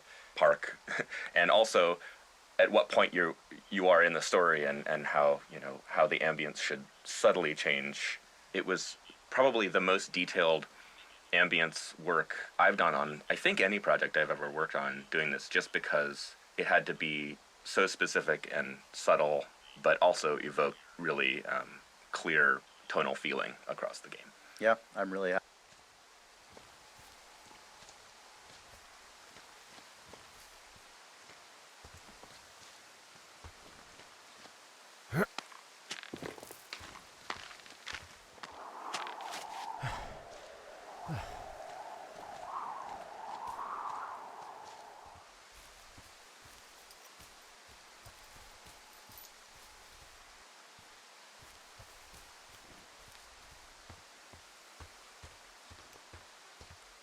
I know we don't know what's going on yet, but I don't have a good feeling. I don't like feeling vulnerable.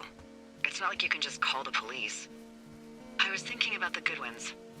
It just struck me that if anything weird like this happened to them, happened to Brian, just how scared he would have been. Wow, there's an old, I think it's called a medicine wheel out here? Yeah, it was made by Crow American Indians hundreds of years ago. There are lots of small ones. Have you ever been to Medicine Wheel Monument over in the Bighorns? No, I sure haven't. Well, it's worth a 3-hour detour on the way home in August. Neat. I'll keep it in mind.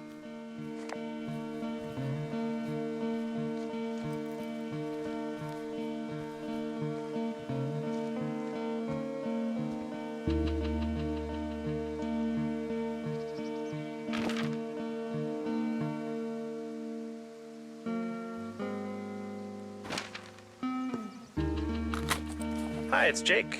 And it's Jane. We are at the Medicine Wheel, which was a thing that I put into the game when I was first grayboxing it and learning how to make anything in a game like this.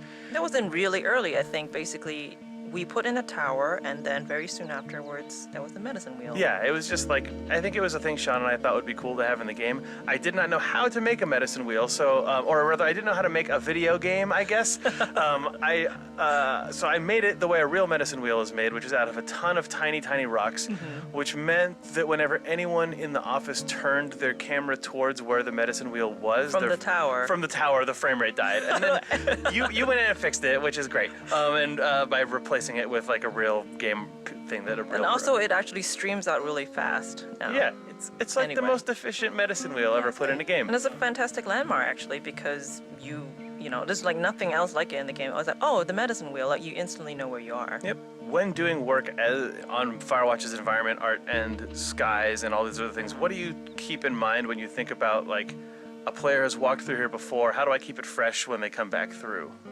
So we want to make sure that it looks different from different directions, and also the lighting and the feel of the whole area has got to be different, so it seems like a totally new area. Yeah, it was surprising to me how much, even if you're walking like just north to south through an area, if you go through it once and then if you go through it the next day, or a later part in the game and you and Ollie have just swung the sun 180 degrees, so all the shadows are going the other way, it can feel completely fresh. Or the obvious trick is make them go through it the opposite direction. Yeah. But both things together really make a whole space feel like a totally new space. Yeah, that was a thing that I think you and Ollie and I collectively tried really hard to do, is like keep the player walking in as many different directions at as many different times of day as we could, because we knew that the world was fixed. It's not... Yeah, like we want to reuse areas, but also we don't want to feel like we're making people backtrack, right? Yeah.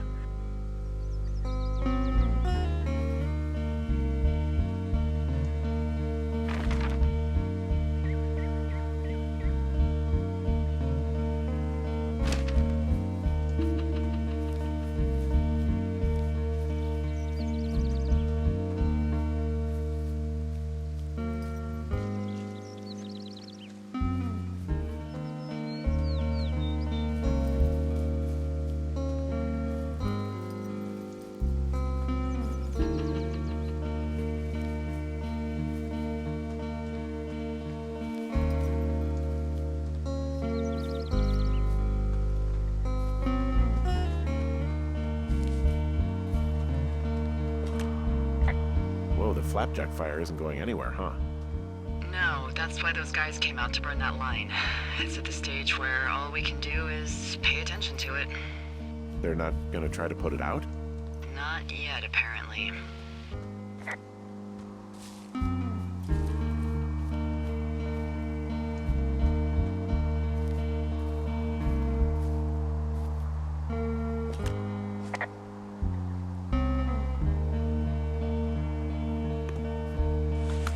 Hi, it's Jane again. So Nels, what is a controlled burn? A controlled burn is actually a technique that real wildland firefighters use.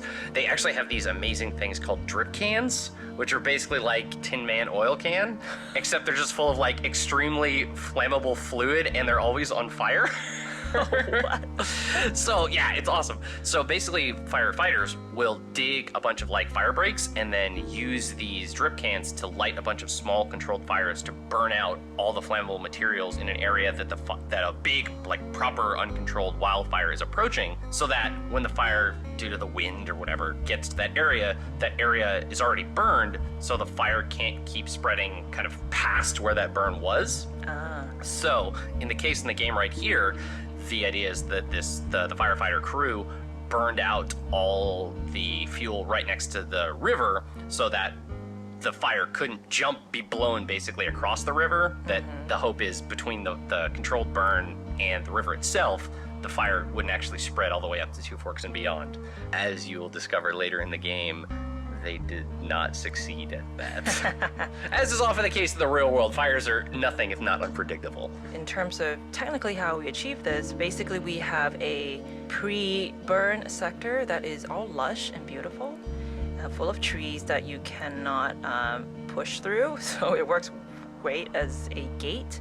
And after the controlled burn in the story, we swap the whole area, this whole piece, including the ground and all the trees in it, with a new piece of artwork, basically, to the post-burn sector, which lets the player walk right through. It's interesting that like there's kind of this baseline of the world, and then there are these almost just two chunks just sitting right on top of it. The world is kind of made of tiles in a way, so like we have the option to swap different tiles in and out, and this is a great place to use that technology.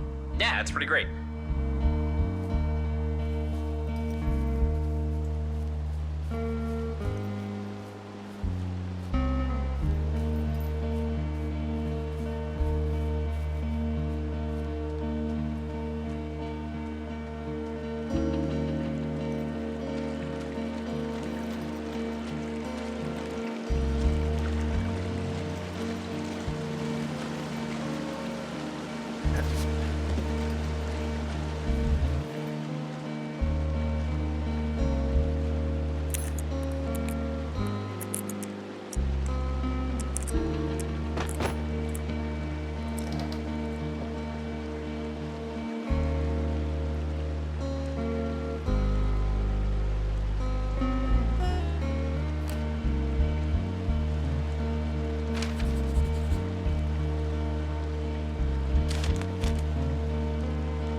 I found where they did the controlled burn.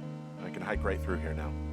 Yeah, normally they wouldn't do that so close to a body of water, but I think they're extra worried about a fire jumping the river and burning up to 2 forks, now that there's someone in it. Well, I'm extra appreciative of that. Let's see. The scout camp is southeast of the river.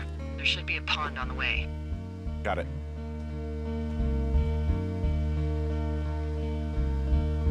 What happens if a controlled burn gets out of control? Someone gets fired.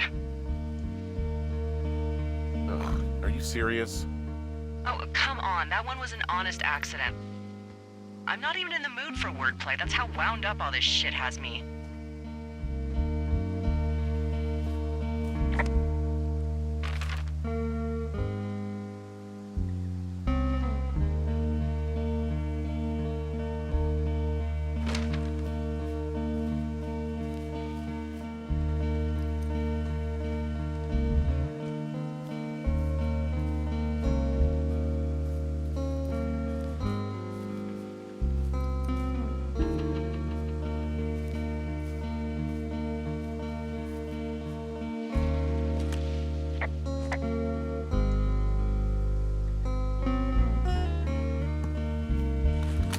Hi, Jake. Hey, Jane. In this garden surrounded by scary mannequins seems like a great place to talk about how you figure out perspective and scale when making a level. Yeah, so, when you start making a game, one of the first things you need to do is to have scale reference. So, what we did was just to download a bunch of free scale models, actually.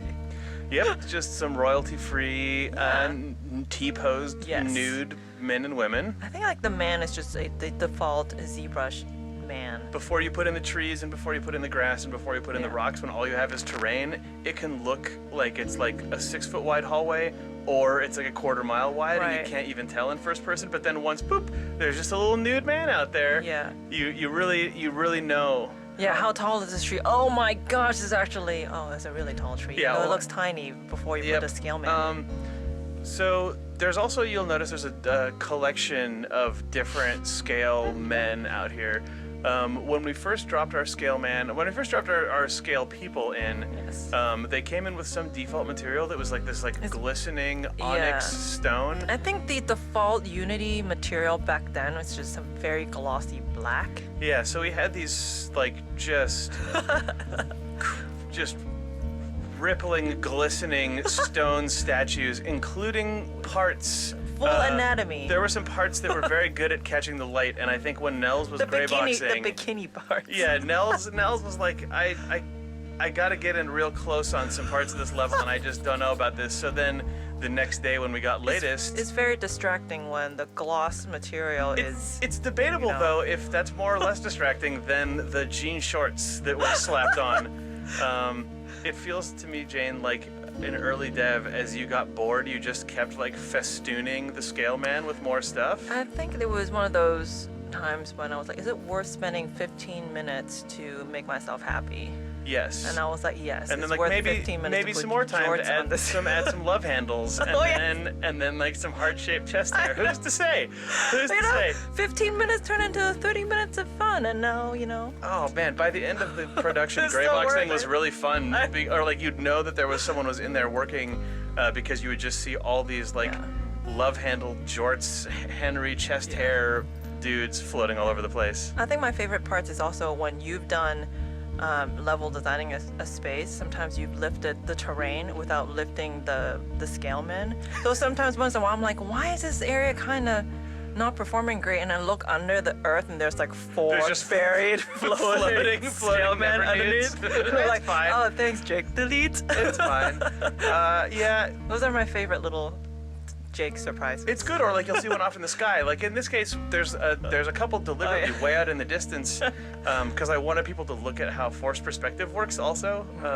So zoom in on some jorts guys, be happy. Oh, actually, another note about the scale lady here.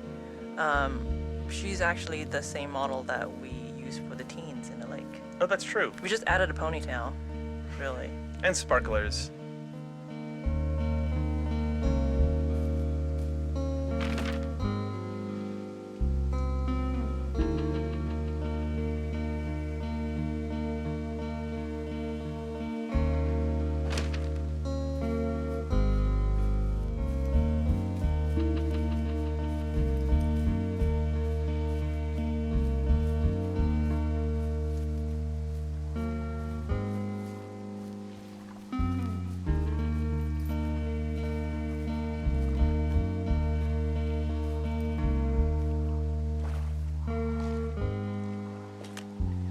There's some old snowmobiles out here. That's crazy. Looks like one of the poor bastards was cruising across this pond and dumped it. That was not a fun hike back to civilization.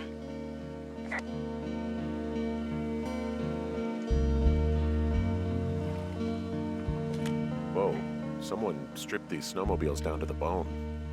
Huh. And that's weird, right?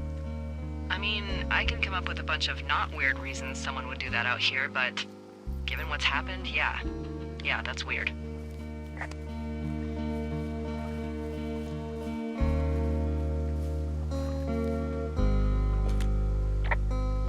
There's an old pond out here, not much more than a pile of mud.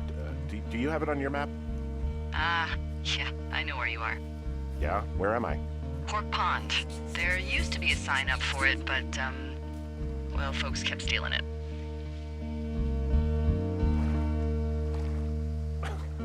Because it's called Pork Pond. It's a good goddamn name. That sign would look great in a den, or, anywhere.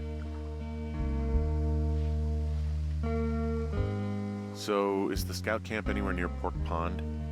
Yeah, it is. Just keep heading east. You'll cross a small ravine, and you shouldn't be able to miss it.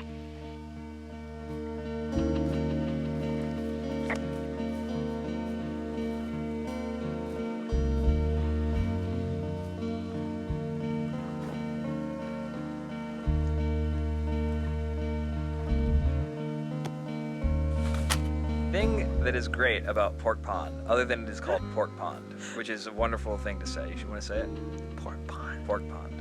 Pork Pond. It's not even really a pond. It's barely a pond. It's like a pork puddle, really. It's pork puddle. It may have been a pond at one point.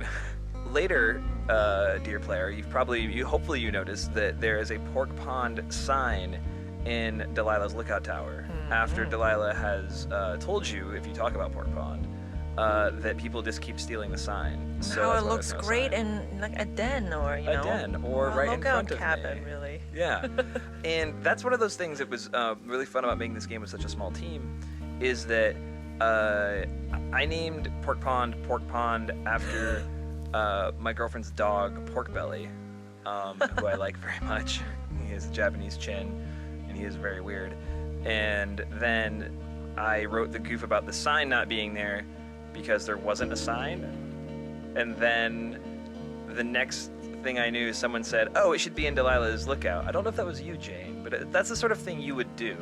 Is you'd be like, I was playing the game, and I felt like that Pork Pond sign should be in Delilah's Like, tower. if I were Delilah, I would have totally stolen it. Exactly right. So then we just say yes, and we keep putting goofs into the game. So that is the Ballad of Pork Pond. Pork Puddle Pond. Pork Puddle Pond. I like this is our only tape together. I know. And it was just us saying Pork Pond about 15 or 20 times. Pork Pond.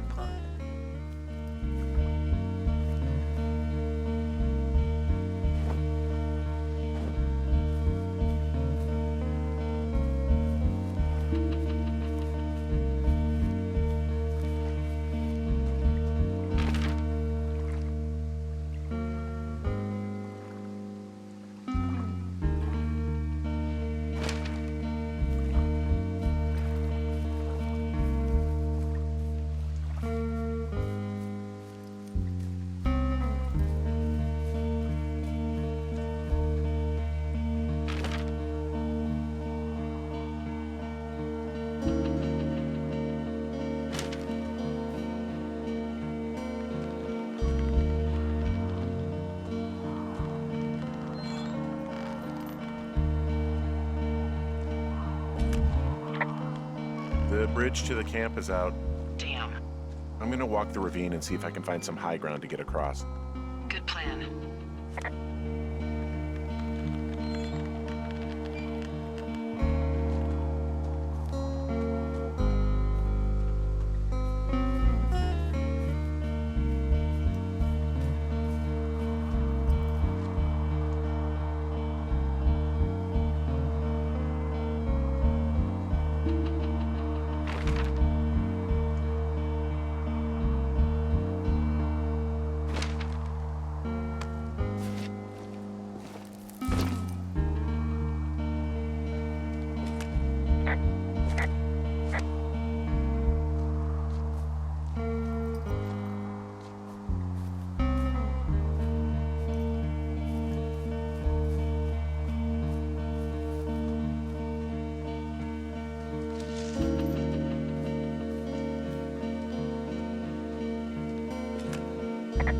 I'm at the camp. Great. Have a look around. If anyone's still there, they might be able to help. I'm gonna sound crazy. Maybe you just ask them to help you get inside the fence. If I didn't know it was out there, they probably don't either. This place looks dead, but I'll see what I can find.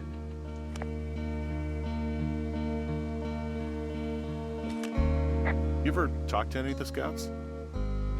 No, they haven't been out here in a while, and I generally don't have a lot to say to preteens. Unless it's Brian Goodwin. Well, if forced, I can make conversation with anyone. Plus, it was sort of fun to hear about all of his nerdy hobbies. He wasn't a scout or a Weebelo or whatever? I got the sense that boy could barely tie his shoes, let alone a clove hitch. What the hell's a clove hitch? Well, it's a knot that you are probably too old and too stubborn to learn. You use it to make rafts and shelters and stuff like that. Huh. You know how to tie one? Heck no, I'd make a Weebelo do it.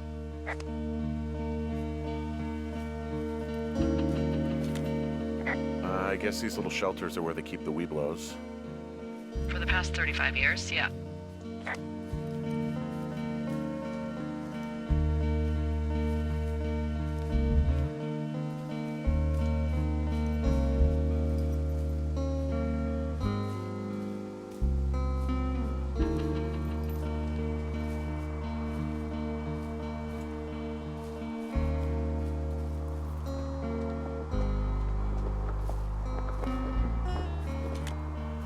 Yeah, these guys are gone. I found where they were sitting around before getting picked up. Damn.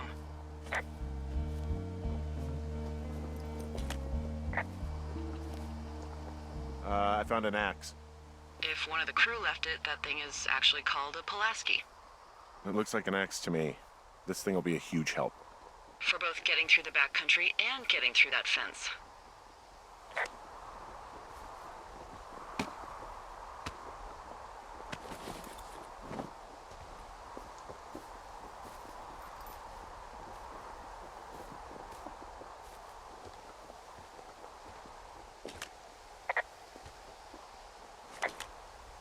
Hey, Dee, they left something behind. It's like a memo from their boss. Did it say anything of note? Next few days, dropping into the thoroughfare on behalf of Dr. Simmons at Wapiti Station. Wapiti Station? Holy crap. Keep reading. Oh, I just thought I would maybe, stop there, let the mystery percolate. My mother always said I would meet someone who'd give me a taste of my own medicine. They're running a research site out there. He was worried about wildfires. Someone is writing down our conversations. And now we find out there's a research site out here that we don't know about? What are they researching? Us. They're researching us. You think they're studying you and me? I do, yeah. I mean, maybe it's about studying two strangers who talk every day. Like, if you put someone in isolation with someone else, what they do. Yeah, that's what I think. Well, fuck that. Agreed. I think we should allow for the possibility that this is all just a big misunderstanding, but... God, if you saw what you said you did... Fuck, Henry. Yeah, I saw it. Okay. So what's next? Well, I've got an axe, so I can figure out a way to get over the ravine and back towards the site. Sounds good. Check in when you can, and keep an eye out for anyone following you.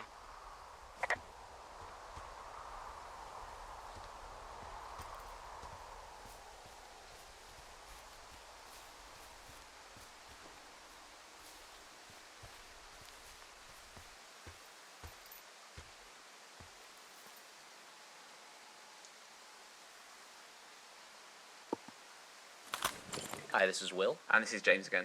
And if you look around, you should see a TV in front of you with a pretty weird-looking image on it. That is actually what Henry looks like from third person. So you're looking at Henry as we saw him in Unity Editor. Yeah, Henry is very much sort of an ultimate Cronenberg nightmare. He's got sort of like, we called them the spider bones, where you can stretch his shoulders really far away from his torso. Early on, I remember looking at a GIF with the team of like how Crysis was doing their first-person stuff, and if you looked at it, you could sort of see his spine and neck becoming this mad giraffe creature, and we took that concept and ran with it.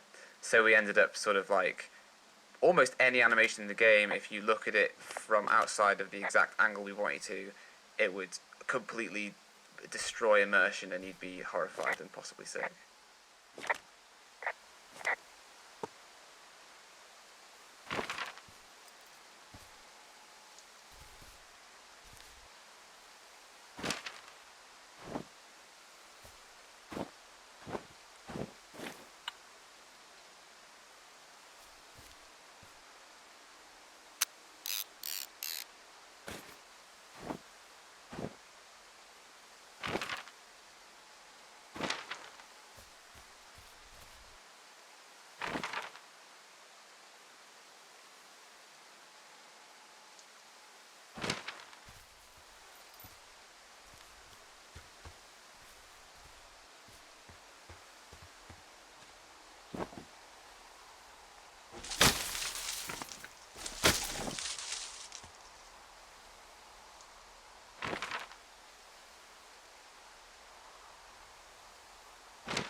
Coming up here on the end, Jacob.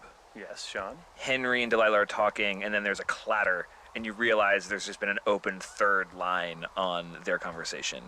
And I remember coming up with this, or something like this, I think in my living room before we had an office in the summer and fall of 2013. Yeah, the idea that you hear someone like cough over the radio seems like the sort of thing that got us really excited when we were in like day zero of talking about making Firewatch. Yeah, we had another idea back in the lakeside of this day, the beginning of this day, where you would hear your conversation coming out of a radio nearby, but just the way our audio system worked and like the peculiarities of trying to get that to work just never really read to the player when people would play it. But we had all these moments. This is sort of like the way we think about the design of a story like this in general, for better or for worse, at least this game, where we would sit down and just pitch each other all these moments that were really disconnected once we had a conceit, like there's somebody listening to you on the radio, like, oh, a guy punches you out, like, oh, you hear your voice coming from a bush, which we didn't end up using. You rip your bed apart and find a bug under the mattress. Oh my God. Someone was listening in your tower. Yeah, we were going to bug the tower. I think we actually had a bulletin board up in the office full of tiny Post-it notes that were just cool ideas. Cool story things. And if we could happen. find a place for them, we'd pull them off that and put them on the linear list of like crit path events. Yeah, there's things that we could just sort of like put as little like mile markers in the story, and not knowing how you would get to them because you'd play your own way. But if we had enough of those in the story that were surprising, then maybe you, player, would like it.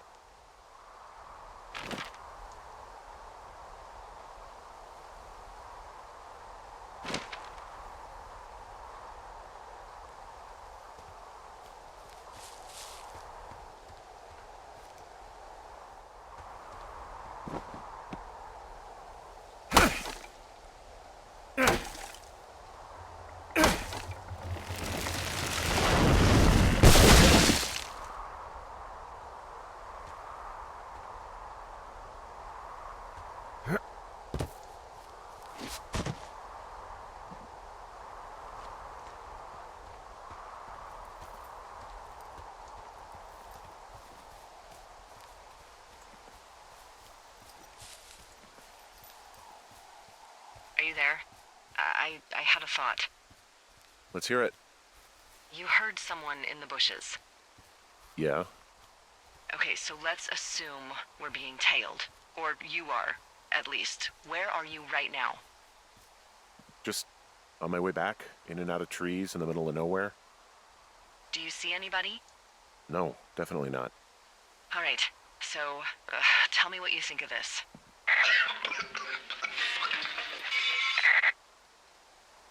Did you just cough? No. Did you just cough? No. Oh, fuck. There isn't any way someone, like, another lookout could be on this line, is there? No. Not without tapping our radios. Get in your tower, shut the door. Don't leave, and don't use your radio. I'll call you. Understand? I will call you.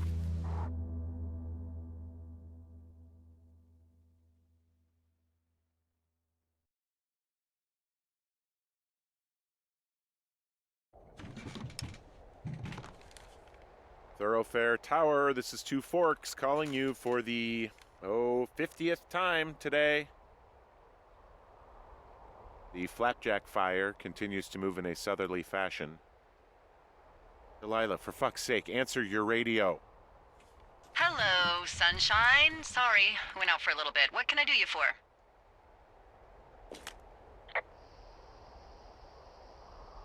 I didn't sleep a wink last night, and I've been going crazy for the past 6 hours of sunup. How are you so chipper? Well, it's a new day. What a day, this day we've been given. Maybe I am actually asleep right now. Maybe I didn't stay up all night knowing that someone is... I actually slept just great. Okay. By the way, I was wondering if your Flora of the Shoshone info poster was still up inside your tower? What? It's just protocol that those stay up. You know, info about your tower, the surrounding tree species, etc. All right. Just, you know, have a look at it. Make sure it's in ship shape.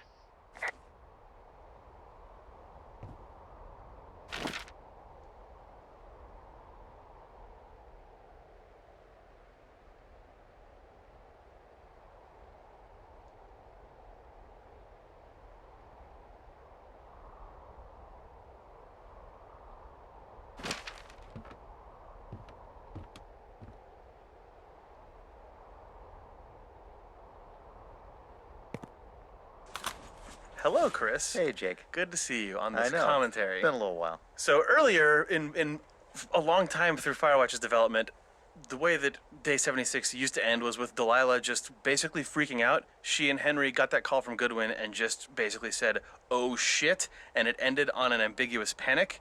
It turned out that actually put people in the situation you are in now at the start of Day 77, not knowing what to do. Like, we cut in with Henry at his desk sitting there, and everyone who played the game sort of thought, why is Henry just sitting at his desk when the last thing that happened was a huge freak out?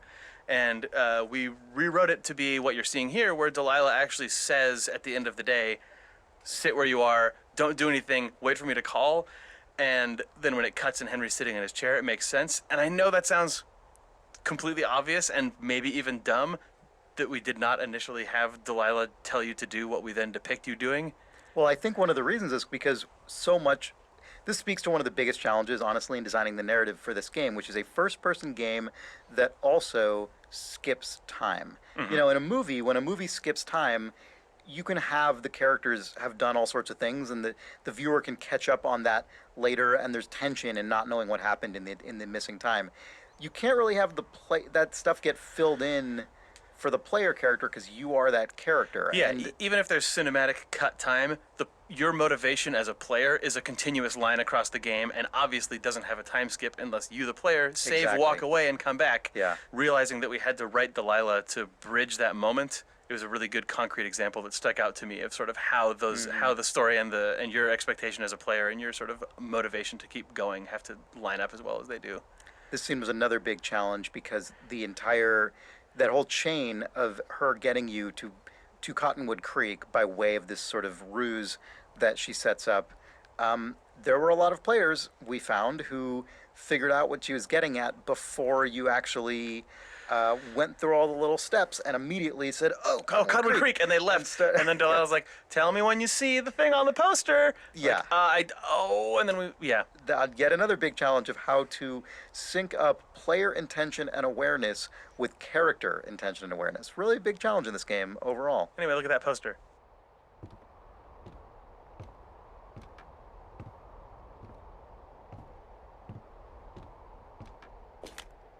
Okay, yeah, it's up. Why are you acting like this? Great. Just wonderful. Do you see the tree in the top row, second from the left? Let me look at it and I'll tell you. No. You don't need to tell me. Just, internalize it. It's a great tree. And there's an area called, that tree's name in your sector that maybe you should take a midday hike to. Maybe. Oh, yeah, okay. Maybe I should go for a hike. Nothing like an afternoon in the Rockies, I tell ya. Radio me the moment you get there. Which tree am I supposed to internalize again? Top row, second from the left. Head to a place named after that tree, and you'll have a wonderful afternoon.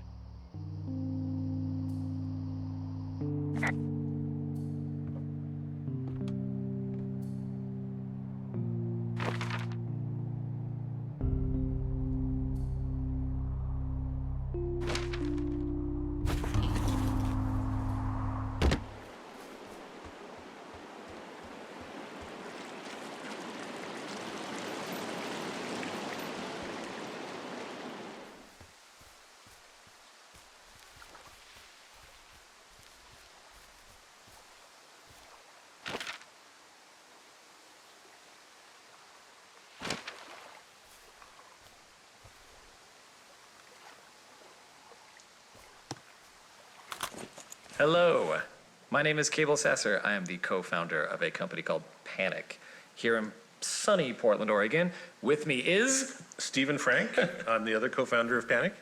And what are we doing here by this snowmobile? Why are we by a snowmobile, Steve? You see, the Snowbro logo on the snowmobile is our one content contribution to the game of Firewatch. Jake asked me to design that logo, and I did, and I think we can safely say this game would not have shipped if it weren't for that logo.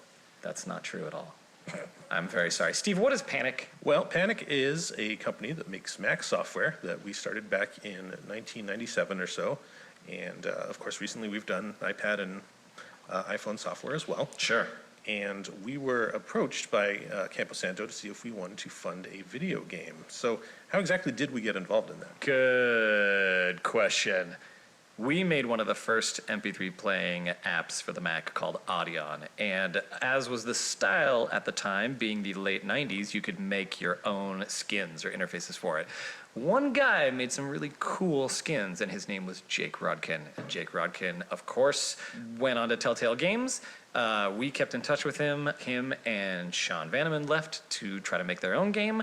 They came to us. We said, I think we have a little bit of money in the bank. We can maybe help you out with this.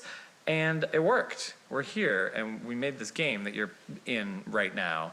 Our contribution was primarily financial, but we also put on a really cool event for GDC, which was this super themed, we got to pretend that we were Imagineers kind of thing.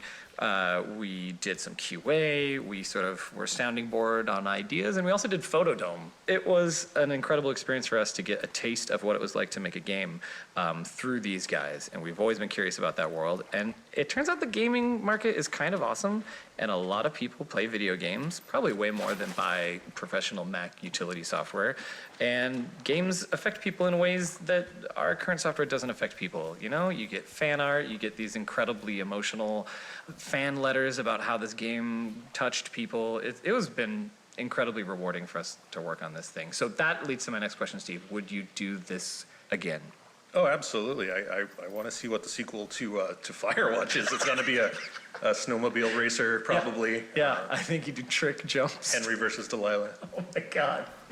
And Sonic. Can we throw Sonic in there too? Gotta have Sonic. And Cream the Rabbit. Yeah. I'll cut that part. Okay. Thank you for playing Firewatch. We are happy to have been a part of this game. We hope that you enjoyed it as much as we enjoyed being a part of making it. Thank you. Good night.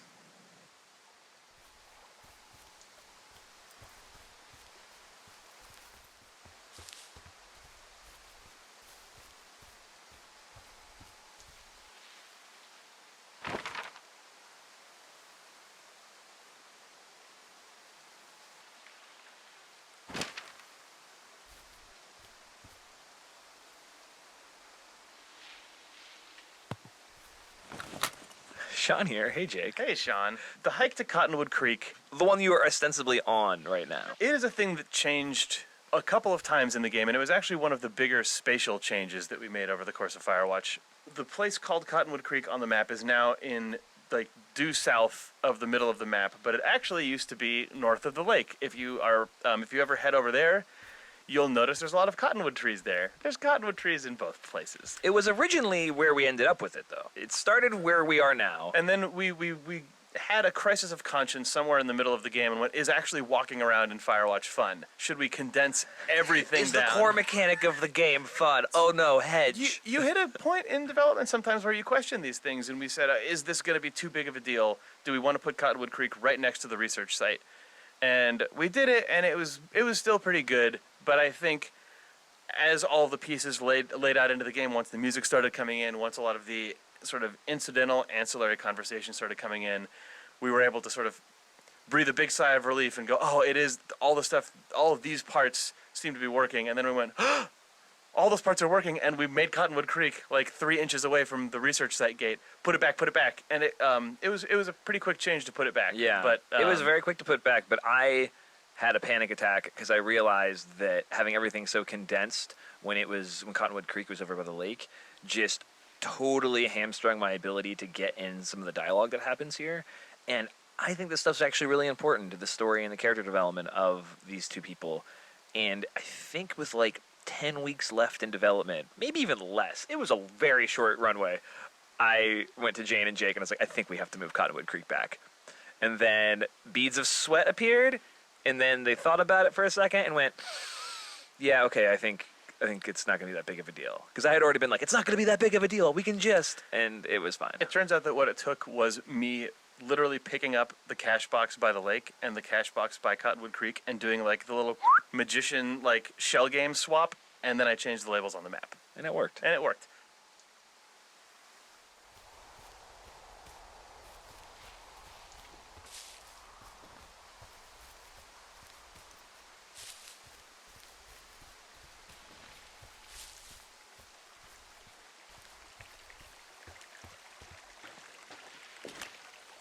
I'm here at Cottonwood Creek. You see the cash box there? It must be around here somewhere. It is. Find it and open it. I changed the code. It's 5678. Are you kidding me? I was in a rush.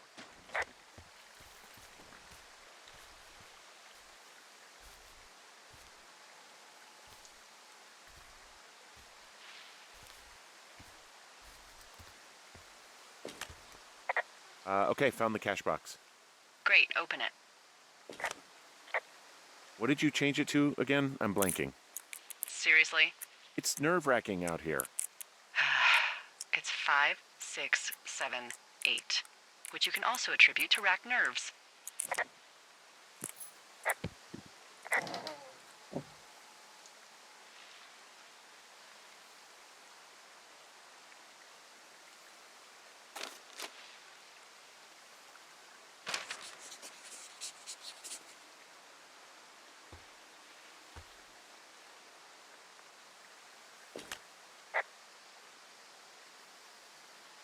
I found what you left me. Good. Call me back with when you have it.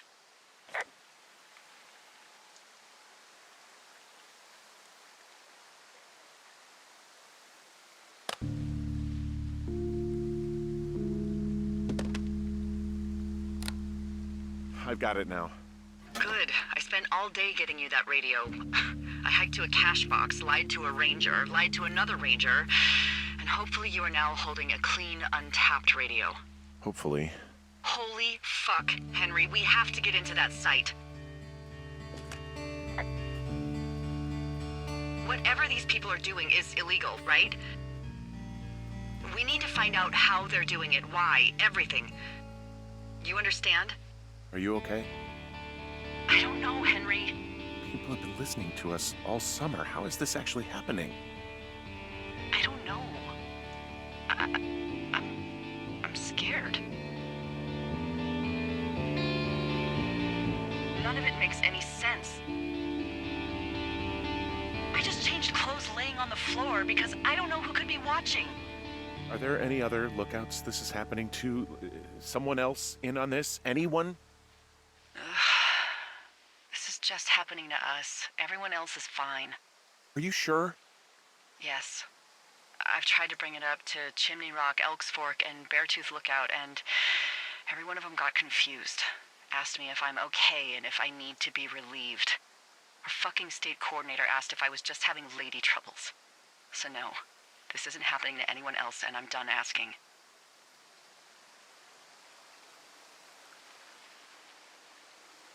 Look, I'm headed back to the gate, and now that I've got an axe, we'll know something soon.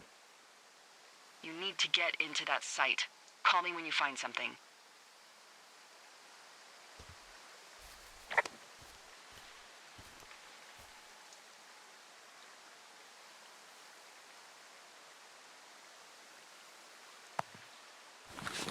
Hey, it's Sean. Hey, it's Chris. Here in this Cottonwood Creek area where you have to get the new walkie-talkie that Delilah has planted for you or had planted for you, it is possible to just never pick it up in the first place, go straight over to the research site.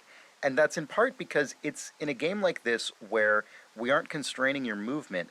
There isn't really anything we can do to force the player to walk to a certain place and do a certain thing before going to a different place. We would have to put up some kind of infinite wall or something between you and the research site to stop you just going straight there. And we didn't really want to do that. We thought about it, and we really could not think of a good reason to do so.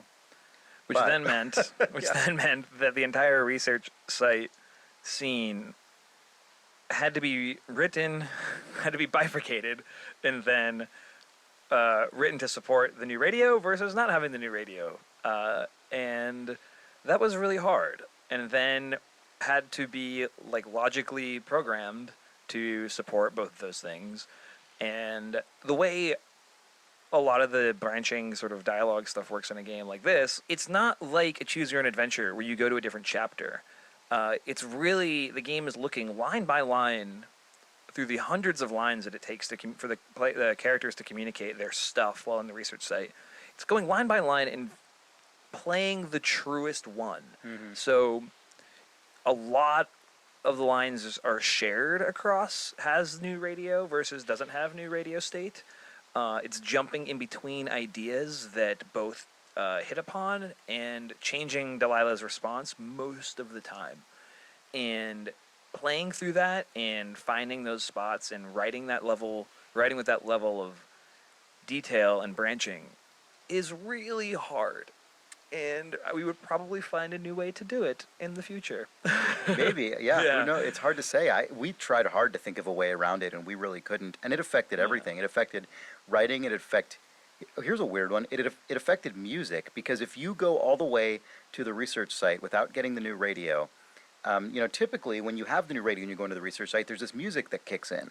What if you go to the research site without getting the new radio, not because you were intending to skip that part of the game, but because you just wanted to go check it out, to doing the video game exhaustive thing of like, I'm going to check every place before I do the thing, but I'm going to go back and get the radio and then do it.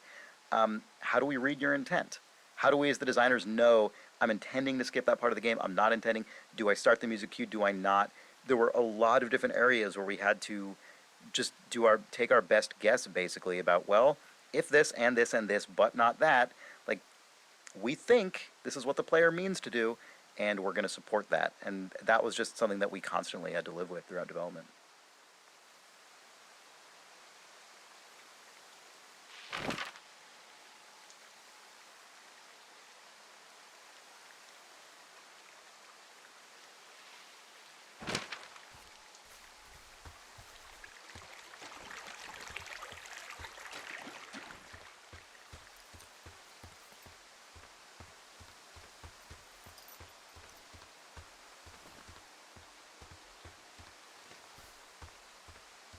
Hey, I just thought of something not great.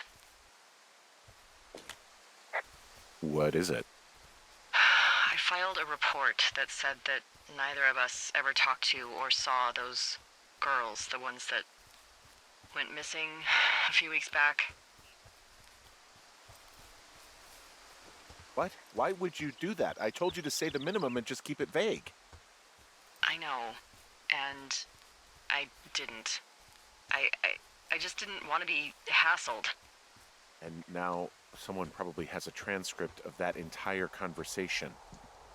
And I've filed a report that's a blatant lie. Oh, and those girls are still missing. Yep. Fuck, Delilah. Fuck indeed. We really need to get to the bottom of this.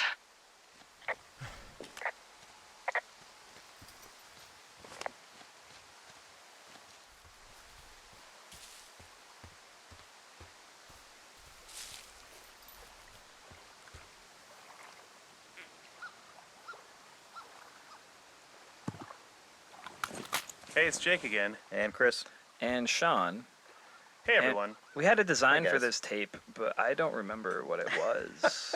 Well, then you're completely in the spirit of our stupid design process. Ah, yes. That's what this tape is about, the design process for Firewatch. It's really bad to admit this, like, on a recording that we're But you releasing. purchased this But game, so and you're if inside. And if you played this, you already completed it, so you know that we nonetheless finished a game. One of the big things that we constantly ran into on the design side on this game was, okay, how do we reconcile this like linear story that needs to be told with something that is allows some degree of player exploration and choice and like a big world that we tried hard to not just like hard gate absolutely everywhere.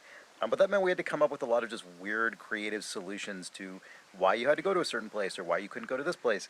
And frequently we would forget what those clever We'd forget were. why it happened. For instance, the commentary Firewatch audio tour document says that this node should lie on day 15, and I'm sure that we had a really hilarious and apropos reason for why this remark should happen on day 15. Oh, we had a very, very great, very strong design idea for day 15 that tied a bunch of stuff together that didn't get written down coming out of a meeting. and was lost to the. Oh, and we all laughed about it when we recesses of our sat down brain. to record this commentary node, and it's perfect that this is on day 15. So I'm sure you as a player, this is like the most perfectly timed conversation or moment in the commentary to hear about this, but we don't know why that is. But because like content games like Firewatch are designed around ideas and sort of loose concepts oftentimes, as opposed to systems with hard rules, it's easy to forget the decisions you made, and then when you do, you agonize over the perfect solution you kind of remember having for days until you finally just let it go and move on and come up with something else. You have to you have to trust that if you blow it up and come up with something else, it will probably be functionally about as good as the reason that you forgot. I mean, I think there are probably parts in this game that we redesigned 3 times, and I think what ended up happening was we sort of internalized all of the requirements of each of those particular things so often that it gave us a better understanding of the whole game, which is maybe just a horrible justification for we got very us good at being anatomy bad. by reopening up our patient over and over and over again Right. and looking at That's his exactly insides. correct, yeah. Yep. Yes. So enjoy the result of our stupid labor. Man, I bet people won't even be on day 15 when they hear this in the final commentary.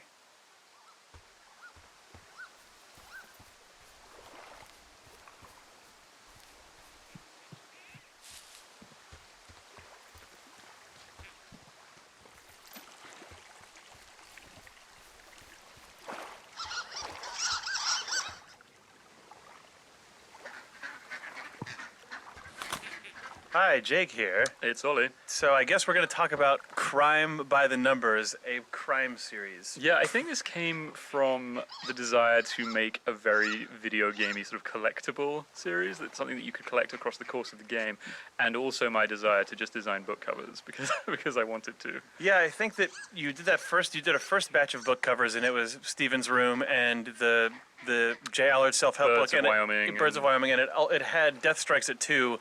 And we all decided as a group in a stupid, loud meeting that took up the whole office that it would be hilarious if this was in fact one of like the Sue Crafton alphabet murders or the Dick Francis horse racing. Every single one is series. about a jockey Yeah. who is killed. Well, we thought that our idea for a series was somewhat like ridiculous, but then realized that Dick Francis had written over 40 crime stories about horse racing. So and it seems like just between office conversations and long walks home from the office, we came up with all 10 of these, and then you drew them. Yes, that's exactly how the it end. happened. The end, but people seem to like them. We've seen people trying to collect all of them across the course of the game. You get no achievement for collecting all of them. Sadly. Yeah, because we're jerks.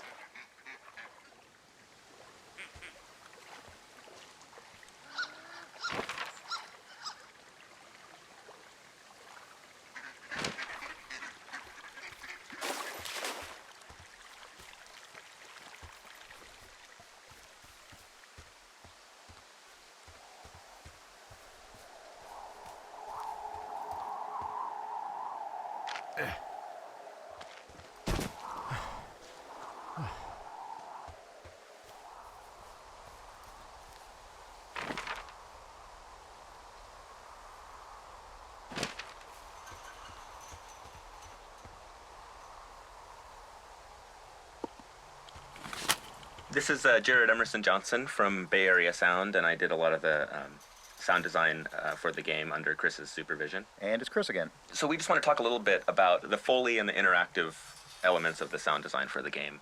For the most part, I would say like 95% of the time we're recording all of that originally for the game, rather than relying on library sounds and stuff, which often is the case. Yeah, and we actually started off using a lot more library sounds, and we ended up redoing almost all of those of that implementation because, Jared, I'm curious to know how you felt about this, but I just felt that stuff was too big and punchy for this game. We were telling a game that was so much about this human scale drama and in some cases ambiguity, and then also just very naturalistic in how the wilderness was presented, that it seemed almost like putting too fine a point on it to have sort of traditionally big and punchy Foley and sound effects behind it. Right, yeah. We'd call gamey sound design, which is usually a little bit larger than life and big.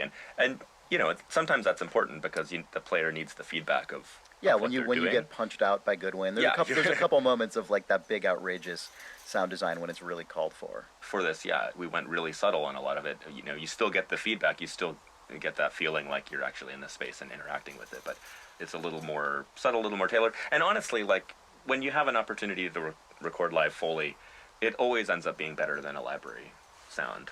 Even in the big gamey games. Oh sure. And so yeah, for all that, we just went out and either went out to a fence and recorded a fence, or I got out my backpack and just spent several hours just getting every kind of little rustle and clank I of think a you gave me carabiner. like hundreds of different. Yeah. Well, and different sounds for this. of course you're not going to use all of them, but you need to be able to find Oh yeah, exactly I the sifted right. through every single one and found the ones that matched the animation like as closely as I possibly could. It was What really mattered to me as I was playing the game and we were talking back and forth was really making it, when you are interacting with something in the game, when you're moving a fence or opening a door, entering a new space, that it really feel like you're there, because so much of the game is just walking around and talking. So when you actually get a chance to pick something up or interact with it, I wanted it to feel kind of special. As development of the game went on and it became clear that sound effects and ambience were going to have to do so much of the heavy lifting, it was incredibly intimidating for me as a first-time audio director. But I'm ultimately actually really grateful for that because it was just so intrinsic to the game and had such a big impact on the overall experience. Yeah, and honestly, with every new game, there's a certain amount of kind of reinventing that needs to happen because you have to, you just have to keep playing the game, put the sounds in. Okay, these ones work, these ones don't work. Play the game again. We probably did that. I don't know, like 20, 30 times over the course of the production. Just okay, this is working. Oh no, this has changed. So now we need a new thing. And that's how you make a thing that feels good in the end. So there you go.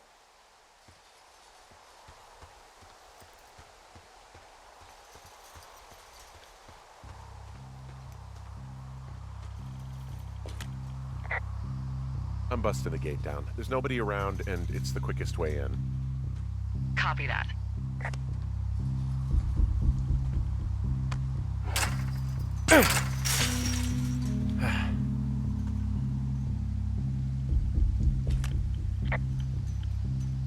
I smashed open the gate. Should I try to fix or hide this? No, screw it. Okay, then.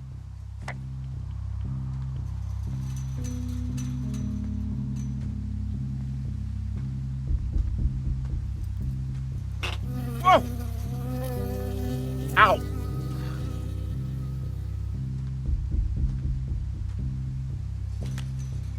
I got stung by a bee. Okay. Is that it? Yeah. Did it hurt? Yes, kind of. Okay, I'm sorry.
Okay, I'm at the site. I don't see anybody around.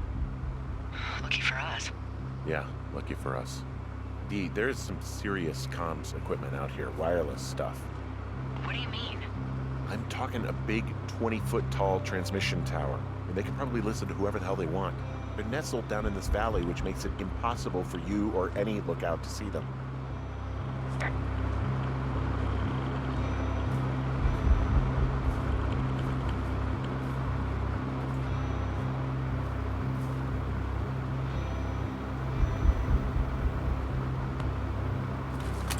Hey, Jake. Hey, Chris.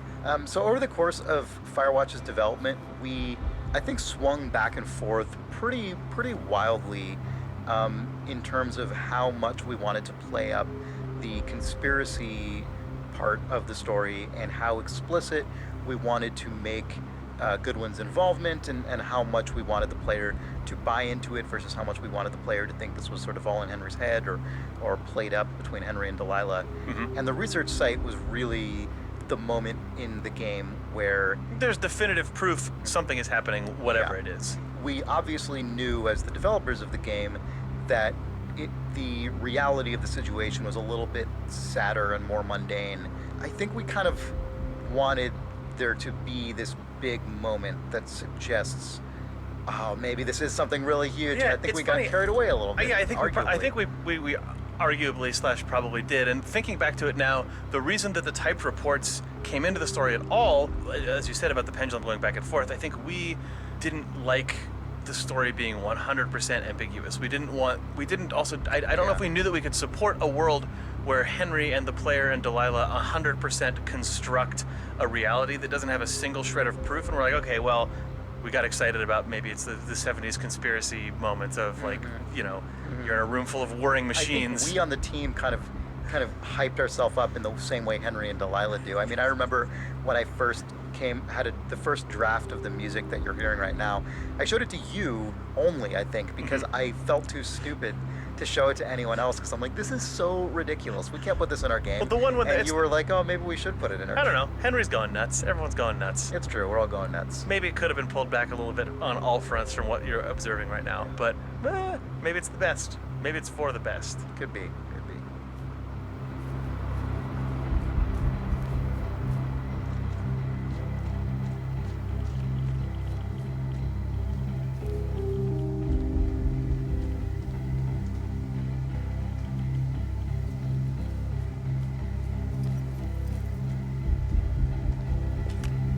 They're doing something with the soil out here too. It's all gridded off.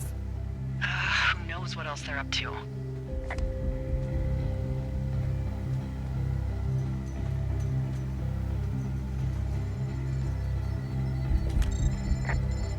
And there's all sorts of contraptions and shit out here. Like what? Dishes and stuff on metal legs. There are wires all over the place. I don't know. I'm not really up on high tech.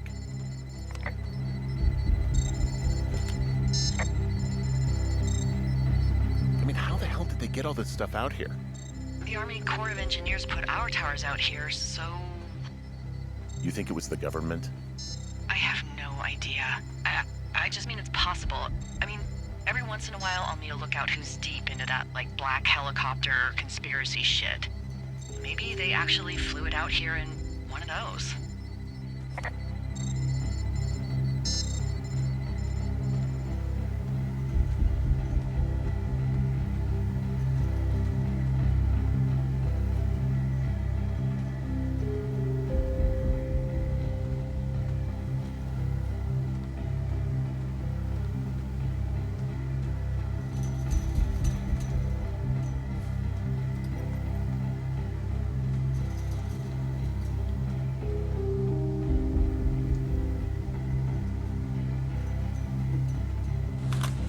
Hi, this is Jane. I'm back again, and now I'm here with Will Nunes. I was a prop artist.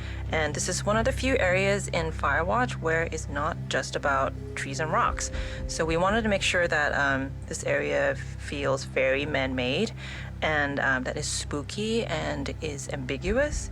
Like, the goal here is that you're gonna get here and you're not quite sure if this is like a surveillance operation or if it's scientific, and that's kind of what I told Will when we were trying to make a lot of props, and Will was really great about it. And I was just like, hey Will, can you please just make a bunch of boring scientific equipment? Yeah, I mean, we were actually just looking up a lot of stuff, like, stuff that monitored, thermal energy and stuff like that, like very, very standard kind of scientific equipment, but arranged in kind of a sense that made it look kind of a little more eerie and a little more cluttered and haphazard and not really definable from someone that didn't really understand what this equipment was. Yeah, I think if you actually look up each prop, that they actually are real like equipment, right? Yes, I used reference from the late 80s for all this equipment. They're all real equipment that people use to, monitor the wind or environment, stuff like that. Is there like a favorite piece of prop in this tent, Will?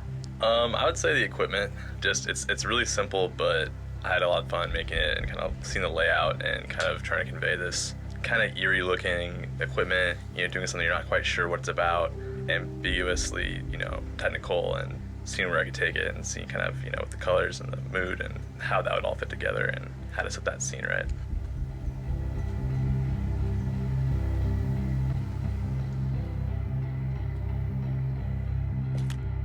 I'm in their main tent. What's it like? It's definitely some sort of monitoring station.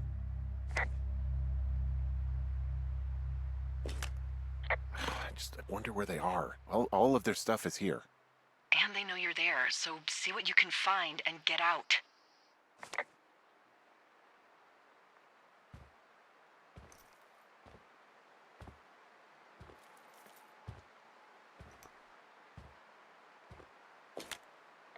This place sleeps 3. They've got a row of cots here.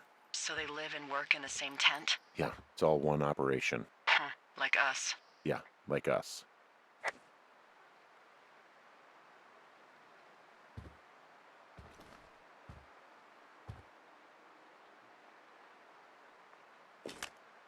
Okay. Shit. Got a map here that confirms they're tracking our people's movements. The map's got all sorts of paths and areas marked off on it. There are lines that look like some of the paths I normally take. Are you positive it's you? I'm not sure, but I think so. Okay, so there's a log here that tracks the movement of 4 distinct subjects. You and me? Yeah, definitely me. And I suppose you too. What about the other 2?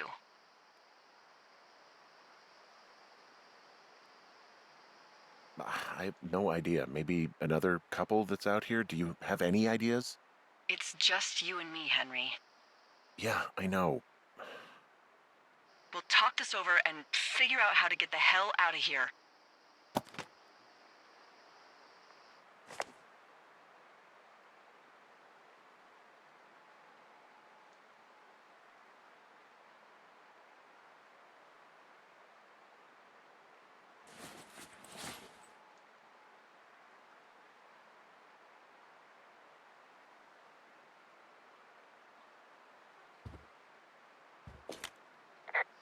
I found their main monitoring desk.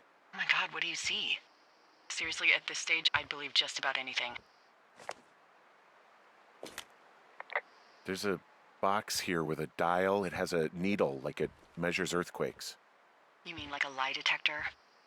Yeah, I'm not sticking around to get hooked up to it.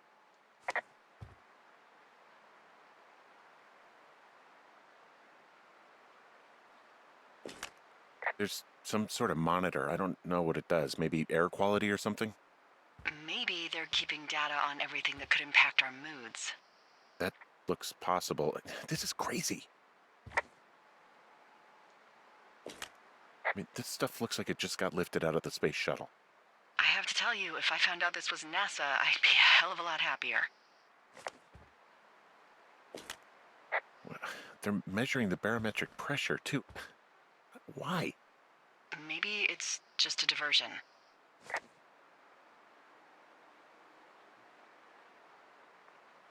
The desk in here is a mess. I mean, it's like someone was in a rush or knocked a bunch of stuff over on accident.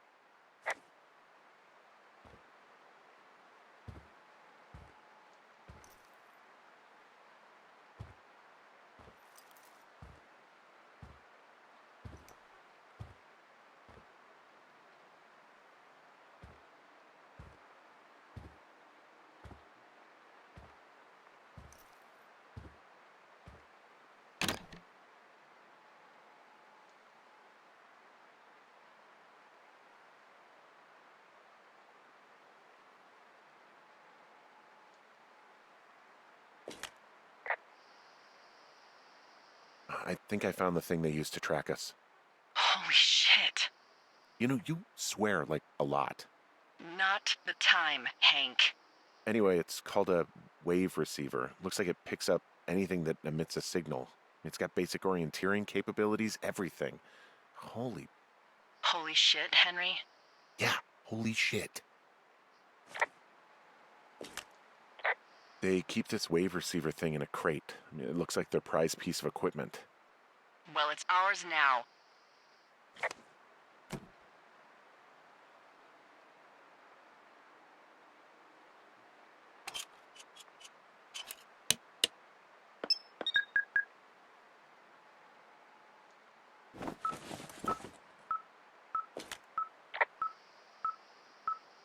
Okay, this thing is losing its mind, beeping like crazy. I can hear it. What's it after? I don't know. I'm gonna go find out.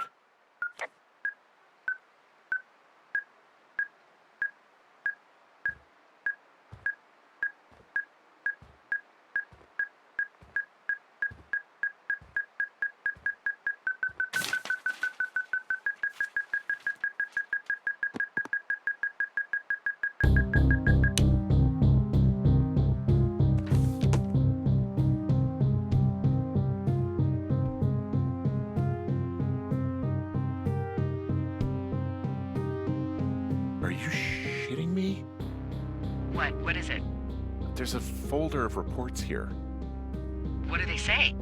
They're assessments about the two of us. There's stuff in here about Julia. Like what? Stuff I didn't tell you. This is... What does it say about me? You said there was one about me. And it looks like they've been following me around. What I do when I'm out hiking? Jesus. Henry, do you hear me? It says that you and your boyfriend are still together. What? We're not. They're messing with us. Yeah, okay. They are. How do they even know who he is? How the hell does this... I'm so sick of letting these people do this to us. We should just burn the place down. Think about it. Worst case scenario...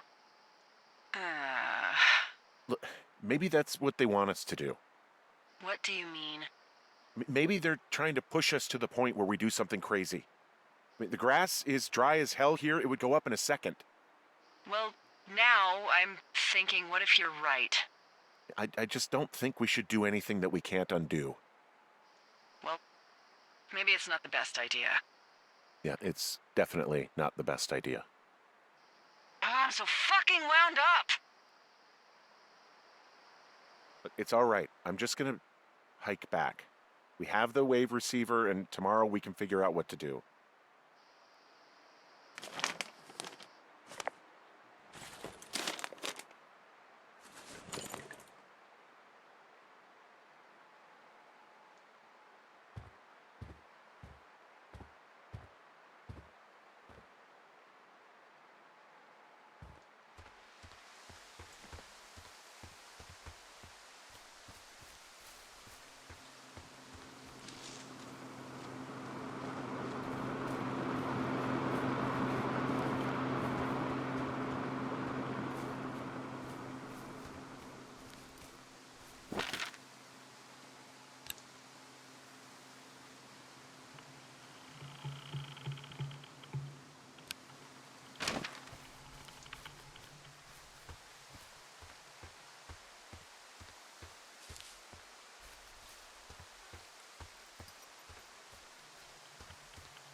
Whoa! Oh, shit!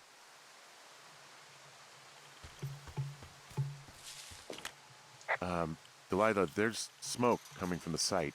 I just climbed out of there and the bridge collapsed. What the hell happened to It's definitely not the best idea? It wasn't me. What do we do?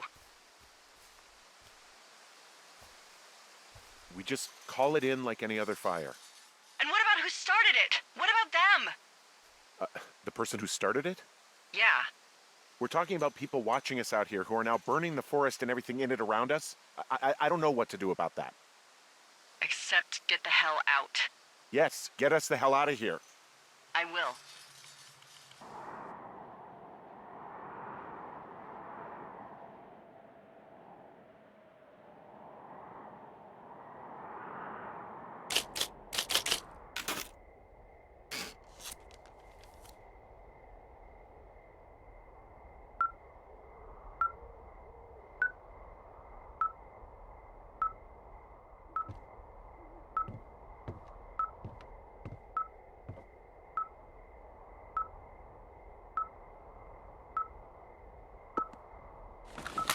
And here we are. I'm Nels once again, and we're talking to Jake about Henry's crazy conspiracy board. Yes, it's conspiracy board time. This first appears after you go to the research site and discover a bunch of crazy stuff, right? Mm-hmm. So what was like what did you actually want the player to like be thinking about when this thing just kind of shows up? We wanted the idea that Henry had stayed up all night just when you get to the research site and you start feeling like maybe this conspiracy exists, when you think maybe there is a conspiracy, we wanted to take all of the pickups that you'd sort of been idly grabbing throughout the game, all the sort of documents and notes, and then putting them up on the board, like as if Henry stayed up all night trying to find connections between things. There are very few, but we wanted to sort of represent to the player all the stuff that you have been doing. Now that you know that there is, in fact, someone out there listening to you and watching you, do you want to reassess all the things you've been picking up in a new light?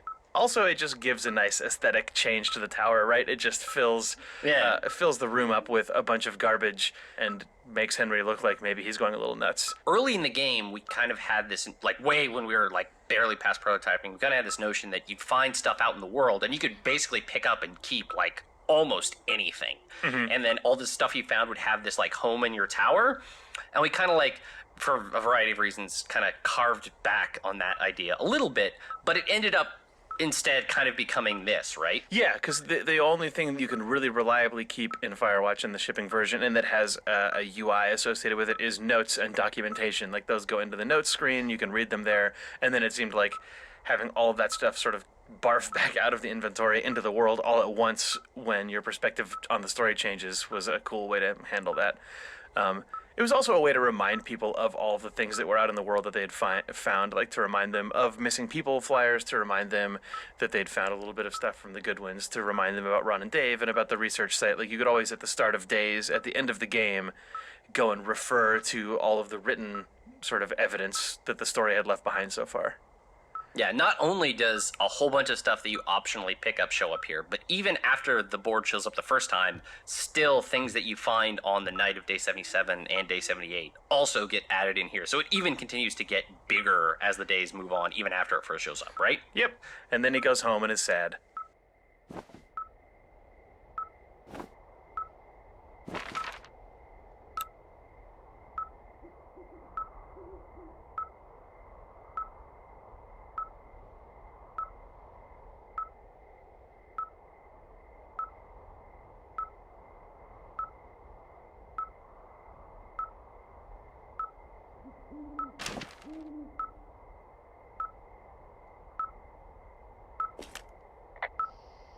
This receiver just picked something up.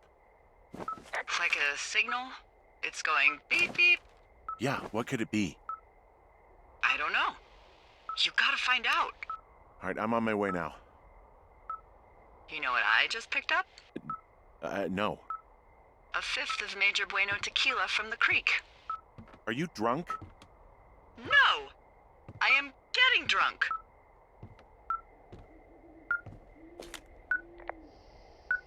Don't do that. I know. Everything has gone to total shit, but you gotta live a little. You gotta allow, Hank. No, you're right, Dee. I can't think of any good reason why you wouldn't want your decision-making inhibited right now. My thinking is I could stay up all night worried I'm gonna lose my job because of the side fire, or I could not worry and let the chips fall where they may. It's not like there's any proof we were down there. My thinking is I'm gonna follow this wave receiver. Ooh, I like it when you think. Ay. I'll just leave you alone with whatever these thoughts are.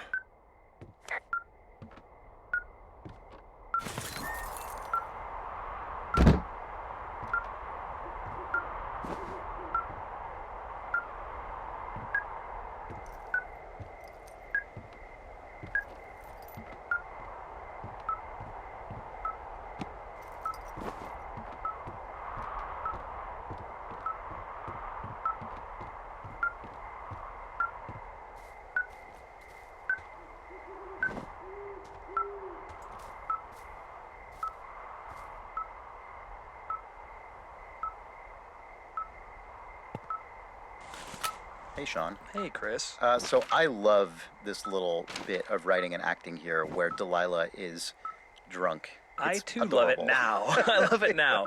Yeah. There was a big rewrite at one point. This scene was originally Delilah was just sort of in like hunker down mode. Don't go outside. We're gonna let all this blow over, and that's exactly what we don't want you to do. And you have a good relationship with her. At least you have some warmth to her, perhaps. And it just didn't really work as written and as recorded. So just sort of had the idea, got to the point where it's like, well, I want to change that. And the first idea was, and she's drunk. And I'd always thought that Delilah probably overindulged. I don't think she's an alcoholic or anything. Sure. But neither is Henry. But they both drink and have, probably had drunken nights that they really, really regret. Being able to bring that into the game just felt completely correct. But then recording it was so tough.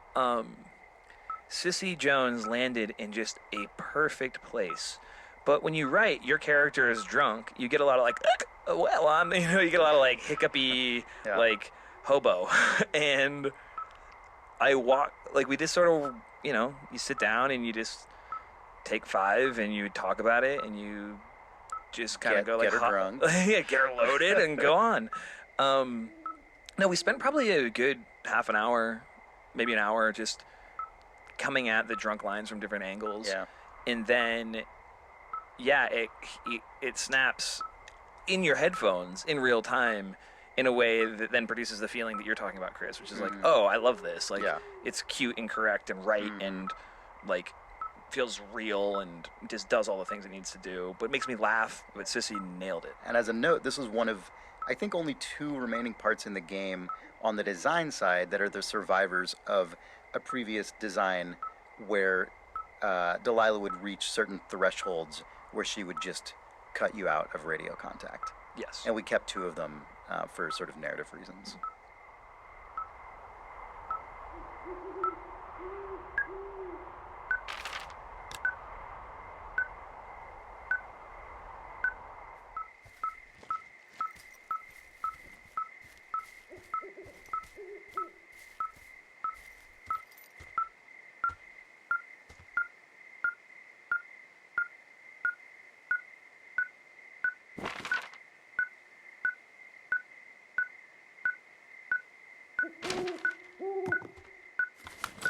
Hi there, it's Jake. I'm talking with Nels, and we are going to get into the wave receiver. I believe it is the Anderson wave receiver, in fact. Oh, absolutely, Anderson brand. Do you remember even where the wave receiver came from in Firewatch? I'm going to back up, because I know where the wave receiver actually came from, which is in the game Far Cry 2, you can hunt for diamonds using a little beepy handheld device that works basically like the wave receiver. Correct. But I can't remember what made us think that it was right for this game. So it was primarily a functional thing where we realized that a lot of the kind of A to B to C structure of the game was basically Delilah saying, hey, Henry, you should go here. Oh, you're there. Now you should go here. And we wanted to have some other object element thing. Yep, a thing that could lead you somewhere, but neither Henry or Delilah would know where you're going. Yeah, and then it was like, oh, well, what about that diamond thing from Far Cry 2? We already have the map from Far Cry 2. We should obviously also have the diamond hunting mechanic. Correct, obviously. And then it was just kind of, as soon as the first prototype was in there, I was like, oh yeah, that will work and totally be good. So we can just make that increasingly real until we had an actual artifact in the world that you could like wiggle around in your hand. Oh, I miss the prototype version of the wave receiver in the gym, because that was our like YouTube streamer friendly horror game version where once you sort of got closer and closer to the object, it was revealed to be a Forrest Burns standee that had come to life and was charging at you at high speed.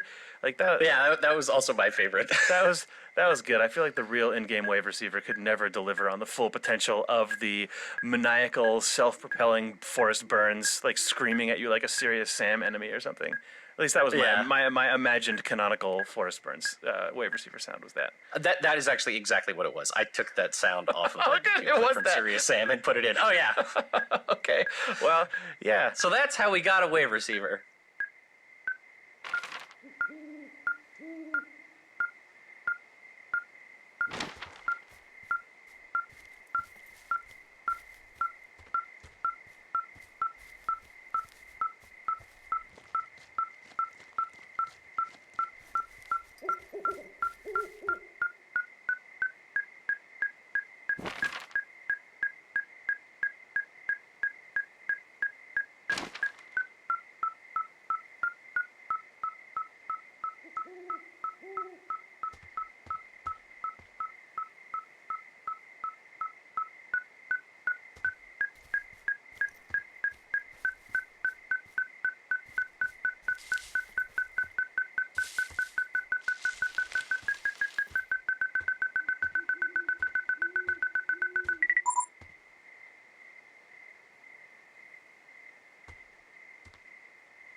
Shit!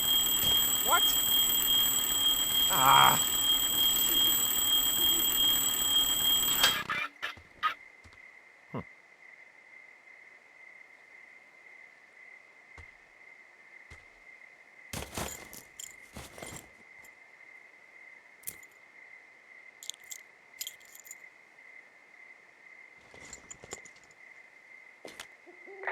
I found some sort of supply bag, light camping gear, some clothes, basics, but it was alarmed. I think that's what was making the receiver go haywire.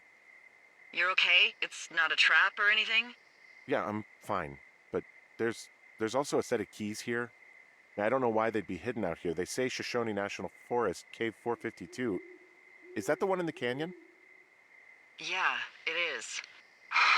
Who the hell took them? And what the hell is in that cave? Okay, let's just think. Says the woman with a half a bottle of tequila in her belly.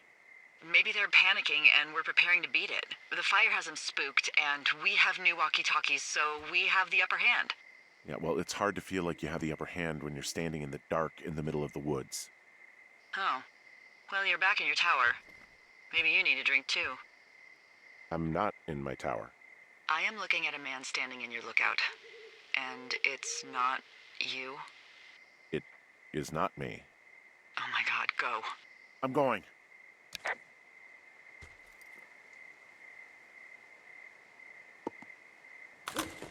Nels, it's the spooky nighttime scene. So spooky. Impossibly spooky. Coming up with this scene was funny because the bag that is in the little grove here is known, I think, definitely internally, I don't know if this is in the game, but as the bug out bag. Oh, it is definitely the bug out bag. This is what actual hardcore survivalists call their, oh man, if the nukes hit New York City, I can grab my 2 bug out bags. They're in my closet, throw them in the back of my pickup, and drive immediately within 12 minutes of the air raid siren or whatever. Yeah, and it's funny because we wanted it to tell a really sort of a nuanced story that didn't hit you over the head with exposition. Yes. And I think the bug out bag is probably a little confusing. It might have been a bit too nuanced. It's definitely confusing upon first discovery. This is Ned Goodwin's bug out bag, Yes. which is the heat's getting too close. I've gone too deep. This Henry and Delilah charade, and I'm gonna have to leave really soon. Yeah. So if Henry gets too close, I'm just rappelling down, scurrying over to get this bag, and I'm out. Yep. And I might as well wire it to a battery for the effort, so if it gets discovered, I know that it's gone. Exactly. I don't get led into a trap. And this is things that, like, actual, weirdo hermit people that live in the woods. Like, this is actually a thing that they'll have. They'll have, like, their main campsite, but then if their main campsite is discovered, they have, like, another second supply cache where they can just grab their stuff and disappear. And it just happened to be that Goodwin, for sentimental or other reasons, was keeping the key to the cave on this backpack.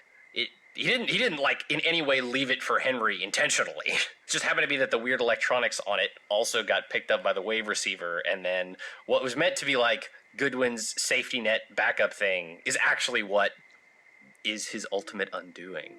Yeah, and there's an article in a GQ magazine that I think you'll probably be talking about later, Nels, written by a reporter named Michael Finkel about this hermit who lived in Maine. Christopher Thomas Knight. It's a wonderful, wonderful long read. You can find it online. Again, it's GQ magazine, and I plumbed this thing for inspiration for Goodwin and how he would set up his camp, and what he would do if he thought he was going to get caught.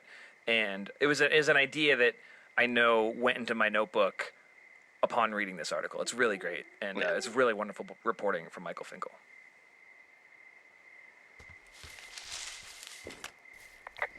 Hey, I got turned around. Is that person still there? No, he's gone. I'll call you when I get back.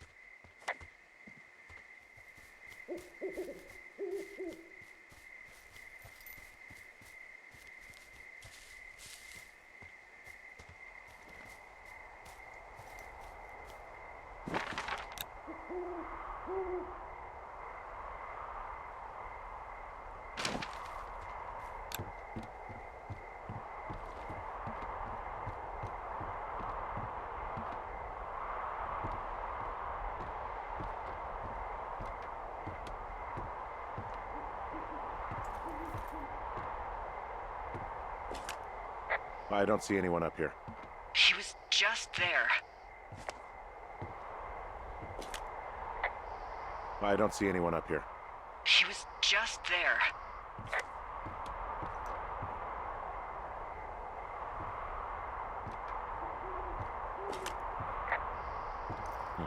Left a cassette player taped to my damn door. I don't even know what to say to that. Well, let's see what's on it.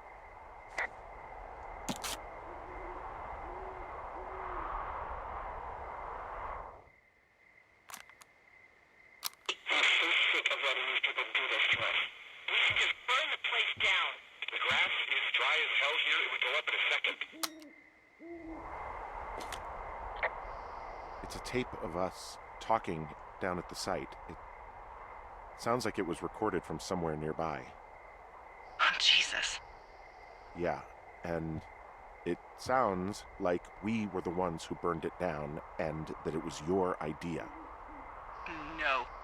We are screwed. No! Dee, just don't freak out, okay? Don't freak out. Oh my God, what the fuck is happening, Henry?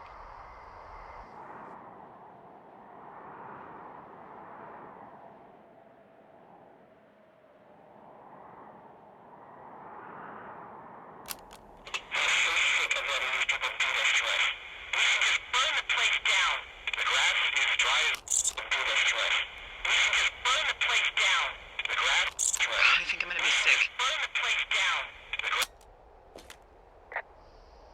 What's wrong? Someone claiming to be Henry in Two Forks called a lookout in another sector early this morning and said that I knew what caused the Wapiti Meadow fire. So I just got off the horn with that lookout who's wondering what I know, or that I'm an arsonist, or that I'm fucking losing it. Furthermore, I bet you don't have the only tape of us from last night, so someone has evidence to back it up. We need to find out what someone's been keeping in that cave. I'm going down there now. We don't have a lot of time left out here, and if we don't find some fucking answers, when they lift us out of here, it's gonna be in handcuffs. We have to stick together, okay? Keep our story straight. From the first day with those girls to the person breaking in on our conversation, everything. We gotta be honest and consistent. Yeah, I suppose you're right. I know.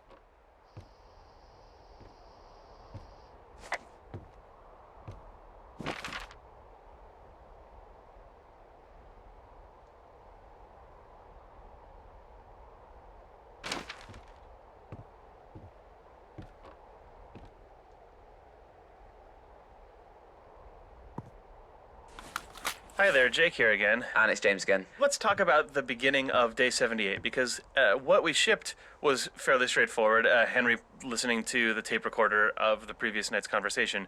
But in earlier versions of Firewatch, this was a lot more complicated. This was actually the day, or this morning was when Henry would discover a bunch of Brian Goodwin's stuff. His like peachy folder full of scribblings and homework and stuff was actually wedged into a drawer under Henry's desk, and he'd hit his head and it would fall out at the start of day 78 or earlier. Actually, we really liked the idea that players and Henry could find it at any time in the game up until this point, but it ended up creating this complete nest of madness, which you had to animate.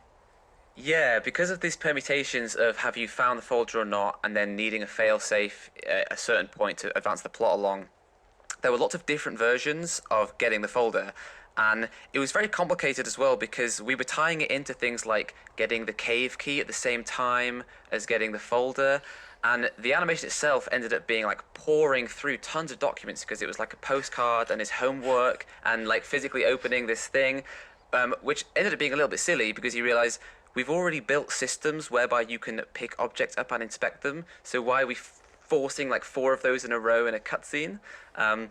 So I must have done probably, 5 or 6 pretty distinct versions of this, and then we cut it completely. The folder falls out. The folder falls out, but then you pick it up, and then you read it, but then you found the keys. But what if you dropped the keys and then find the folder? Oh, man.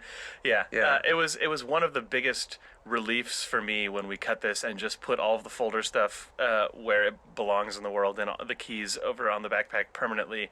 I was very worried that you would be sad that it was cut because it was so much animation work, but I feel like you were also relieved that it was finally just dead and buried and a superior version shipped. Yes. The only thing I was ever sad about was we had a nice little interaction where you would grab keys, and for the first time in the game, a pickup would like fail, and you sort of fumble the keys, right? And they go under the desk, which I always liked that animation. But what I will say is this: I have been making a Firewatch reel, and all this kind of stuff that got cut, I'm including it in the reel now. So I finally get to have my cake. Rude.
Hey, you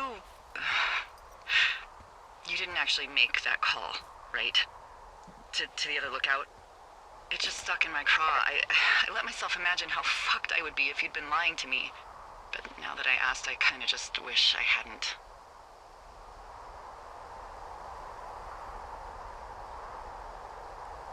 I don't even know how to call anyone other than you.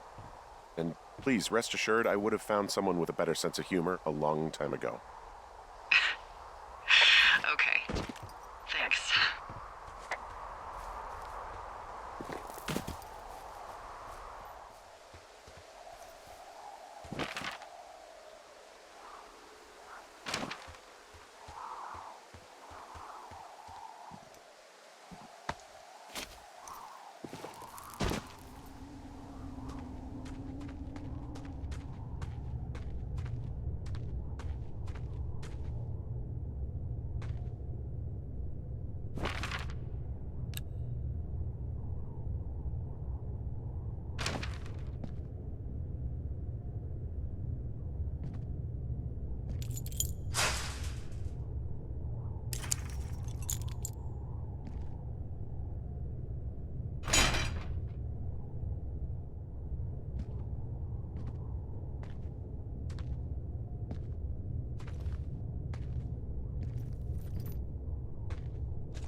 Something I like that came on a little later in development that you did, Nels, here is we are without the radio, and I I like how that feels across like the broad swath of the game. I think it's really cool to not just be alone. But there are these sort of reflexive Henry comments to himself based on things you're looking at, and the way those are tuned throughout here are really nice. Player, I don't know if you've seen this, but when you're walking sort of in the upper level of the cave, you can look down and to the right and you can see Brian Goodwin's shoe. And when you sort of like zoom in on that, Henry will just call out to someone if is someone down there, is someone in the cave. And Nell sort of like concocted that and put them all in the game, and we wrote some lines that worked for it, and they're not all over the place, but I really like the way it made the cave feel. Yeah, it's actually kind of one of my favorite moments in the game in terms of Henry's monologue too, because we conceivably, even though Delilah can't hear you, like we could have hooked up the same normal radio interaction to where like you could make these dialogue choices and Henry just either monologues to himself or like talks into the radio, even though we know Delilah can't hear him. But I don't remember. I might just have like tried it on a whim. Maybe someone suggested it. I don't exactly remember. But just having those play automatically when you've been looking at a specific object or area of the cave for like anywhere between like half a second to 2 seconds, and then those kind of monologue moments show up, or when you perform a specific action like zooming, it feels very natural in a way that like little kind of auto monologue lines in games often don't. There's like a couple in the upper level of the cave and then a couple more down near the bottom when you actually find Brian's body. It was kind of a bummer that they came online so late and there aren't any other spots in the game where Henry doesn't have access to the radio, because I actually would have loved to have a few more of these in the game somewhere as well. You're always thinking about like what design tools do I have to like change the pace or make you feel something different. And I don't think we realized they were a club we had in our bag until we'd sort of like laid the whole game before us, and we went like, oh, yeah, we really like these. Oh, I know. And Rich did such a good job performing them. It was just, yeah, they really worked for me in the game. Yeah, they're quite good.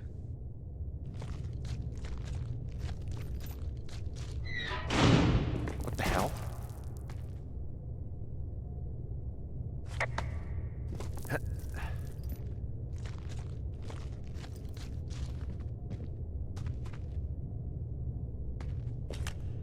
Delilah, someone locked me in the cave. Is this thing working? Delilah! Send someone to the cave, please! Getting some reception.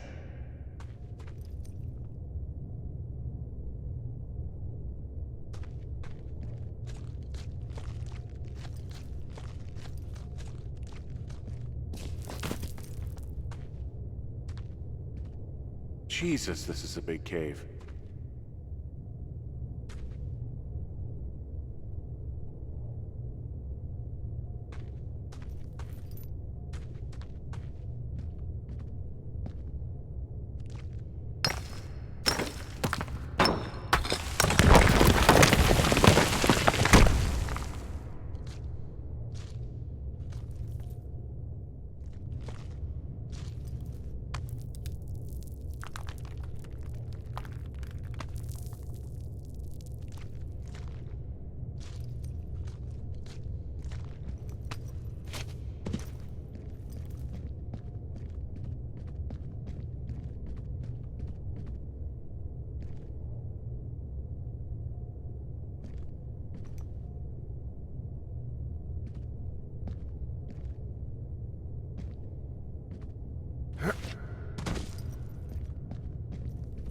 Freezing in here.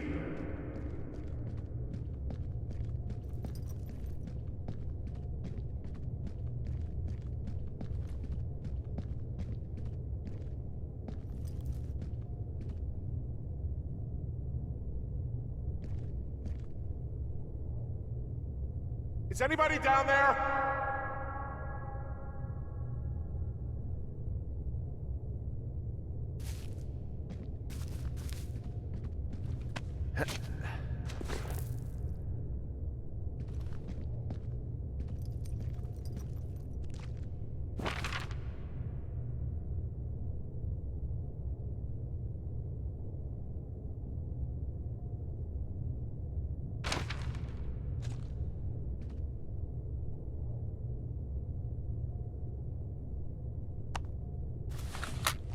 Hi, it's Jane again, here with...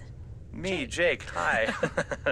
So the way we work usually is that Jake will do a lot of the level design with gray boxing, and the cave is no different. That's true. The cave is no different in that regard, but it is different in that it's ridiculous. Like the cave, Firewatch usually, when you're building it, you only have to worry about the floor, whereas the cave is a completely contained area. Like it's a cave. And I really wanted to take advantage of that, perhaps to an excessive degree. Like, I really wanted the cave to feel like this snaking labyrinth that wove in and out of itself, and that you could see areas you were going to get to later from places you weren't at yet and stuff. But I had no idea if it would actually be allowed to exist inside of the rules of Firewatch until I handed it to you. Well, the interesting thing about this cave is that, like, for example, this hole where the shoe is, you can actually see all the way down to where the body is. Yeah, you can't quite see the body because you can't lean far enough in. But but the spaces all are actually connected in a way that makes sense. The cave is also actually exceptional in that I think it's the only place in Firewatch where we cheat space. Yes. There's a couple places in the cave where you drop off a ledge, and in the middle of Henry's drop animation, we just cut the camera and like blink you to another area that's like a few hundred meters farther away. Yeah. Because the cave ended up being so weirdly nested on itself. It ended up being this like compact ball of yarn to the point that it didn't actually get you all the way to Brian's hideout. Yeah, and so like to like make the space make sense while not spending too much time making it, we just decided, hey, I guess by cheating it a little, it's okay. And I don't think people actually notice. It also cuts your travel time down. Like people were spending a long time walking through it in the early version of the gray box. But figuring out how to light the cave, because like video game lighting, yes, but you still have to make sure there are spots opening up to the sky so that because we need to make sure that Henry can go through this without a flashlight. Right. But it's also nice and dramatic to have those little cracks of sunlight coming through. It looks nice. Fun. But like, think about those torches. Yeah, that's true. Spike walls. Or an underground lake. How about that? Almost happened. Almost made Don't it. tell people about the lake.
Hey, are you there?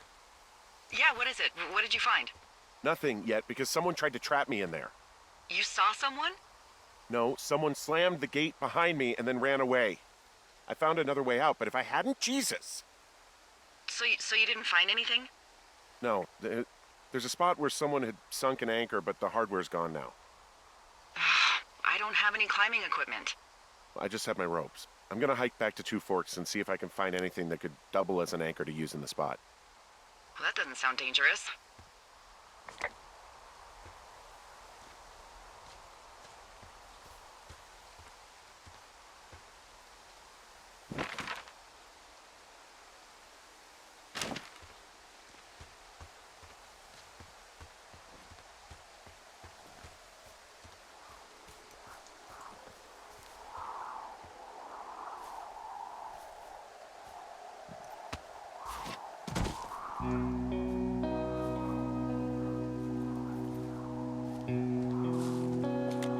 Delilah, I just found an outcropping that someone was using as a little fort. I think it was Brian Goodwin. Really? Yeah, he built himself a real castle.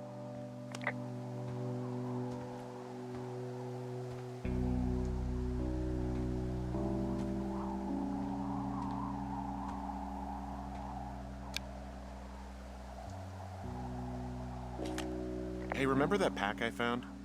Back on your second day? Yeah. I found a plan Brian drew about how he was going to get it back. Oh, I'm sure it was quite elaborate. It's some Wile E. Coyote stuff, I'll tell you that much.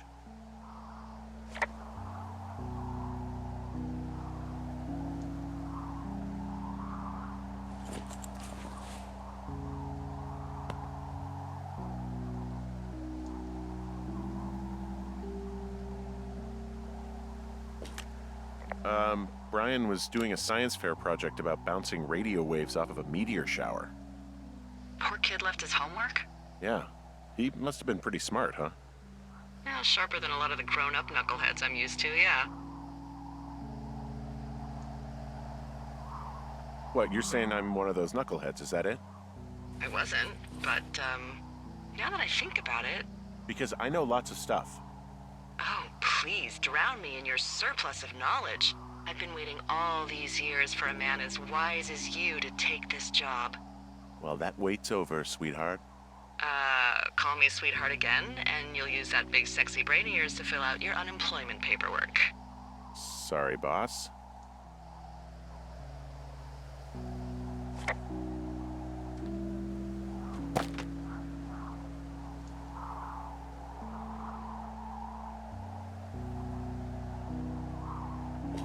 I found an old school folder. Brian was a hell of a doodler. It's a little weird that he'd just leave so much of his stuff out here. Well, maybe they were in a hurry when they left. Like I said, he wasn't supposed to be out here. Yeah. They almost got busted. Brian liked to go out on the railing of the tower and wave at the planes that dump water on fires, and... I got a call because someone thought a kid was up in Two Forks. I lied, and just said it was Ned. If I ratted him out, they would have been forced to leave, and... I don't know, I guess I just felt like I was saving him from whatever shitty life Ned was gonna bring him back to. Not that it ended up mattering.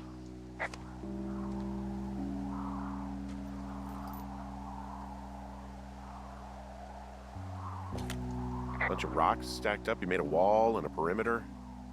God. Yeah, that's perfect. You know, maybe he made it because he was afraid of them. Whenever I think of Brian possibly going through this crap, I get sick to my stomach. Yeah. Sorry.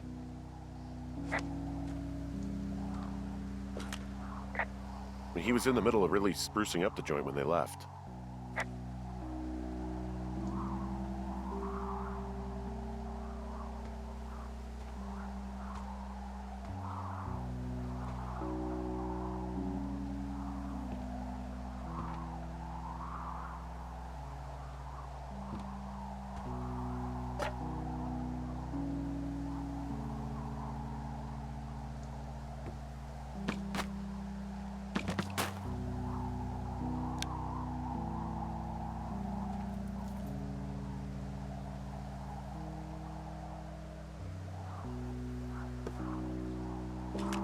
There's a ham radio schematic here, something Brian was working on.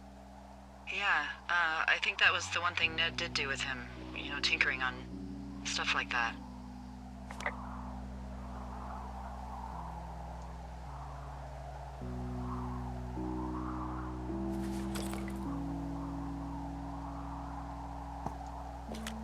There's also a postcard here from Brian to, I guess, his neighbor. What's it say?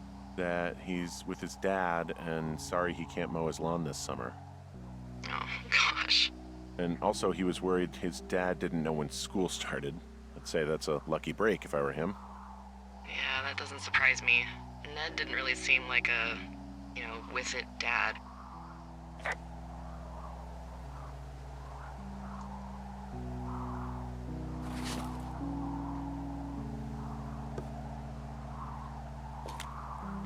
There's a busted old toy out here, some sort of electronic game. Yeah? I like Pong. Everybody likes Pong. Brian had everything he loved out there.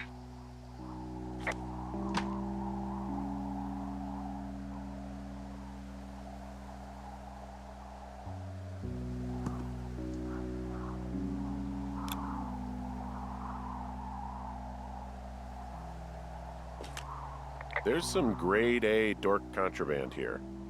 You found his pocket protector?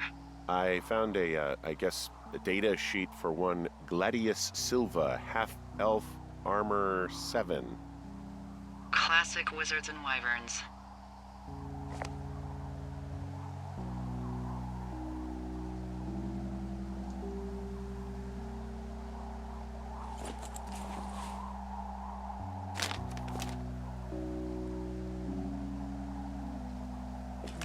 Huh. Brian stole his dad's climbing gear, his anchors. That's convenient. Yeah, it is. I think he was gonna hide them in a cash box or something and never got around to it. I mean, he left a note for a ranger to find them and send them back to him in Nebraska. Because he hated climbing? Yeah, I mean, it sounds like Ned was pushing him, and pretending to lose his anchors was the easiest way to put a stop to it. I hope it worked. God, what an asshole. Yeah. Man, that is the sort of thing that would have caused me to catch a beating growing up. Yeah, well, I wouldn't put it past old Ned.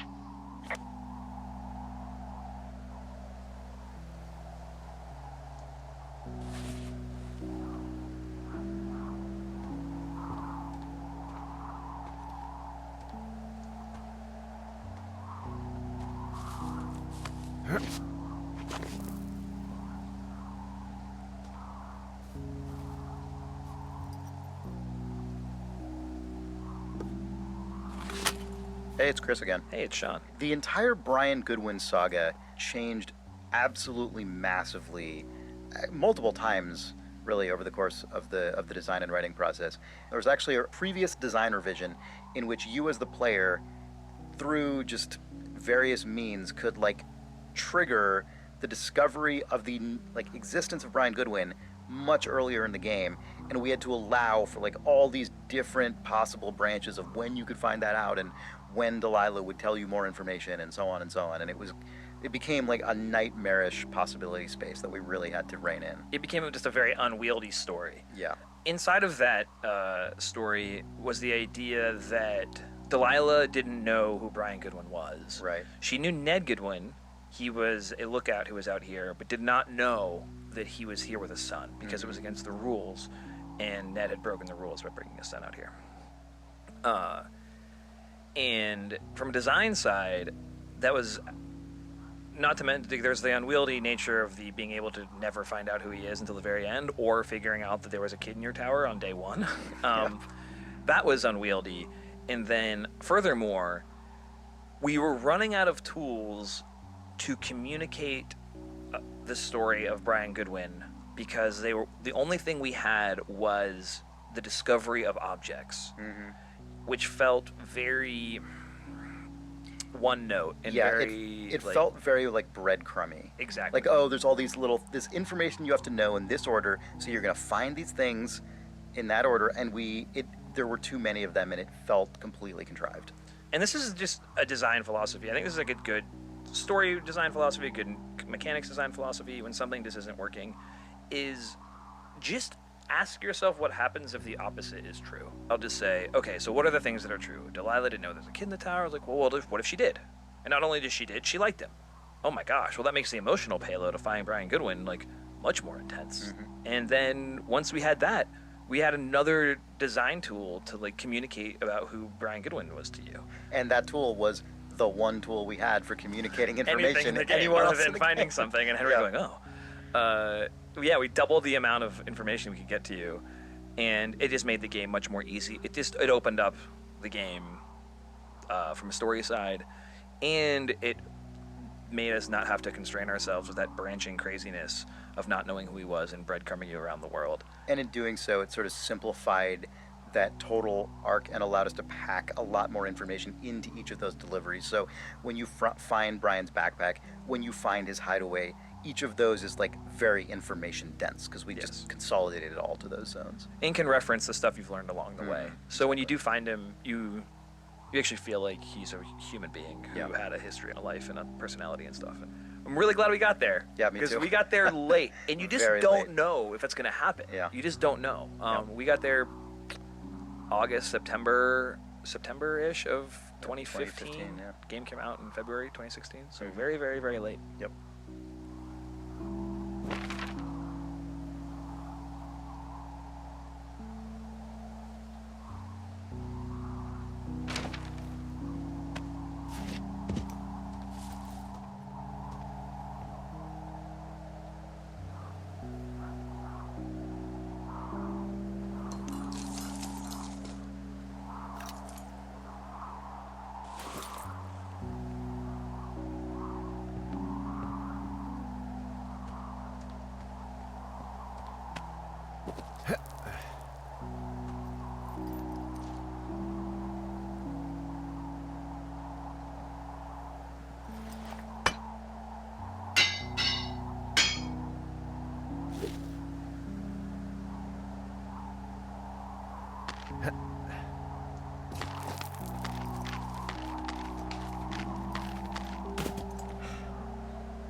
What do you think is in there?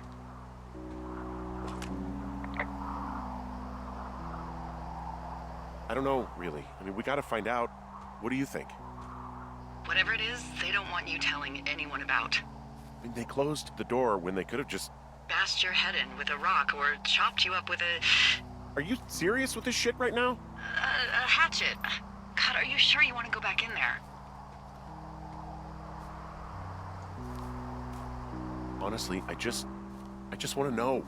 I want to know what is worth doing everything that's been done to us. Yeah, me too. And not going to jail would be a nice kicker.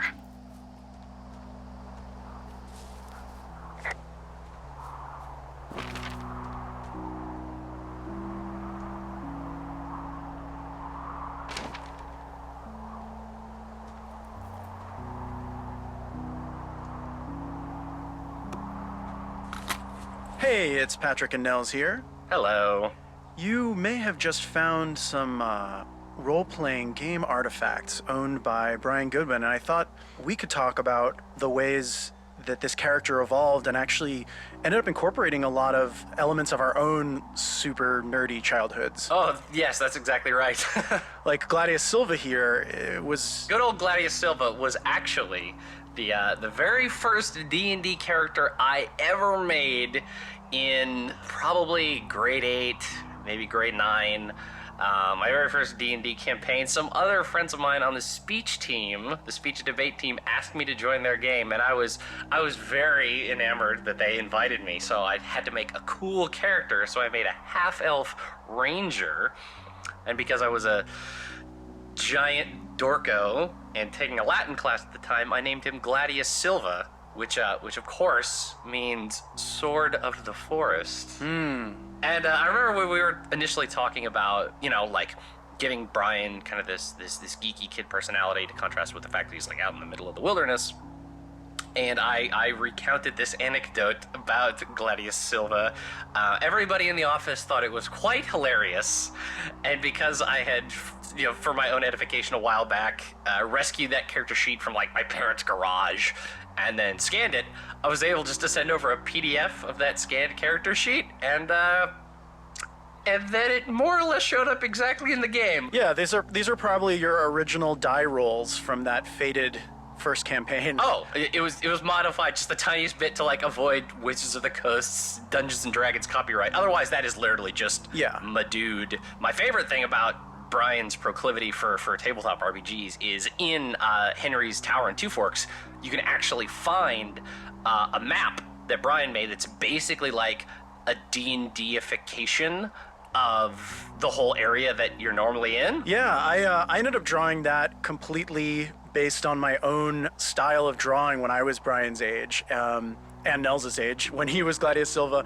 I was a city kid who moved to a more like suburban, like woodsy area at that age in my life, and I was so shocked to have all this like actual like woodsy terrain around me that I started mapping it with pencil and paper and drawing little legends just like Brian did, kind of turning the area into more of a mythical landscape. So as soon as this character had gelled, I knew that he would see Two Forks this way, and that cash boxes would be treasure chests, and the Boy Scout camp would be a halfling village. And so it kind of just wrote itself. Yeah, totally.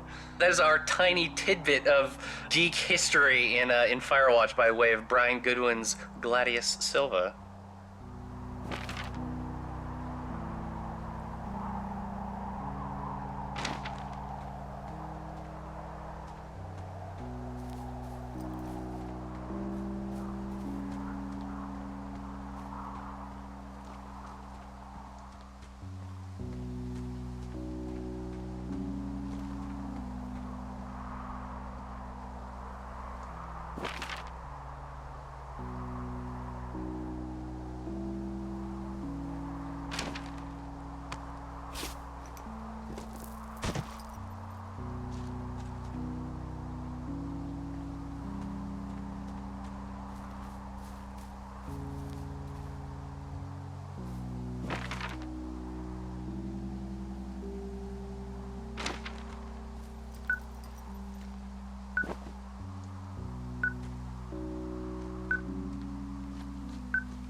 I've got a dead elk out here. It's torn up something good.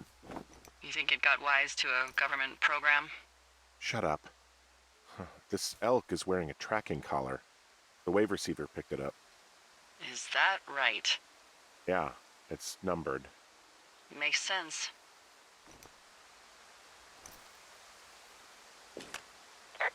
Maybe they were tracking elk at that site. Maybe they were doing exactly what they said they were. Delilah. Yeah. There was lots of equipment there. I mean, they could have been up to a lot, you know? Yeah, sure. They could be.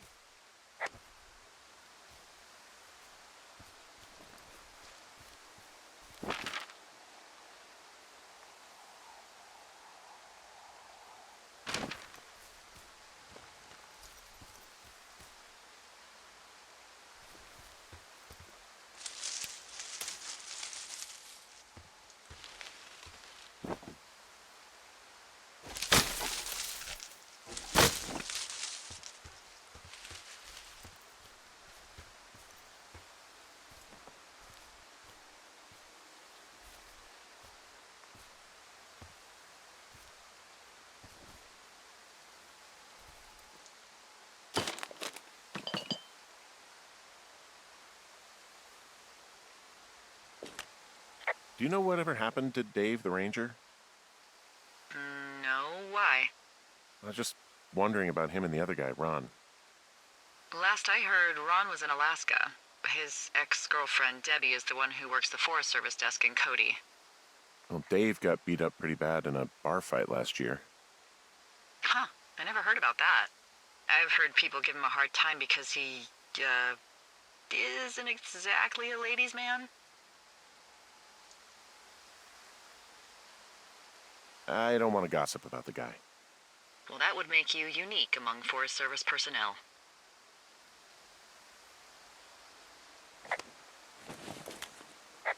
So I found notes between these two rangers, Ron and Dave. You know them? Yeah.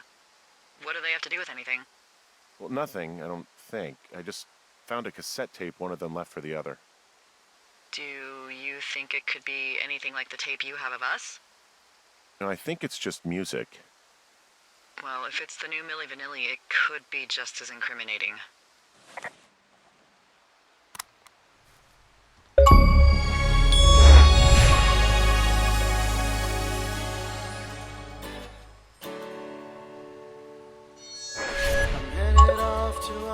Shoshone, where the birds and the bees won't know me. Man and war won't exist no more, and there ain't no gals to keep no score. I'm taking Hey, it's Chris again. off Hey, it's Sean, and you are in a clearing just beyond the body of a dead elk, and nearby there's a cassette tape from Dave to Ron. I get them confused the way I get like lots of pairs of characters confused in things that I didn't write. It's a recording of the song Ol Shoshone as performed and composed by Chris, who's sitting here, but as written by as performed in the fiction of the game by Ron or Dave. Based on the lyrics that are discoverable in the Outhouse at Hawk's Rest that were written by Raccoon Carter. I wrote the song as lyrics, and then the whole Ron Dave saga I left for myself till later. You wrote those lyrics before we actually had the idea of making it a real song in the game. Exactly right. Yeah. That whole arc collided with a totally separate design idea, which was to have a non-diegetic piece of music that was playing on top of the game at a particular moment. We really liked the idea of that generally. Have an actual song with singing and lyrics in it punctuate a particular moment. But we just never really landed on a song that we thought worked, or a particular way to integrate it into the narrative that wasn't going to stomp on the open nature of the game. And it just we just sort of languished for a while until I guess it was your idea. I can't even remember.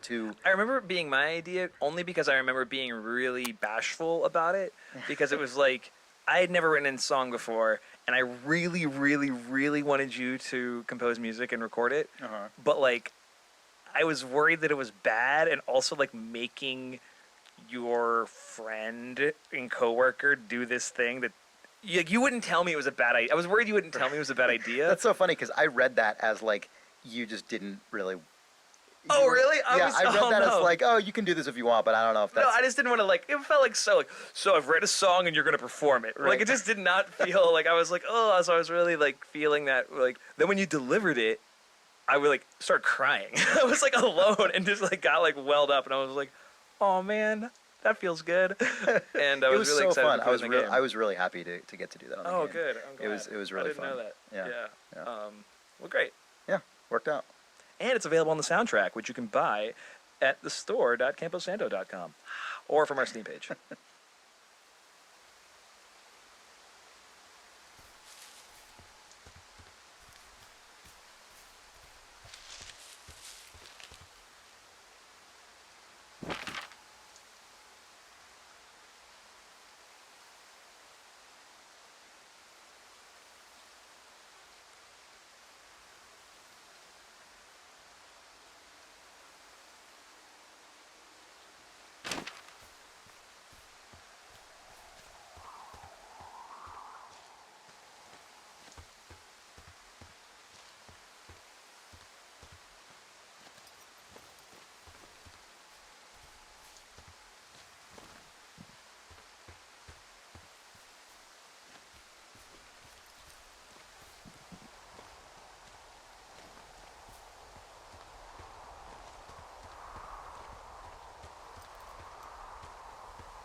Also, those girls turned up. Looks like you didn't kill them. Nobody did. They took some farmer's tractor for a joyride down in Riverton and landed in jail.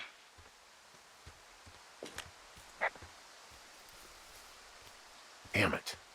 Those girls really did a number on you, huh? No, I'm glad they're not dead, but it also means that they weren't a part of what's going on. Yeah, I suppose you're right.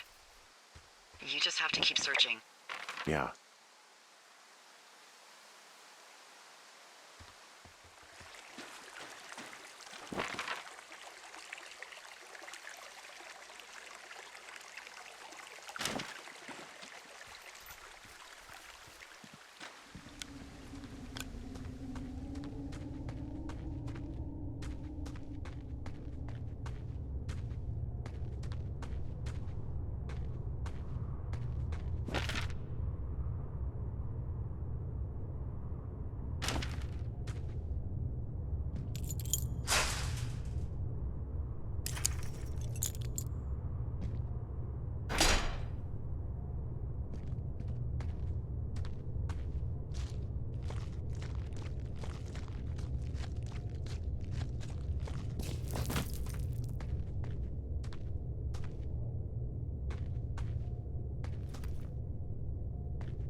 shit. You... Oh, God. You're Brian Goodwin.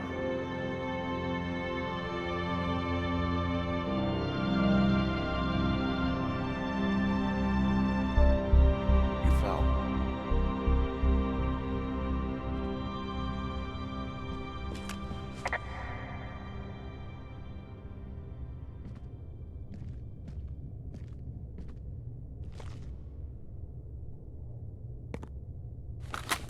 Hi, it's Jake again. And Chris. Hey, Chris. Hey, Jake. This area is one of the only areas in the game where we really let ourselves play up sort of dressing a set in a really overtly theatrical and dramatic way. You know, this is the reveal of Brian's body was such a big moment that we kind of figured we should just go for it entirely. It was possible to do because I think this is one of the only places in Firewatch where the direction from which the player approaches and the time of day are 100% in our control. Like, you're only ever going to see this scenario under this circumstance. You're going to walk in and sort of the scene will reveal itself from this angle, and there's no chance that the sun is going to be setting in the middle of it or whatever else. So we leaned into it. I kind of ran with that with the music as well.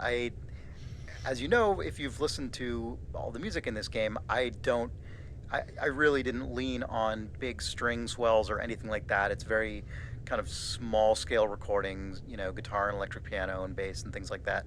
I decided to just push this as far as possible. I did one odd thing with the music, which was instead of what you'd expect, which was making the music a really minor dark key, it's actually all in major, which is typically what people associate with happier, more upbeat music, but I pushed the strings far enough that I was hoping it would sort of come around the other side and make something that's kind of, I don't know, poignant. So It's cool. I like it. Thanks. Fun fact about this area, if you bring a notable Brian Goodwin possession down into this space, you can set it down next to him using the game's putback system. One Russian streamer found that live on like the day the game came out. Yeah, by accident, and it was amazing. That guy's stream blew up. Yep.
I came up with this character, Delilah, and then just thrust her upon you and said, you are going to be Delilah in this video game. I liked working with you on The Walking Dead. You were amazing as Katya. How did that character come to life for you?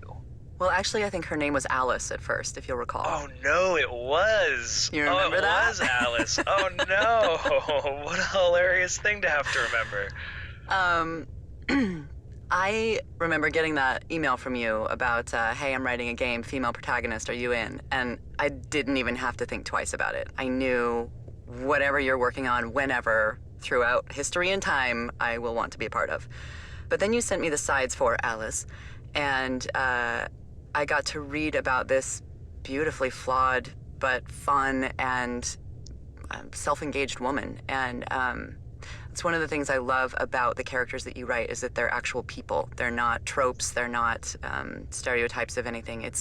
They're full-bodied people. And so I got to dig a little bit into my past and what's made me tick and what would make me take a job in the middle of nowhere and shamelessly flirt with somebody over a walkie-talkie and build her from there. The wonderful thing about Delilah is that there's actually a lot of me in her, meaning like I grew up in Idaho.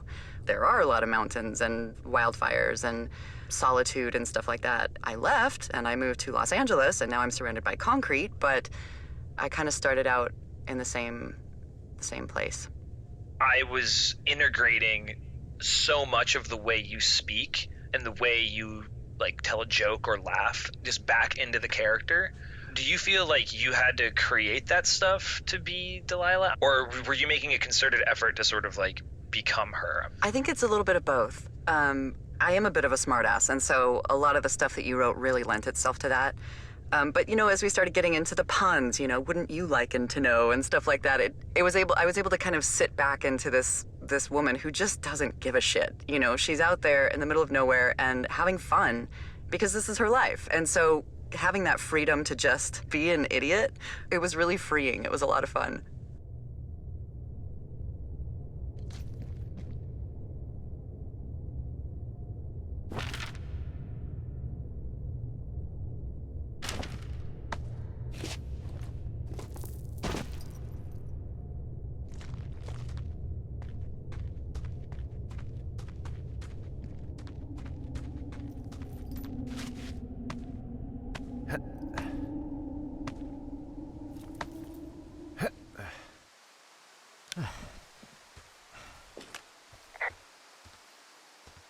Hey, Dee. There you are. I've been worrying my ass off.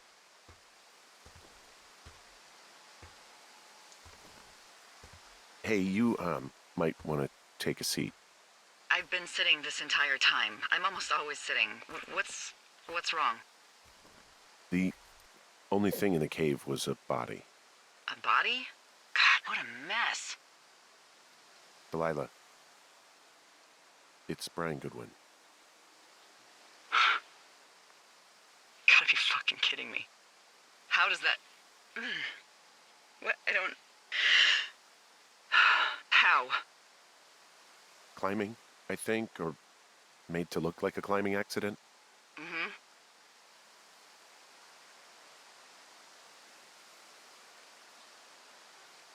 I think that's just what it was. I mean, he was probably exploring the cave and maybe his rope gave out. But whoever locked me in there probably didn't even know about him.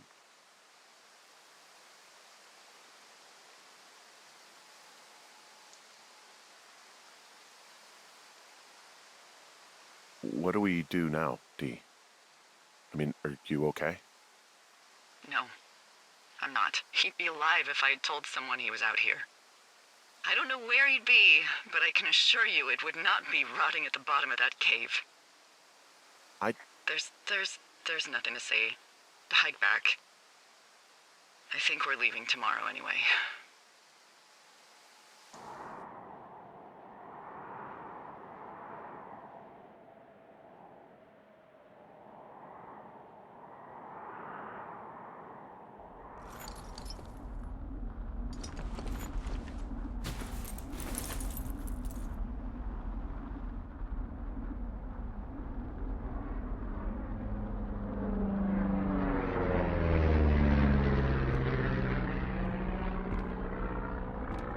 You see that plane?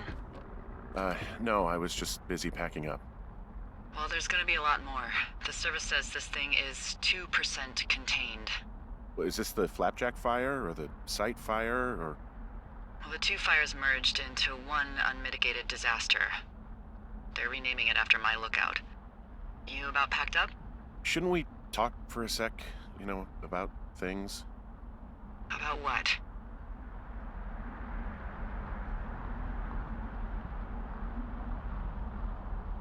About how all this stuff is connected. The surveillance, the Goodwins, Brian's death. Look, I don't know what to say, okay? It's like the universe cooked up the cruelest thing to have happen. Does it connect to everything else? I don't know.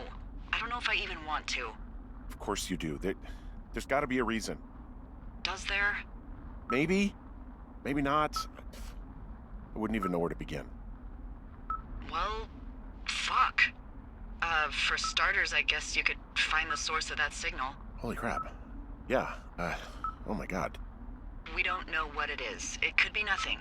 Yeah, it could also be whoever was listening to us, whoever made the tape. Okay. Yeah, look, you should pack up everything you need in case we get the call and you can't come back. Look, if something happens... I'll remember you.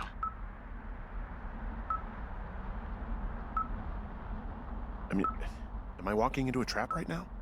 I hope not. I would much rather remember you from a bar somewhere and not a jail cell. Please find who made that tape.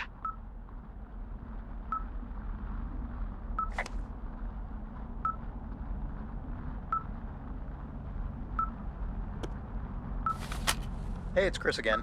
Hey, this is Ollie again. Hey, Ollie. Hey, Chris. Where you are right now in the game represents by far the biggest change to sort of environmental ambience that we did in the whole game in terms of visuals and audio and everything else. It was just a totally different outdoor kind of vibe. Yeah, it was really important that the end of the game felt very sort of climactic and exciting. And for the style of this, we actually looked at first-person views of like real forest fighting that had been recorded in Australia, and it was so intense. And the thought of like trying to hit that, like the benchmark had been set, right? So we had to try and get something that captured that feeling. And I think we were all surprised by how close it got in the end.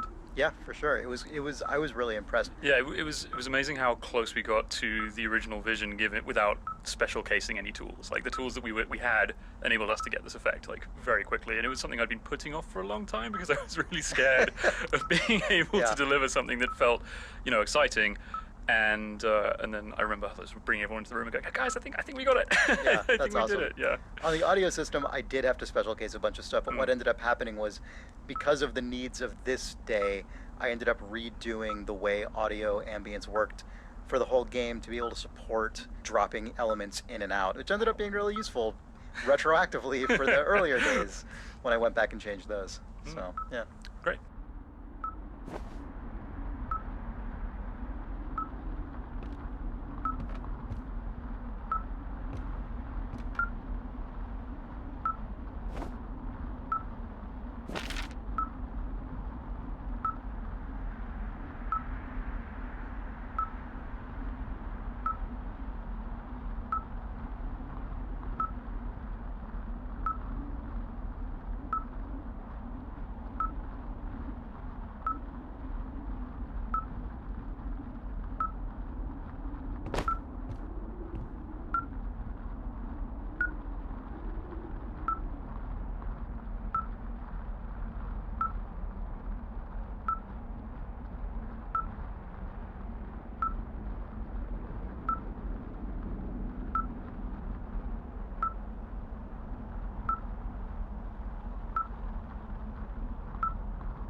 Hi, it's Jake again. And hi, this is Paolo. There is a character who never appears in Firewatch, but who sort of circles around its existence, and I think has never been documented. And I wanted to know if we could talk about a fat French prince who lives behind a diamond wall. Okay, so this is sort of a story about programming, really. It's a story about life. I don't know, Jake. I don't know if I can summarize it, but I'll try. Okay. So, like, I'm a very animated person, and sometimes programming takes the best out of me. I just happened to one time stumble across a very, very hard to find bug, which is crazy because now I don't even remember what the bug was. But yeah, I was just like, I couldn't find a solution. And then after like hours and hours and hours of finding, people sort of saw that I was struggling with it and tried to, you know, confirm me or see what was going on. And I just came up with, I think, what was one of the best metaphor that a human heart ever created. Yeah, absolutely. Yeah. So, yeah, that is how video games are made. You're not even going to tell me what it is? That's fine, Paolo. It's fine. It's just like I was banging my head against a problem, and so I compared myself banging my head against a diamond wall and having a fat prince behind that diamond wall making fun of me. And that was sort of like a metaphor of the computer, who is always right, really, making fun of me as a programmer. So, okay, I see. clearly a clear metaphor that everyone can empathize with and everyone can see. Okay, well, I'm glad that's on tape, whether it goes in the game or not. I know, yeah. Okay, I think that's it. Okay. Delilah, the path out here is blocked off. There must have been a rock slide or something. Wait, holy shit, do you think someone did this? No, Henry. I think that is what's called an act of God. Good thing they're lifting us out today, huh? Yeah, good thing.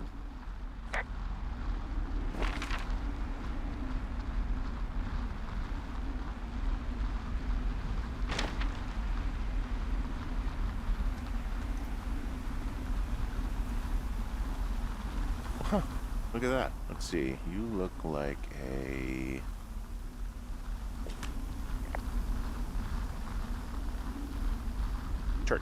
Turt Reynolds. We got a Cheez-It turd.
What's your status? I think I'm getting close. All right, well, I just got word that they are coming to get us. My place. You sound worried. No, it's just... Brian? I'll coordinate with the evac team and let you know when to head towards the tram. It's north. Far. Past where you found that cut back in May. There's an emergency tram out there that will let you hike to the rendezvous point at my lookout.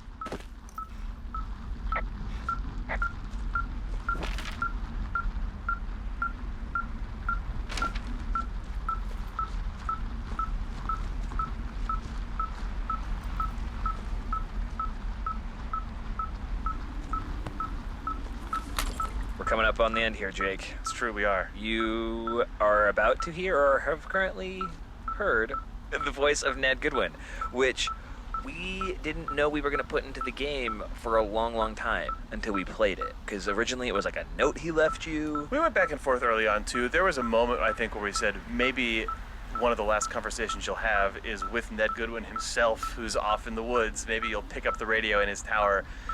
Talked ourselves off that pretty quick, and then maybe he leaves you a note, sort of a confessional note. But then we also sort of bounced off the note because you would find it and it just didn't have the oomph, and it didn't have the sort of cinematic nature of a conversation. And then we went, okay, well, is the response to that to like put Ned Goodwin in the scene? You're gonna meet the guy? And, like, thought about that for a minute. And then we said, well, you're gonna talk to him, and like, what are you gonna say to him? And then we actually found the middle ground, which was a recorded note, which is like was really great. It was like the thing that it never occurred to us because we had written notes and conversations. The idea of just essentially having an audio log did not like jump out at us for a few weeks. And then it was like, oh wait, you have a tape player. He's left you recordings of yourself before. It seemed like it all connected, and I'm really happy with where we landed with it. And also, Mac Brandt is the voice of Ned Goodwin. We had so many auditions, and this happens all the time. You get a lot of very similar auditions, people trying to play someone a certain way. And then Mac put a little bit of a, like, kind of an East Coast accent on it, and I remember not being sure about it at first, but you and Chris pushed for Mac, and I'm really glad that we did. Yeah, he was just a titan. He did this such is a great job. A weird, goofy detail of just the sorts of things that you imagine in your head, but Goodwin leaving you this tape has meant that for me, my mental image of Ned Goodwin is that he has no one to talk to, but that like when he left the Shoshone, it was like with a backpack full of just tapes that he's recorded to himself, which obviously doesn't exist and the game doesn't say that, but now like the existence of that tape just painted that strange character detail into my brain. Now that it's on this commentary is definitely purely canon.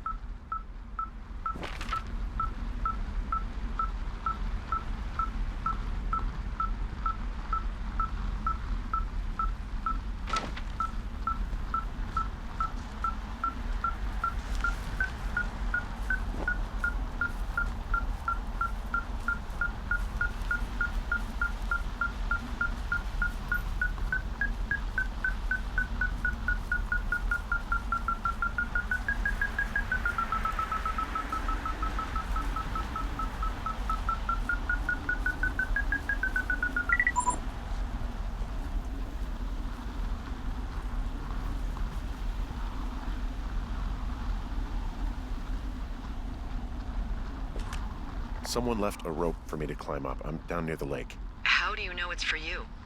There's a tracking collar tied to it. Someone was leading me here. And there's another tape. Oh my God, Henry.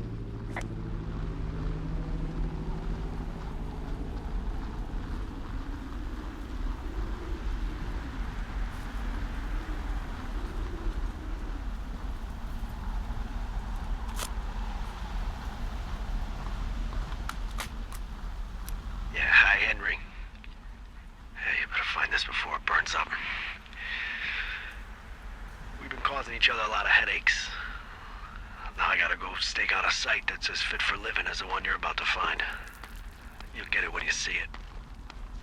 You can't blame me for keeping an eye on you. Not after bumping into you back in May. Down by the cave, for croc's sake. I've been up here for 3 years. I kept it cozy. Winters are harsh as hell, and I ran out of books. But I got that antenna rigged up, and Delilah, she's a record you don't gotta flip. I kinda get why Brian took to her. About a week ago, I stopped worrying about you finding anything out, and that's right when everything went shithouse with you two. You guys don't know anything about having kids. All right, nobody knows nothing. It ain't Andy and Opie walking down a lake to fish every afternoon. It ain't Mayberry. But you gotta know I didn't kill him. All right, we were climbing. I was teaching him. Brian was uneducated in the way to do anything. He just fucking didn't sink his anchor the right way. You know, I thought about going back, having to answer questions and having to get him put in the ground, and I didn't see the point. Don't come looking for me. Sorry about your wife. We found the surveillance operation. Okay, what does that mean? What is it? It was Ned Goodwin. He was the one listening to us, just him. Ned Goodwin. He made the tape? Yeah. He's gone. Deeper into the Shoshone. He doesn't want anyone to know he's out here. Because he killed Brian. Because he killed his fucking son. You need to get back here. They say the helicopters are making rounds. Okay. I guess he's been dumping trash up here for a while.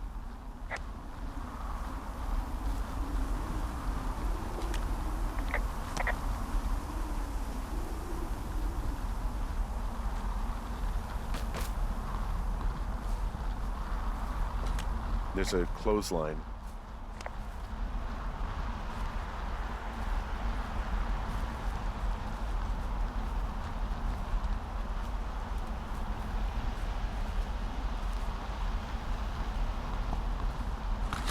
It is Nels once again. And Jane is back. And we are here outside of Goodwin's bunker is what we ended up calling it. This is kind of the weird hideaway that Goodwin has been living in for the past 4 years, which some people may initially think, how could someone do that? That's unrealistic. But actually, we mentioned this briefly earlier in the commentary as well, but there was this man named Christopher Thomas Knight, who is also known as the Maine Hermit or the Last True Hermit. And he was this dude who lived in the woods in central Maine for like over 30 years. Wow, 30? 30 years, not 4, 30. To the point where he became like a folk tale that kids in the region were like, oh, my mom said we have to be behaved or the hermit will come take us away in the night. And everyone didn't think, stuff would go disappearing from people's houses or whatever, but almost everybody just thought it was, local naughty teens or whatever leaning into the legend. But there was actually this dude out in the middle of nowhere, and he had this insanely robustly stocked bunker. There's this great GQ piece all about it that had diagrams of how he set up his bunker and where his different supplies were, and that was a major inspiration for this area. Part of why he could survive for so long was that he would keep raiding nearby homes and campsites, to get his supplies, and then he would hide all his trash basically in these trash holes, I guess. So when we were designing this space, I was told, just look at this article and diagram for some inspiration, and just make sure to have piles of trash around. But the funny thing is, actually, it was kind of hard as a environment artist to just make a pile of trash. Okay, if I have to make a pile of trash, I now have to do the mental homework of thinking, well, what exactly could he have taken from where? Exactly. Because even though it's just a pile of trash, but what is actually in the trash and what I'm going to model kind of does, need to make sense and needs to tell a story of you can't just have random TV sets, for example. Yeah, or a big old car tire or something. Yeah, that he wouldn't have stolen something like that. And then the actual shape of the bunker itself, that was more based on these old Native American structures that are actually in Point Reyes, California. Oh. Jake, I think, had seen them or maybe been up there or something, but there were this tribe of Miwok Native Americans who built these underground bunker smokehouse type things. The winters in Maine may be a bit cold, but obviously they don't compare in the least to the high altitude Wyoming national forests. So in all honesty, Goodwin probably should have froze to death Winter 1 ended up way more like Christopher McCandless than the main hermit, but poetic license. Yeah. And the cool thing, I guess, about this space too is if you go all the way to the end where there is a big window, you know, if you look out there, you can see Henry's tower and also Delilah's tower. That's actually where both of those towers are. We didn't cheat it at all. So Jake did a really good job picking that spot for this bunker. Yeah, it's one of my favorite moments where you get out to that opening and you realize that, like, not only has he been listening in, but he's literally been able to kind of watch you two the whole time. Yeah. You can kind of imagine in your head, like, as Goodwin was listening on his conversation, he was, like, looking back and forth between the two towers as Henry and Delilah were talking. Yeah. It's a very wonderful, voyeuristic moment. What a creepy dude.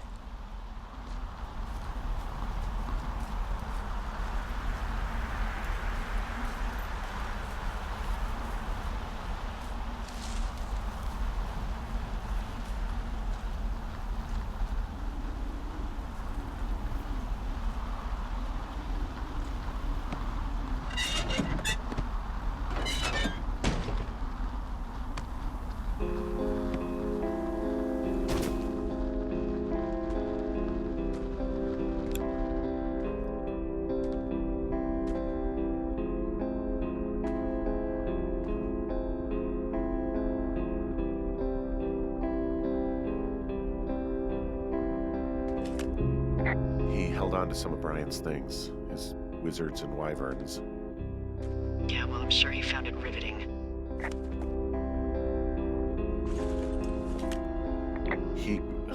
God.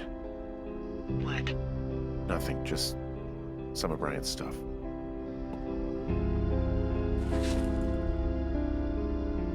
Brian was a nice-looking kid. Yeah.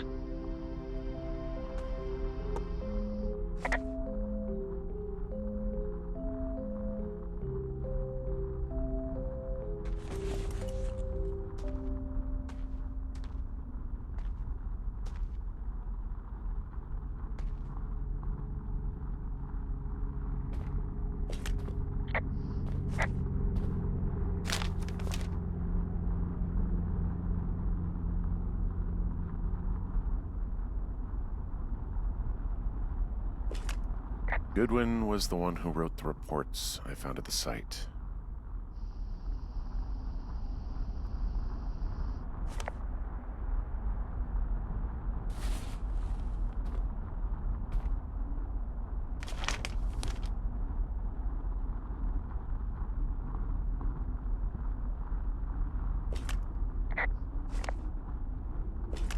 He wrote down everything he did to us, and everything he did every day. He was scared shitless. Huh, I bet.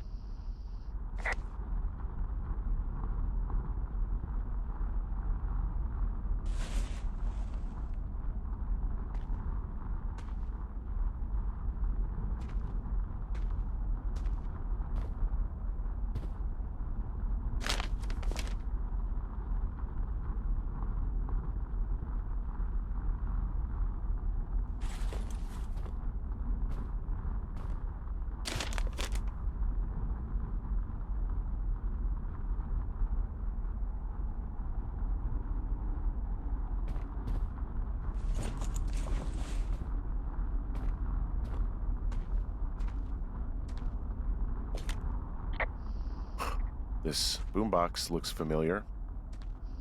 I'm sorry. I don't know what to say. I don't know what you want me to say. We're in the middle of a fire that is at 22,000 acres and growing. Fast. It's gonna burn all of this up. Well, take a picture if you're so keen to remember it. You're not? I don't know.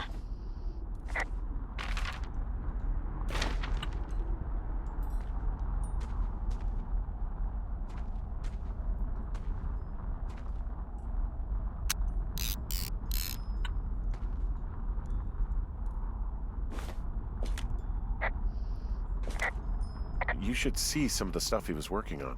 I guess he had a lot of time on his hands.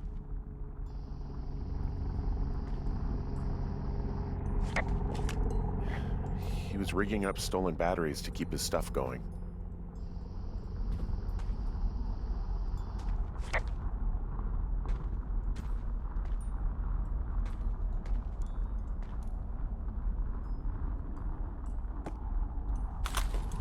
Hi, Chris. Hey, Sean.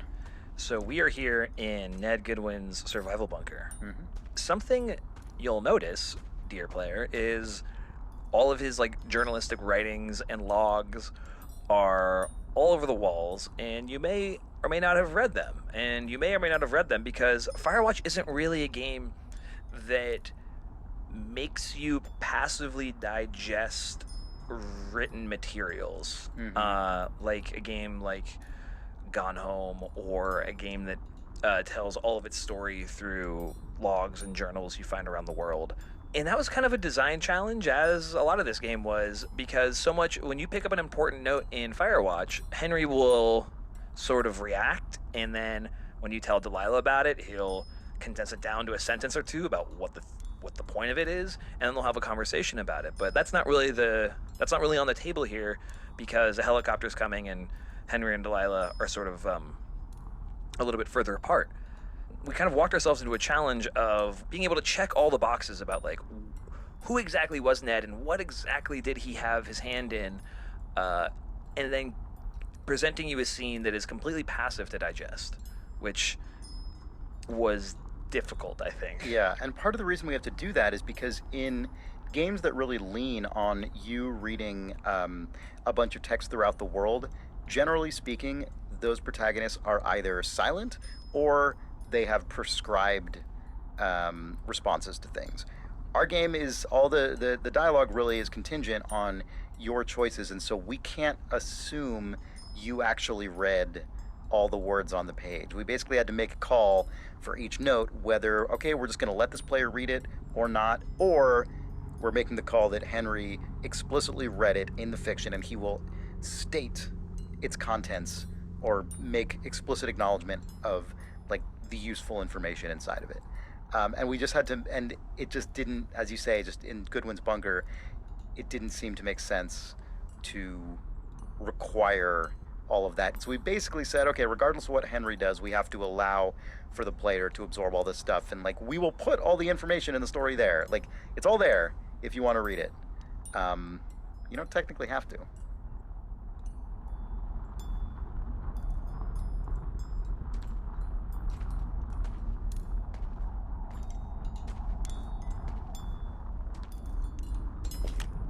He's got a radio base station up here.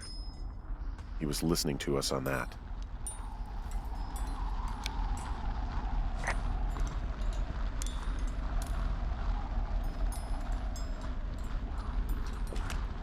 He could see your lookout.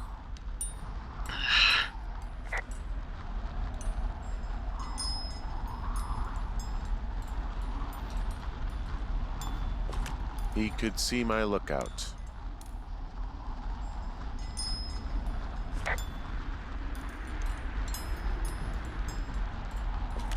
He had quite the view.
I know I should be relieved.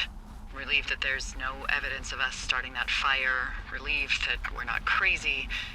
That there wasn't some conspiracy. But I'm not. He was a sweet kid. With a shitty father who hid out here like a coward after dumping him in a hole.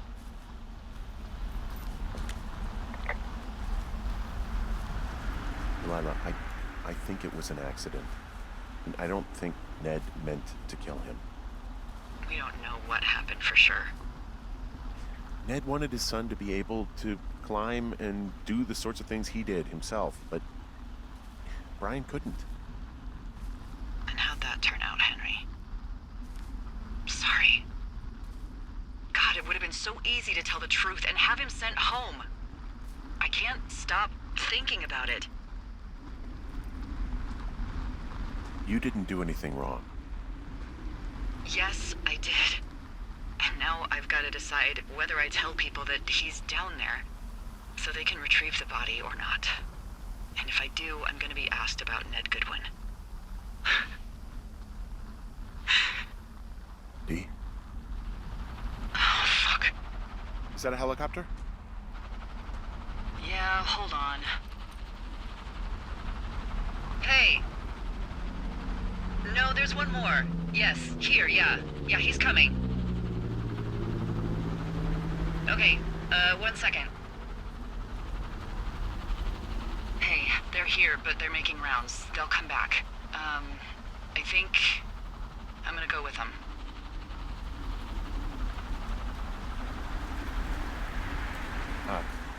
D. What if they don't come back for me? They'll come back. That's their job. Just what if we missed something about... something, I don't know. Henry, you're tired. There's nothing big going on. They'll come back for you. Just... wait. I'm gonna go. Okay. If you have to. I have to. Hike safe.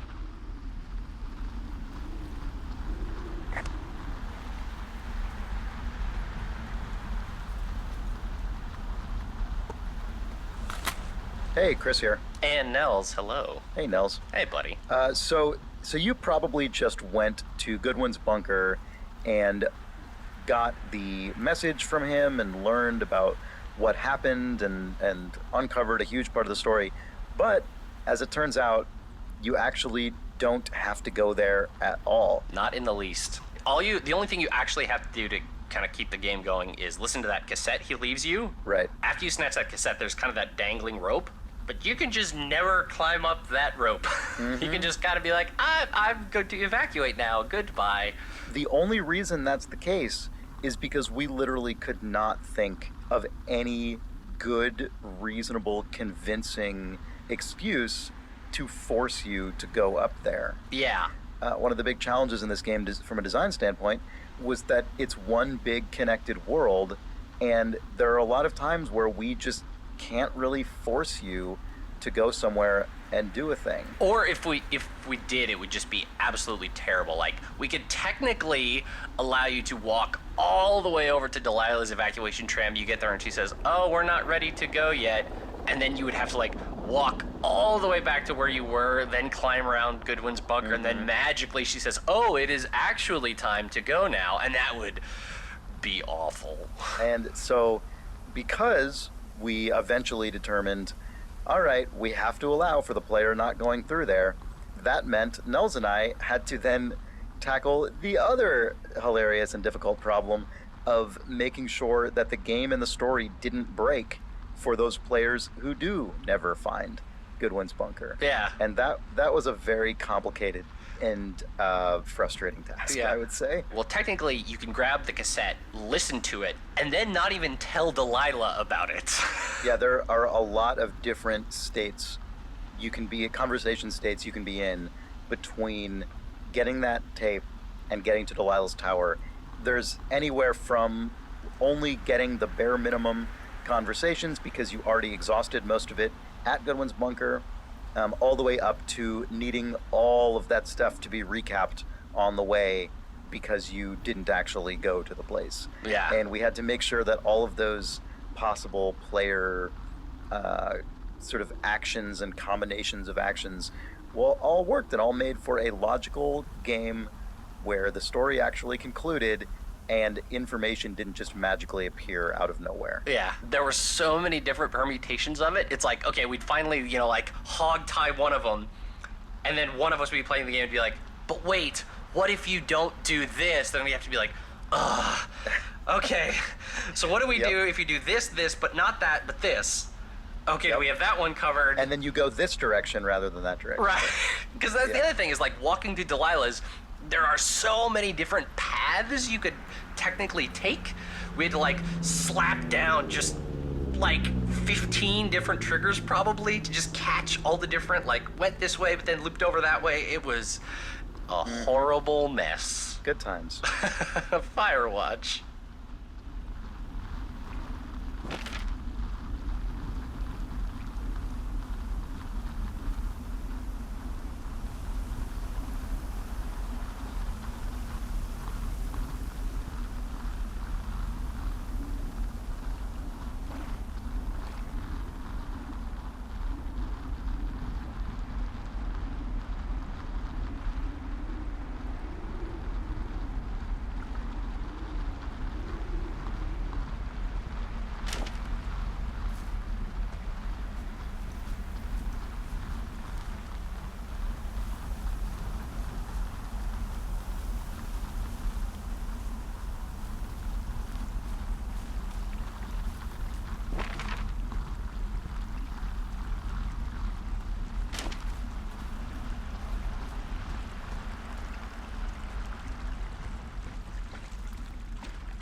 So, Rich, as you know, we struggled so hard to find you, to find the voice of Henry. And I was here all along. We're just right there in the valley, waiting for us. And you were discovered, basically, not discovered, but contacted via Twitter.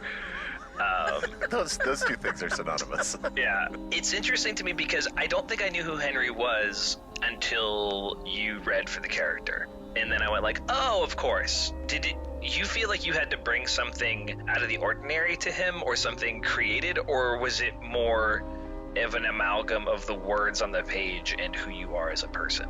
I think the latter more than the former. I mean, I think that Henry and I differ chiefly in that I would probably classify him as an introvert and I would classify myself as an extrovert. And so I think pretty much flipping merely that switch did that for me, and you know, that coupled with the words that made pretty clear what this guy was going through. And I think too, it probably did not hurt that I was recording this thing, you know, in a tiny little upright coffin, basically, where every wall is bumping my body in some way. So there was a feeling of, even though this game takes place out in the woods, there was certainly a feeling of isolation that probably didn't hurt as we were recording. I'm going to bounce that back to you and say that I think that the writing was pretty clear on who Henry was, and I just tried to sound like that guy, I guess. This was your first voice acting gig, really, right? Yeah, my first video game for sure. This came right at a time when I was trying to get into voiceover. Does the type of work that is so different than being on stage or on camera, does it fulfill you in the same way? Do you find is it tickle sort of a different pleasure sensor in your like brain, or? I wouldn't say it's exactly the same, but it's certainly a different part of my brain. But I would say it's at least as fulfilling as anything I've ever done on camera, because there's sort of a freedom in the booth that isn't there if you're on camera. There's a lot of sort of, you can't move too far that way, and you can't block your other actor's light, and there's a lot of technical stuff you have to keep in your brain that has no bearing on what you're doing here. I mean, the most technical thing I have to worry about is that I don't get so loud that it clips the sound. Otherwise, that's kind of it. So I have free, full acting available range, and that's an exciting thing, and in a lot of ways, more exciting to me than on-camera work.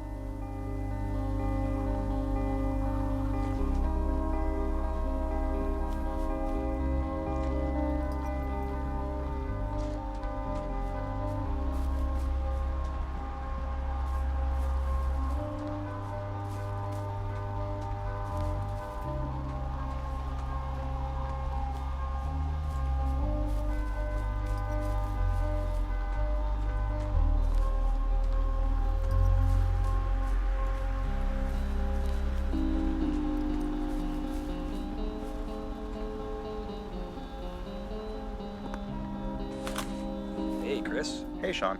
I don't know about you, but I get a lot of email and tweets about people really, really wanting Delilah to be in the tower at the end of the game. I hear about that a fair amount myself. And I am really, really happy with the performances of Henry, or Rich and Sissy, here in the canyon when she says there's a helicopter here and it's ready for me to get on it. Yeah, me too. And if you're wondering why we ended up making the creative decision we made, there's sort of two things that I know Chris and I spoke a lot about. One is Delilah is simply not the type of person to wait for anyone.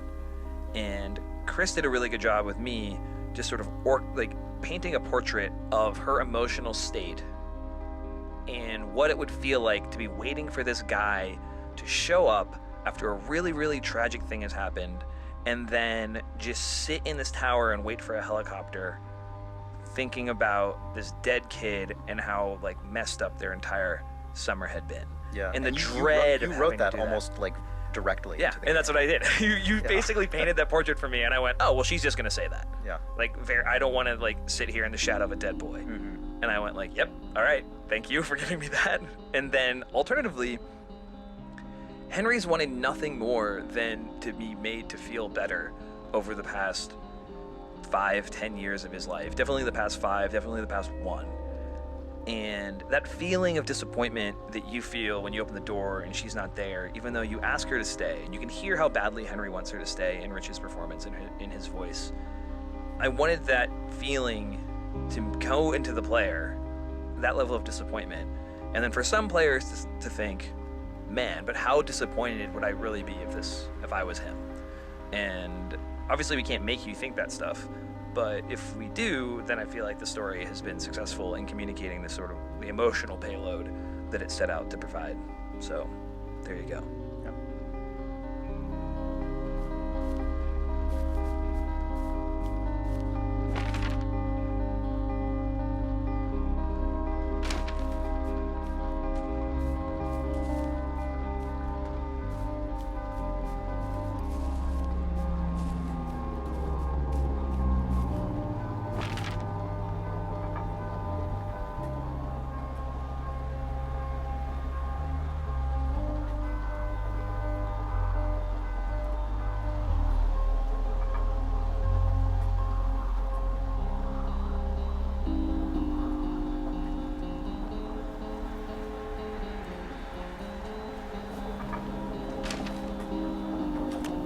Hey, I'm at the evac spot near the ravine. Delilah, are you there? Delilah?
Hi, it's Ollie again. And it's Jane again. So this is Delilah's Tower. Funny fact, this was one of the first things we concepted and built in the game. We always knew that the game would end with Delilah's Tower, and I think we all liked the idea of the title screen being Delilah's Tower. So that was one of the first things we did as a sort of test.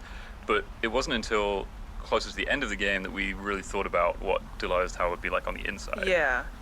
And by that point, we kind of, we were very well acquainted with all sorts of towers. And so I don't even think we had a big concept about it. We just kind of went in and went through all our references, and we just decided, we should have this kind of ceiling and like different cabinets. Yeah, it should feel familiar, but sort of different enough that it feels like a Delilah's place. And we thought about all the things that the player learns about Delilah across the that was the game, really fun. and try and like communicate that through things, but also maybe some things that you don't know about Delilah that are interesting to find out. I remember when I was just making props for her space that I would ask Sean, hey, like if she were just eating a snack, what would it be? And Sean would just say, peanut butter and apples. And I would just ask Sean, what kind of slippers would she have? And, we would just have to think about, through the props, tell sort of a little bit of, character of who Delilah is, like what kind of shoes she wear would just be the fun kind of things to think about. Interesting fact also that the behind the mask of the firefighter who collects Henry at the end is actually Henry's own face because it's the only face that we had modeled in the game. I really like the idea that potentially someone would have noticed and thought it was this insane twist. Third ending. Yeah, third ending. Henry sees himself and realizes that it was all a dream. Henry died in the cave-in on the way into the. He rescues himself. It's so good.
Chris. Hey, Sean. It's the last scene of the game. Yeah, this took some getting.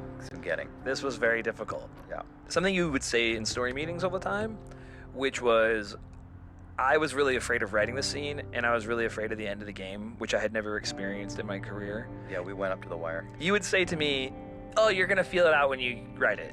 And you would say that, you're sort of like, and you'll figure that out on the page when you're working, when we were trying to really talk about the beats of this last scene. And I would go like, okay. And some direction that you gave me that was really valuable was just the muted nature of this scene, because everything that has been said has already been said, and there's sort of nothing left to do. And you get to a point in your life where that is true often. But movies and games never really explore what that space feels like. Yeah. Because it's really hard to choose to do that, to write the not exciting thing, which I think is why the helicopter shows up, to be perfectly honest. Yep. We needed something to counterbalance this feeling of the story is just over. Yeah. They're not going to get to see each other because that's just the way it goes. So how do we make this feel big and final? We better pay for a big helicopter and a guy's hand you grab and everything. And then to tie it all together, we decided very, very down to the wire that you were going to write music over the top of the whole thing. And I think it totally works. Yeah. But what was that experience like for you? Oh, it was very stressful because writing that music was literally in the last couple days before content lock. But I think much like the writing of the scene, I think I had just sort of absorbed so much of everything that had led up to that point that it actually ended up being an easier process than I thought it was going to be. As for the ending as a whole, I mean, we talked through how this game was going to end so many times, and on a literal plot level, it actually changed a fair amount in terms of how the mystery gets resolved. All the sort of background information that's feeding into Henry and Delilah's last conversation. And I remember something that was really important to me was like, as much as possible, I would like the ambiguity and the sort of meaning of the ending and of all the events that have transpired to be in like, not in the literal what happened, but in the why did any of it happen? Like just in the sense of why does anything happen? Like I remember that was something that I thought was really potentially powerful about the way this game concluded. I think you got. I don't know if that means anything to anyone else, but I think that you got that in the writing, and it was very. I was very happy with how it ended up, even though it was a very thanks so much for contentious- you through the entire process, 2-year process of trying to write this game, were just like a constant like checkpoint for me. Because when you're writing, it's a very lonely process. It's very, very lonely, and to drift off of the tone of the thing you're working on with the other people is very seductive. Hey guys, we're doing this totally new, different thing. This scene happens a totally different way now because I had a brilliant idea last night. Yeah, that happened a bunch of times. Yeah, that like that is a very easy thing to do, but I always felt like you were able to ground me back to where we were headed in a way that I found to be very comforting. And I thank you very much. I appreciate it. I'm glad to help. It worked out. I'm really happy with what we did with the ending. For something that so many people like have very mixed feelings about, I almost am like even more pleased we did it the way we did it. Same, exact same. Yeah.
Hello? Is anybody there? Hi. Yeah, it's me.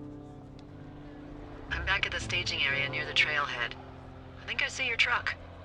Red? Colorado plates? Yeah. It's a piece of shit.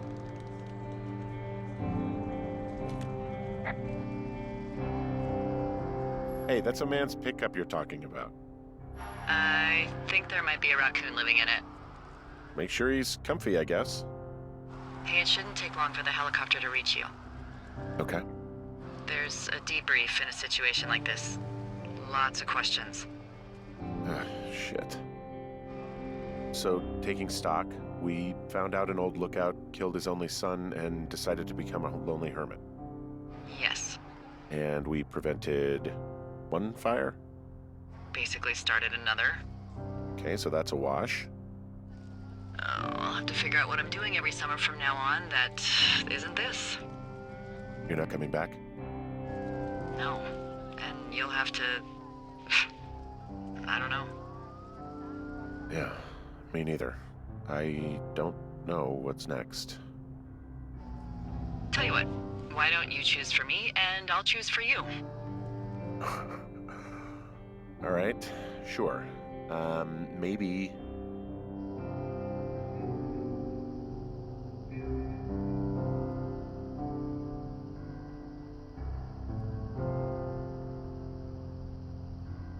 Well, you'd make a great shrink. Are you kidding me? You spent 10 weeks with me and God knows how much therapy it's going to take to undo this experience. Well, you're a good conversationalist, I guess. Thanks. I try. I mean, you definitely still have some stuff to learn at shrink school, like a lot of stuff. Noted. So, what about me then? I think you should go to Julia, and then you can figure it out. Maybe put that typewriter to good use. Give me a sexy accent or something if you write about this. I am. Yeah. You gotta go see her.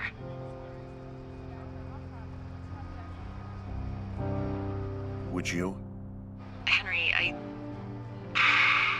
Look, you came out to put your memories behind you, and they're still right there in front of you.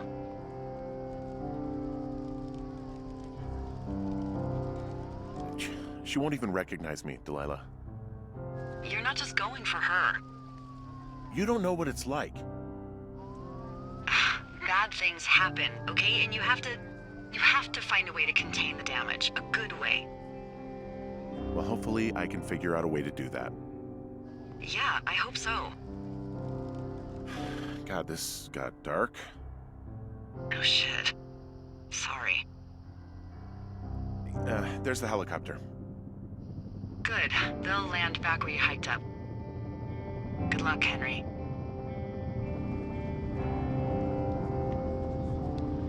Thanks, Delilah. I appreciate it.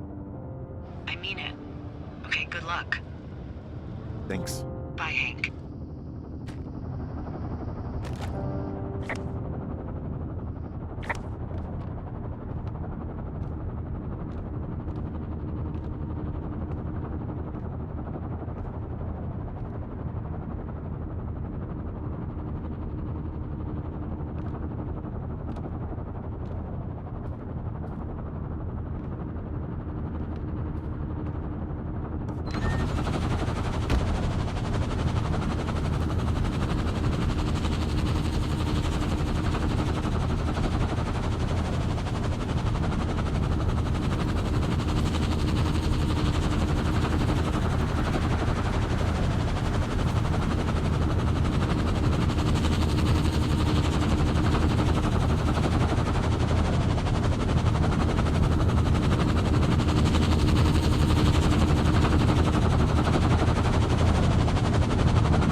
Hi, it's James again. Hey, it's Jake. So now we're going to talk about the secret alternate ending to Firewatch, which, if for anyone who isn't aware of this, if you dilly-dally after the final conversation with Delilah, then the helicopter will just leave without you, and that is fully supported with its own animation content and so on and so forth. If I remember correctly, it was essentially a request from you to me, Jake. Is that how you remember it? I think that Sean and Chris and I all wanted it to happen. Once we realized the helicopter pilot was there, given that all of Firewatch is sort of, or not all of it, but quite a lot of Firewatch is predicated on the idea that if you don't do anything, that inaction is action. Like if you let a conversation time out, it just times out. It seems ridiculous that a helicopter pilot would wait for a crazy person for this long. So it seemed like a fun and accurate Easter egg to let him just totally abandon you. I don't know. My favorite ending of Firewatch is the one where the helicopter pilot flies away and the player raises their camera at the last second and snaps a picture of the helicopter leaving them behind, because the story in that credit sequence is just totally weird. The Henry that gets left behind, like, is he burned alive? Does he go off and run into the woods and become Ned Goodwin of his own? I don't know. Tons of weird, quite complex stuff goes in at the very end when you understand the systems, because like building that in terms of the scripting logic, pretty complicated, but it's like I was at my most competent at scripting events, so it just slipped in like half a day near the very, very, very end. Also, a game development trick that everyone should learn is that if it's the very last thing that happens in the game, it can be as crazy as you want, because that game is unloading itself the moment it's done. Who cares what mess that thing leaves behind? Your game is erased immediately afterwards, so just go nuts. I'm very pleased we did that. Yeah, same. That's the end of the Firewatch audio tour. Thank you very much for playing along and listening to all this stuff. Yeah. But what is Firewatch? That was it. We did it. That was the whole thing just now.